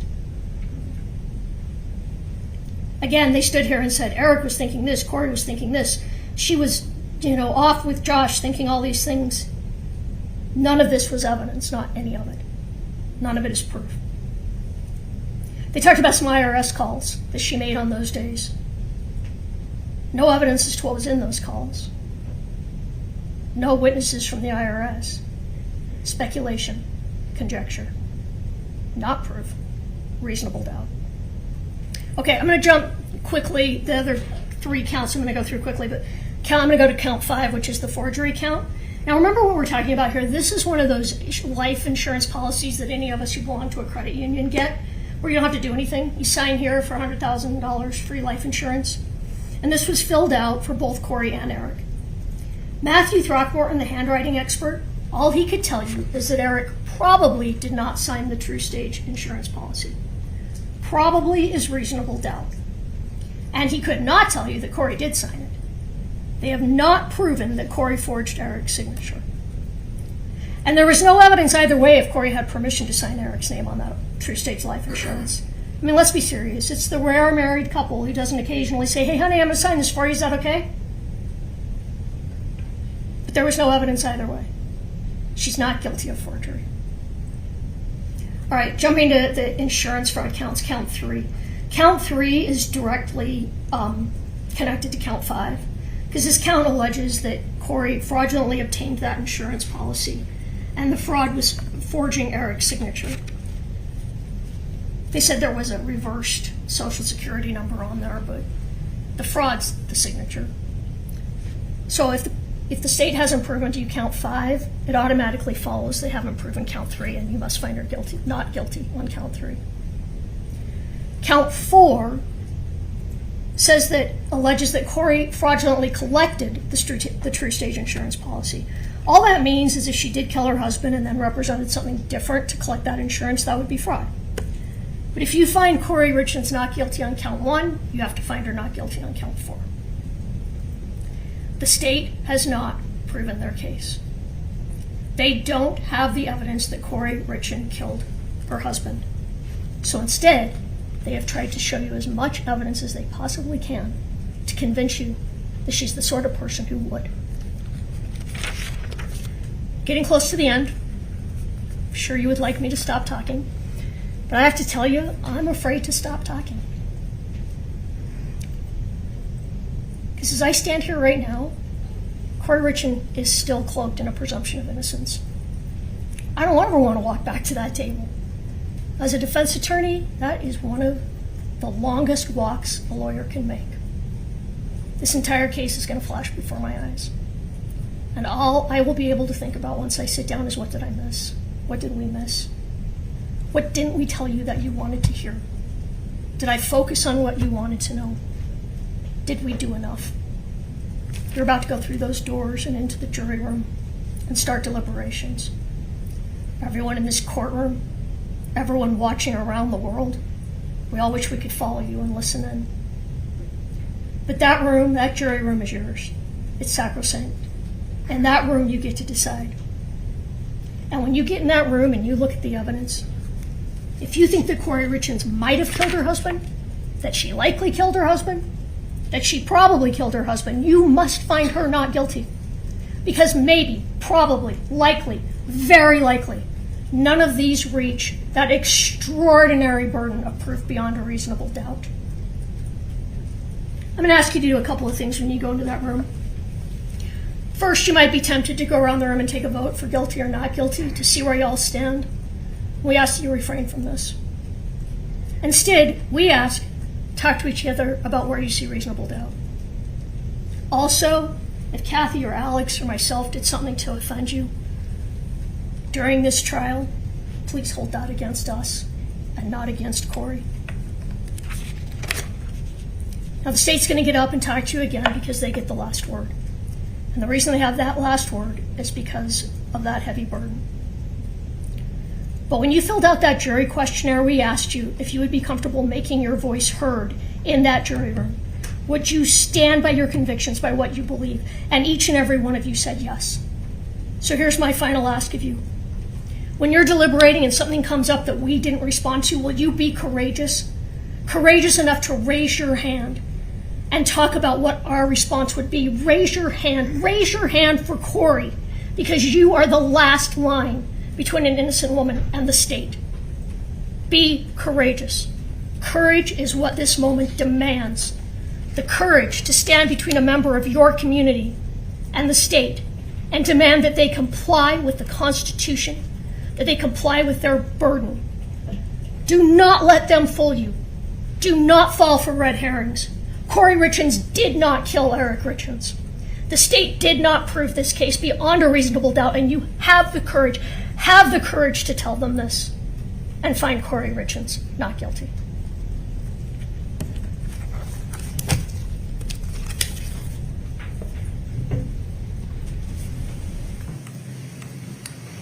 Mr. Bloodworth. Your Honor, 15 minutes now will save me 30 minutes later. Understood. Folks, let's you stretch your legs. All rise to the jury.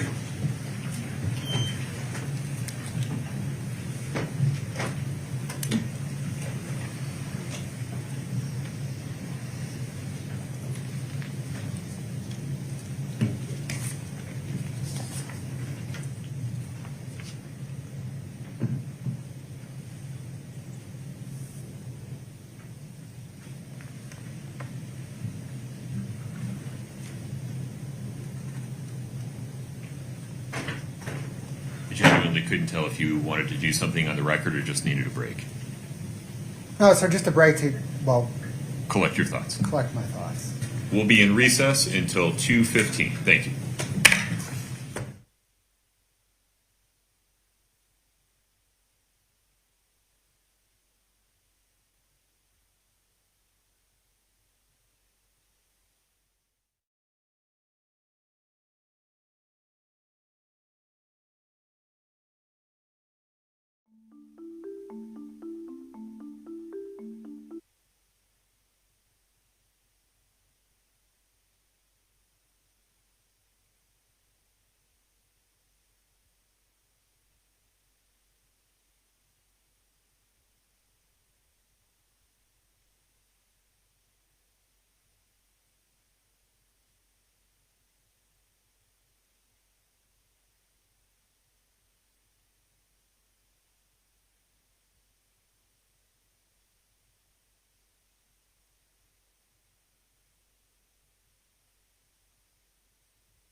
Please have a seat.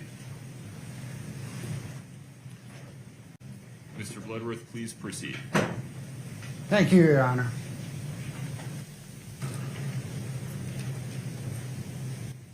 Next, guys. Parlor tricks are not legal standards. Legal standards are what matter. Let's review a couple of the important ones. You'll have them in your instructions when you go back to deliberate. Reasonable doubt.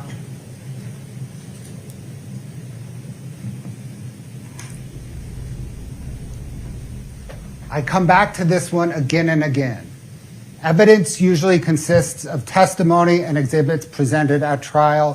What the lawyers say is not evidence.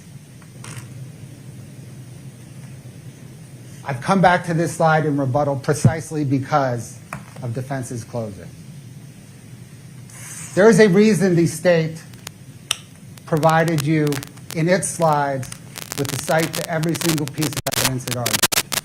We told you the transcript page and line.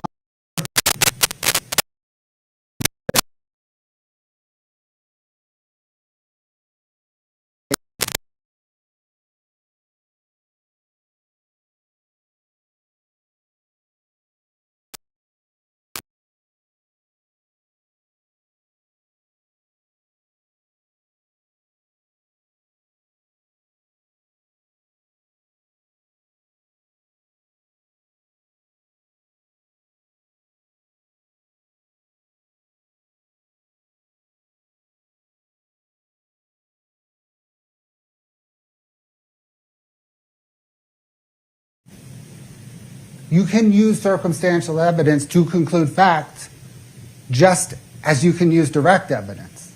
The instruction gives the example of it is wet outside and people are closing up their umbrellas. That makes sense. Let me put it to you a different way. Does everybody know what happened here?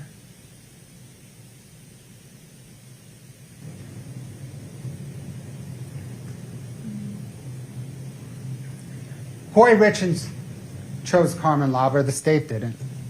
Hold on, let me text.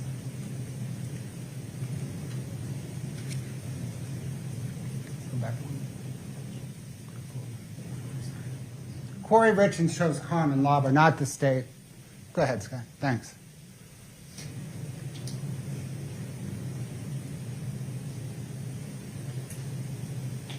Kouri Richins chose Carmen Lauber because she was the drug dealer she knew. The state granted Carmen Lauber immunity because it cares more about a murder case than a drug deal. That should surprise nobody. Kouri Richins chose Carmen Lauber in part because she had control over her. She could help her out. She employed her to some measure. She could help her out. A little quid pro quo. You give me some drugs, I can help you out with your drug court. Kouri Richins chose Carmen Lauber, not me. Her testimony is corroborated. If you only believe Carmen Lauber's testimony that is corroborated, that is plenty of proof to convict.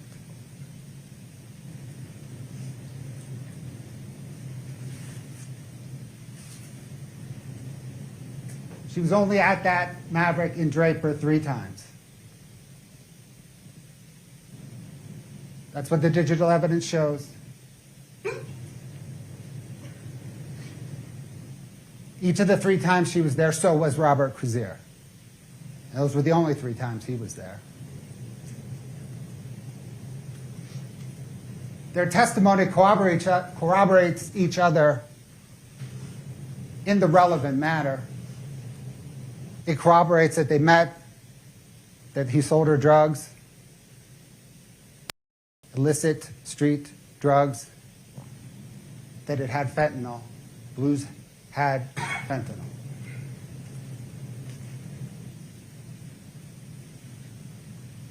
Corroborates that they weren't prescription drugs.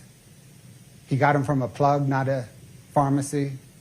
They were packaged in a little clear baggie, not a prescription bottle. All the testimony of Carmen Lauber and Robert Crozier that matters corroborates each other. So with these transactions, when Carmen... Go ahead, we've what did she seen this tell one you? again.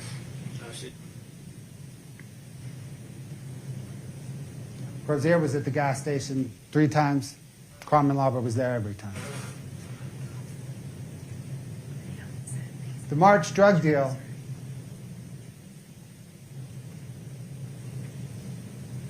Timing of this is very interesting. Shortly after Eric's death, Carmen Lauber spoke with Kouri Richins and asked, "Please tell me these pills were not for him." Of course she denied it. No. But then, a few days later, she asked for more pills. It's curious as to why. Perhaps to cover up that the pills were indeed for Eric. If I ask for more, she'll know they weren't for Eric. It's also interesting that she said she needed something to get her mind. What? I don't know. Maybe she wanted the pills for herself. This suggests she wanted the pills for herself to calm her mind. Which tells you she knows that a pill that she buys from Carmen Lauber is not bad. It's a whole bunch of pills that kill.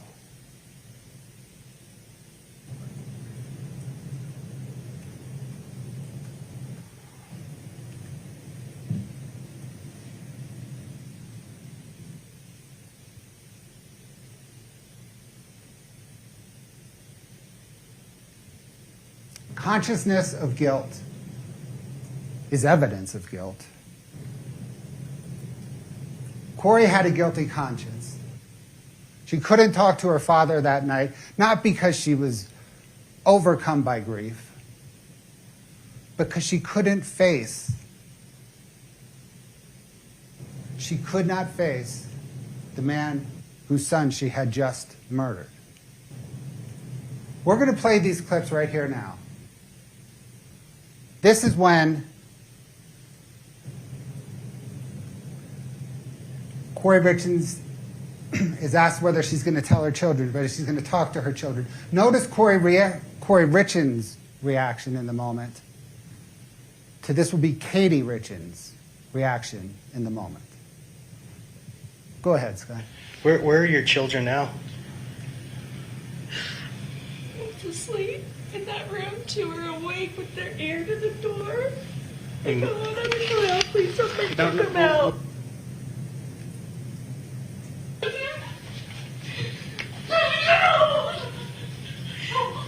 No, what happened? What happened? We don't know. We went to bed.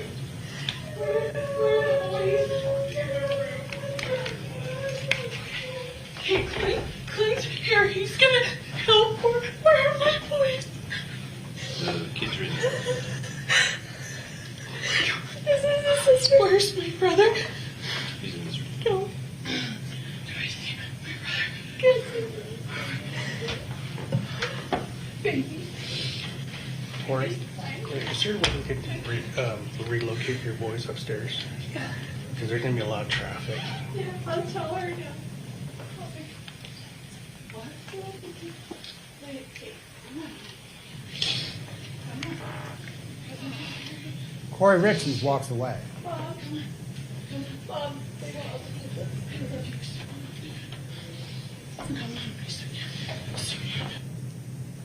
Katie then takes the boys upstairs.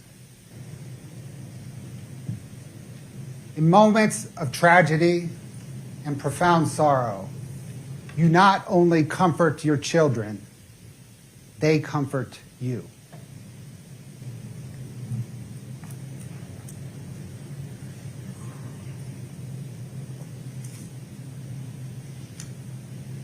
Kouri Richins hides her face because she doesn't know how to react because she is not grieving.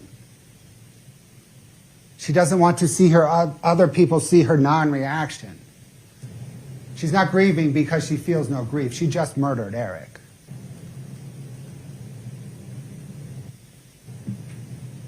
You heard Deputy Wynn testify. She wasn't crying.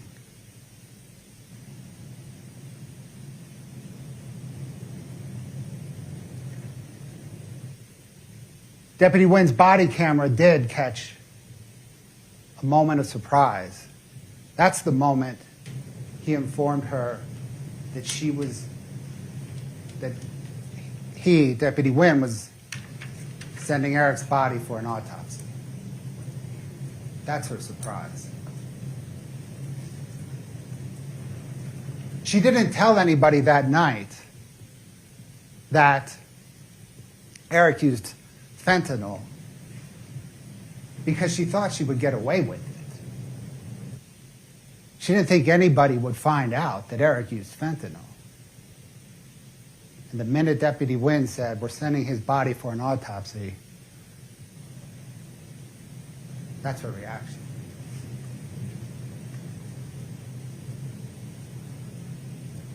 The 2016 empty hydrocodone bottle is immaterial. Eric had no hydrocodone in his toxicology results.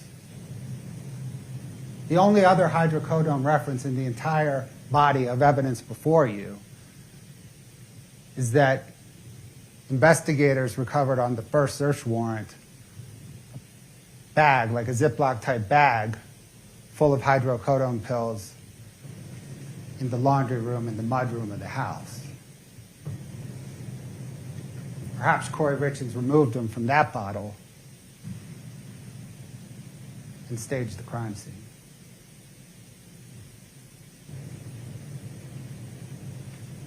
This is also inconsistent with the notion, having those hydrocodone bottles in the house, pills in the house, is inconsistent with the notion that Eric had a secret drug habit and was going to the street for illicit pain pills, and there's a baggie of hydrocodone in the house.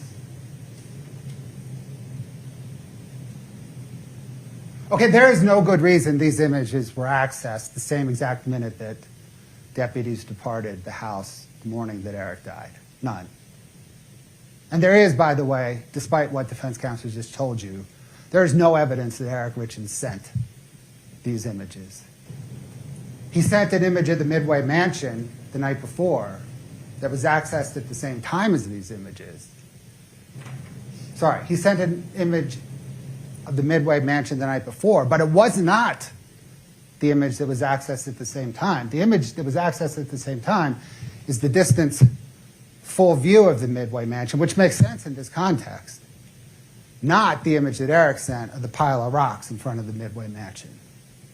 Details matter. We don't know who sent these images,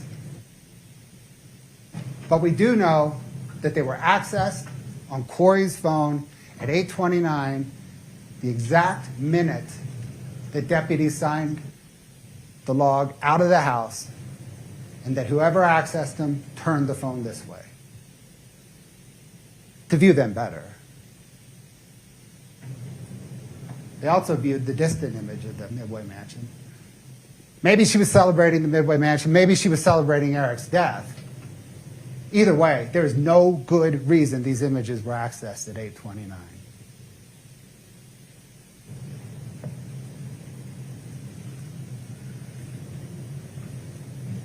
Kouri Richins minimized how Eric died because she needed to cover up her involvement in Eric's death. The worst minimization was the one to his father. After speaking on March 17th with the medical examiner's office, Kouri Richins told Eric's father, knowing this was not true, that Eric Richins died in part of COVID and in part of the same lung fungus that Jean's wife, Linda, died of. That is not only covering up her involvement, that is cruel.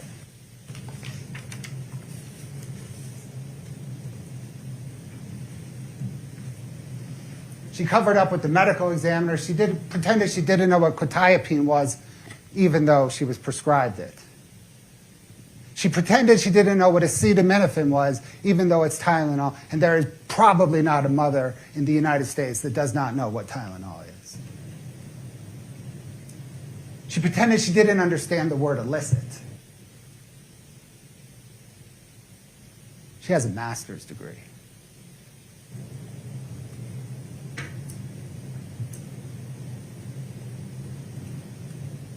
In feigning ignorance with Dr. Christensen, she was fishing for information to craft her defense. She was asking, was it injected? Did he eat it?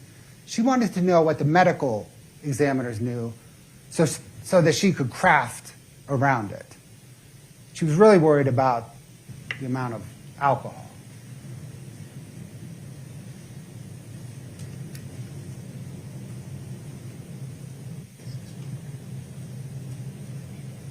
On April the 13th, Detective Woody told Kouri Richins that Eric died of fentanyl intoxication. Right after that, she tells Josh, oh, it was just a trace. Chelsea, it was just a trace. It was his lungs that were shot to shit. She is minimizing, deflecting, covering up. She is distancing herself from her murder.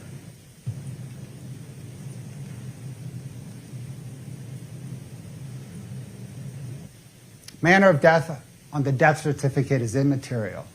It's a box we check. It's used for statistical purposes. They turn the information over to the Bureau of Vital Statistics.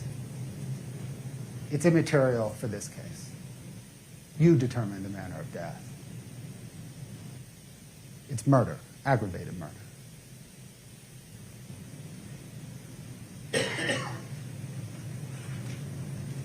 Perhaps in a perfect world, the medical examiner would amend the death certificate, but you heard Dr. Ulmer. She signed it on June the 6th, 2022, when the investigation was really in its infancy. And she had one foot out the door. It was her best solution to finish her report before she retired. It is what it is. Bureaucrats.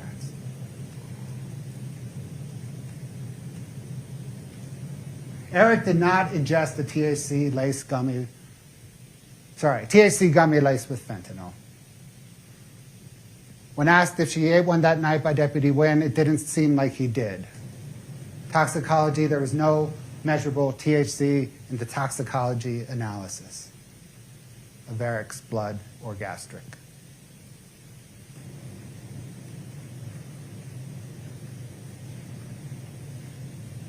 The THC that they collected on the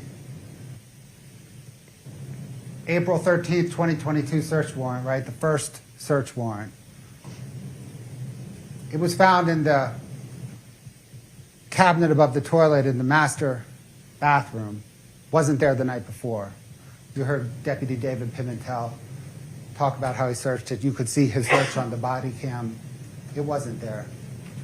It was put there after Eric died.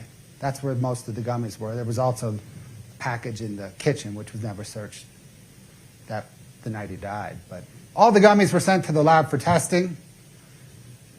In fact, the gummies, lots of stuff was sent to the lab for testing. None of it confirmed any fentanyl.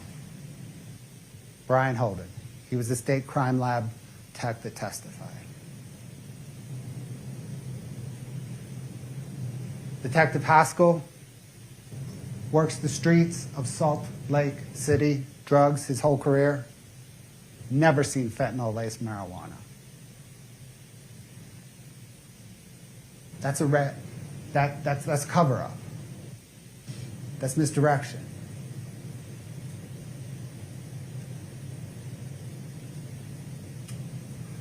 Kouri Richins' plan, if it was a plan, to make money on the Midway mansion is not tethered to reality.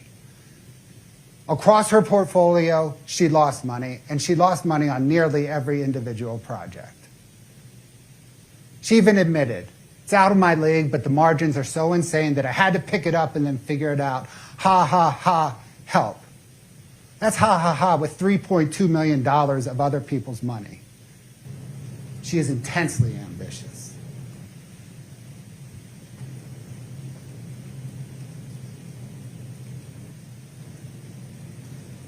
Her plan was not tethered to reality because she could not, with more money than she could even imagine, overcome the Corps of Engineers holds on this property. Not going to happen.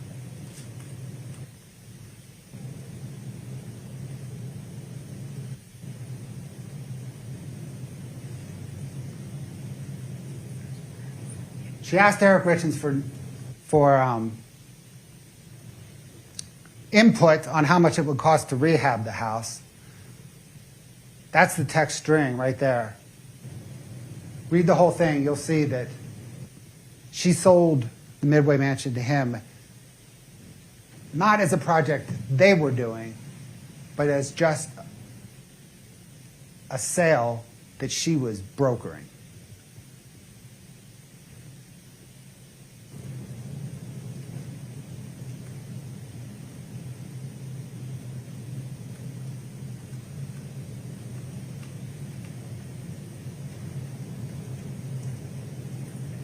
Okay, ready? Okay, I'm getting all three. Cheers, boys. Yep, come back in the corner with us. There we go. Richard. Richard, yep.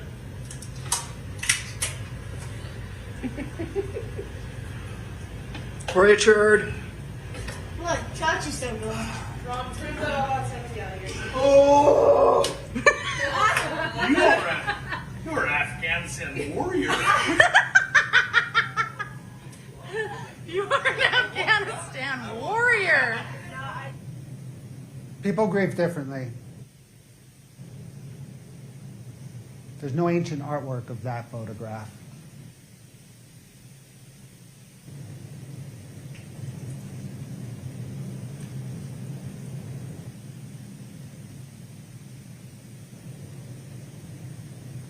This book provides kind of three pieces of insight into Kouri Richins. The first is she wrote it, had it written, and published it in early 2023 when she knew that investigators were investigating her for the murder of Eric Richins. She promoted it. Her mother sent a book to investigators, all to deflect attention away from Kouri Richins.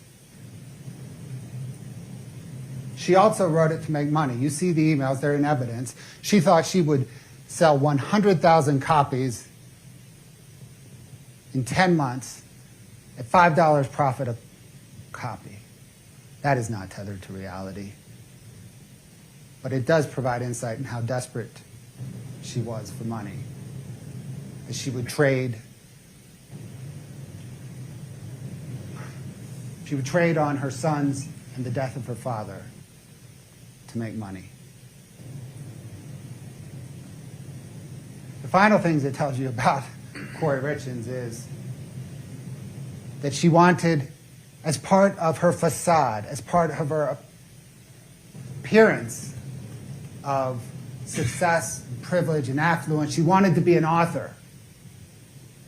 But she didn't write it, and you can see from her writings and text messages, Orange Notebook, the notes, the Walk the Dog letter, not only did she not write it, she's not a good writer. But she wanted to appear as one. The appearance was what was important to her.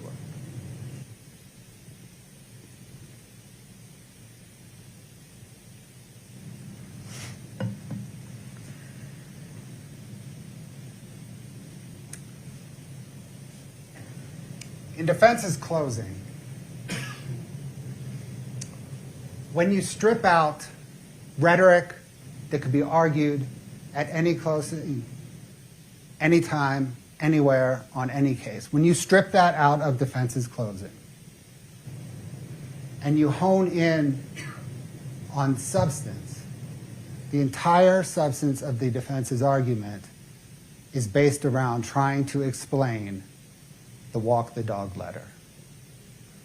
Kouri Richins is saddled with this letter and needed to craft the defense around this letter. It's obvious that the letter was written to get her brother to testify to a narrative that would explain everything.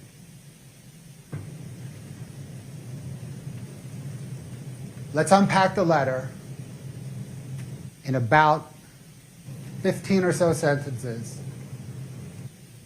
not with what Kouri Richins wrote, but with what the evidence shows.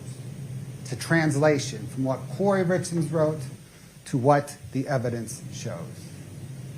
First part, here's what I'm thinking but you have to talk to Ronnie. He would potentially have to testify to this, but it's super short. What the evidence shows is this says, I'm thinking that if you tell Ronnie to testify to what I'm about to write, it will explain everything and I will not get convicted.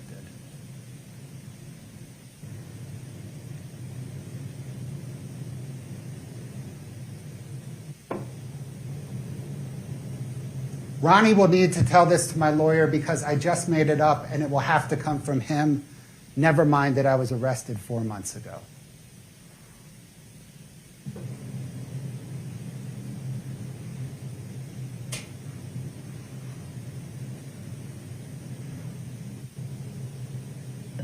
I need an excuse for Ronnie and Eric to be hanging out. Never mind that football season ended a month earlier.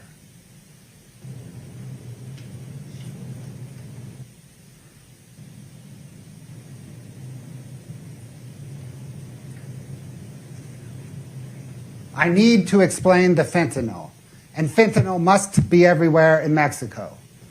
Never mind that Eric would have to fly with the fentanyl, and I later say that Eric would not fly with drugs for fear of getting caught.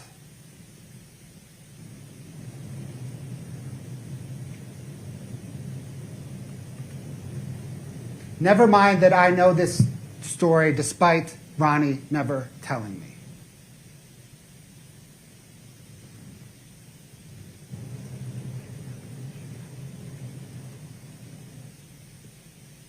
I need to explain why everyone will testify that Eric never used drugs.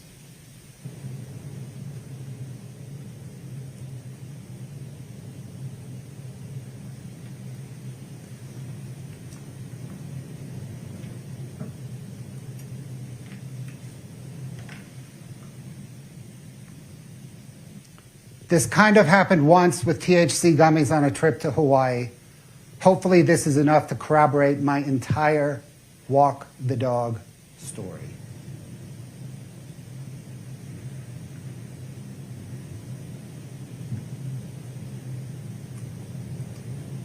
I need to distance myself from fentanyl.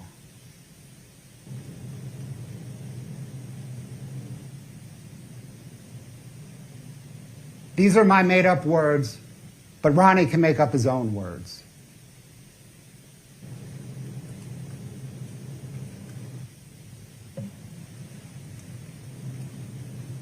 If Ronnie does not say these things, I'm convicted.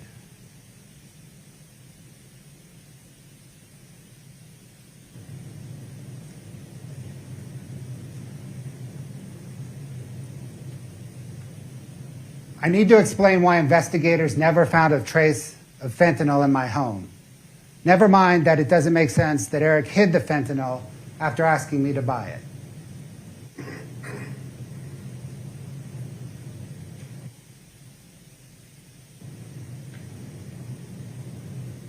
Don't get caught passing this made-up story along to Ronnie. That would be horrible.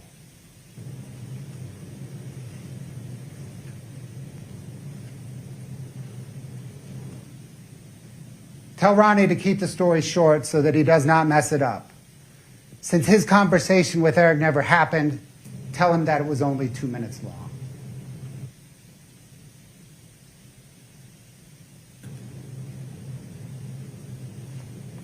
Ronnie needs to do this so that I do not get convicted. I can then extract revenge on Eric's sisters.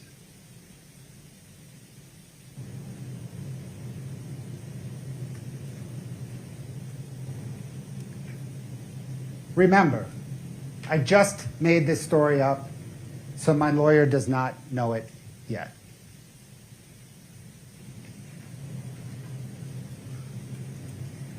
All the evidence in this case proves that Kouri Richins murdered her husband and the father of her 3 children, Eric Richins. There is no other rational explanation for the evidence. And despite all the evidence, Kouri Richins clings to the facade that has enabled her to get away with so much for so long. And despite all the evidence, Kouri Richins doubles down and blames Eric. She is intensely ambitious. See through her facade, check her ambition. Do not let her get away with murder.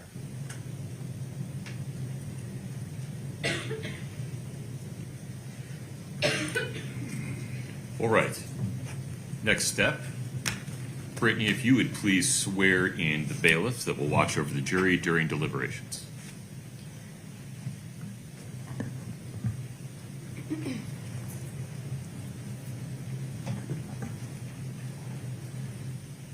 If you'll all raise your right hand. Do you affirm that you will take charge of this jury and take them to some private and convenient place where they may deliberate upon their verdict, allowing no one to speak to them nor to do so yourself unless so ordered by the court, and to return them to the court when they have reached a verdict or when so ordered, subject to the pains and penalties of perjury? Thank you. Thank you. Ladies and gentlemen, a few additional instructions. If you want to read along, you can fast forward to instruction number 46. Four-person selection and duties. Among the first thing you should do when you go to the jury room to deliberate is to appoint someone to serve as the jury foreperson. The foreperson should not dominate the jury's discussion, but rather should facilitate the discussion of the evidence and make sure that all members of the jury get the chance to speak. The foreperson's opinions should be given the same weight as those of other members of the jury. Once the jury has reached a verdict, the foreperson is responsible for filling out and signing the verdict form on behalf of the entire jury. In the jury room, you will receive a verdict form. Please read the instructions on the form carefully. The verdict form is separated into several sections, one section for each count charged. Each count has separate instructions. When rendering your verdicts, you need to make sure only one verdict for each count is marked. You may be asked additional questions about the basis of your verdicts.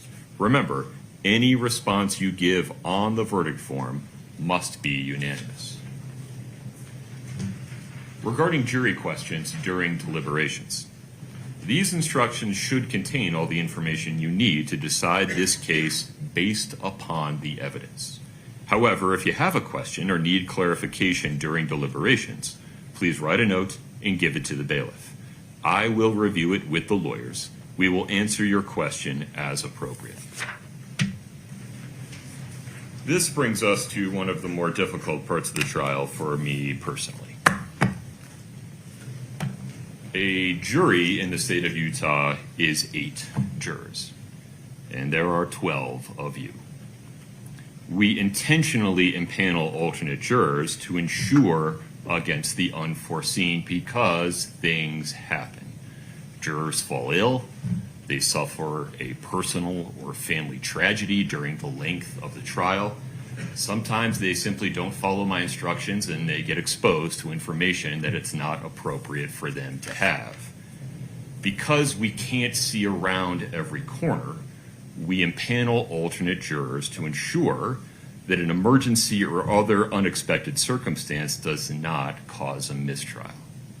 We simply can't try a multi-week trial without the help of alternate jurors, and for these reasons, the service and sacrifice of alternate jurors is just as valuable and just as deserving of respect as the remaining jurors.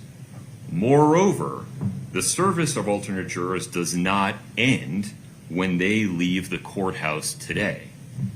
Rather, the alternate jurors are still subject to all of the court's instructions and restrictions, because if an emergency arises during deliberations, one or more of the alternate jurors may be called back to join deliberations at that point. We could not have expected that all of you would be so hardy and so diligent in following the court's instructions, and so we impaneled 4 alternate jurors. The alternate jurors in this case are jurors 9, 10, 11, and 12. If jurors 9 through 12 would please stand. An important instruction. This case isn't over. You're still impaneled. Please do not talk about the case. Please do not let anyone else talk about it to you. Please do not read, watch, or listen to anything about this case.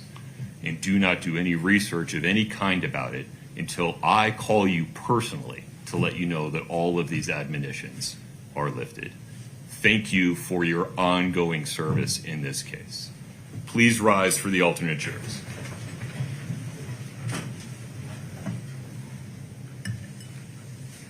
Greg, I can't see who's over there. Yeah, Greg, if you would let them out. I have a couple of extra instructions for the 8 remaining. Thank you.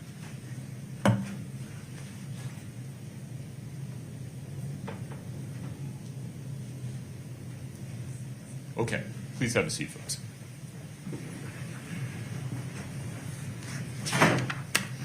Members of the jury, as you deliberate, you may have questions. If you do, please remember, you can write a note, give it to the bailiff. I'll review it with the lawyers, and we'll answer your questions as appropriate.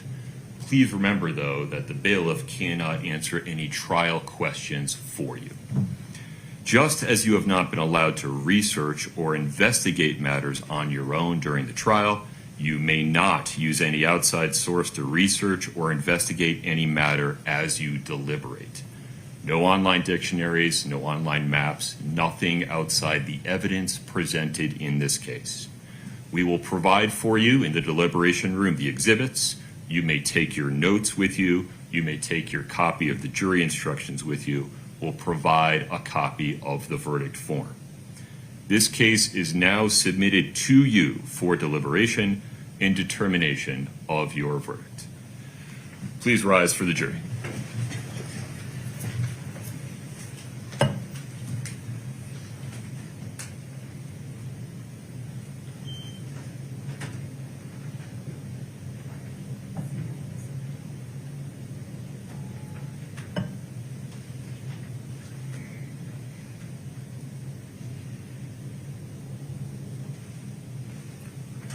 Folks, have a seat. Thank you.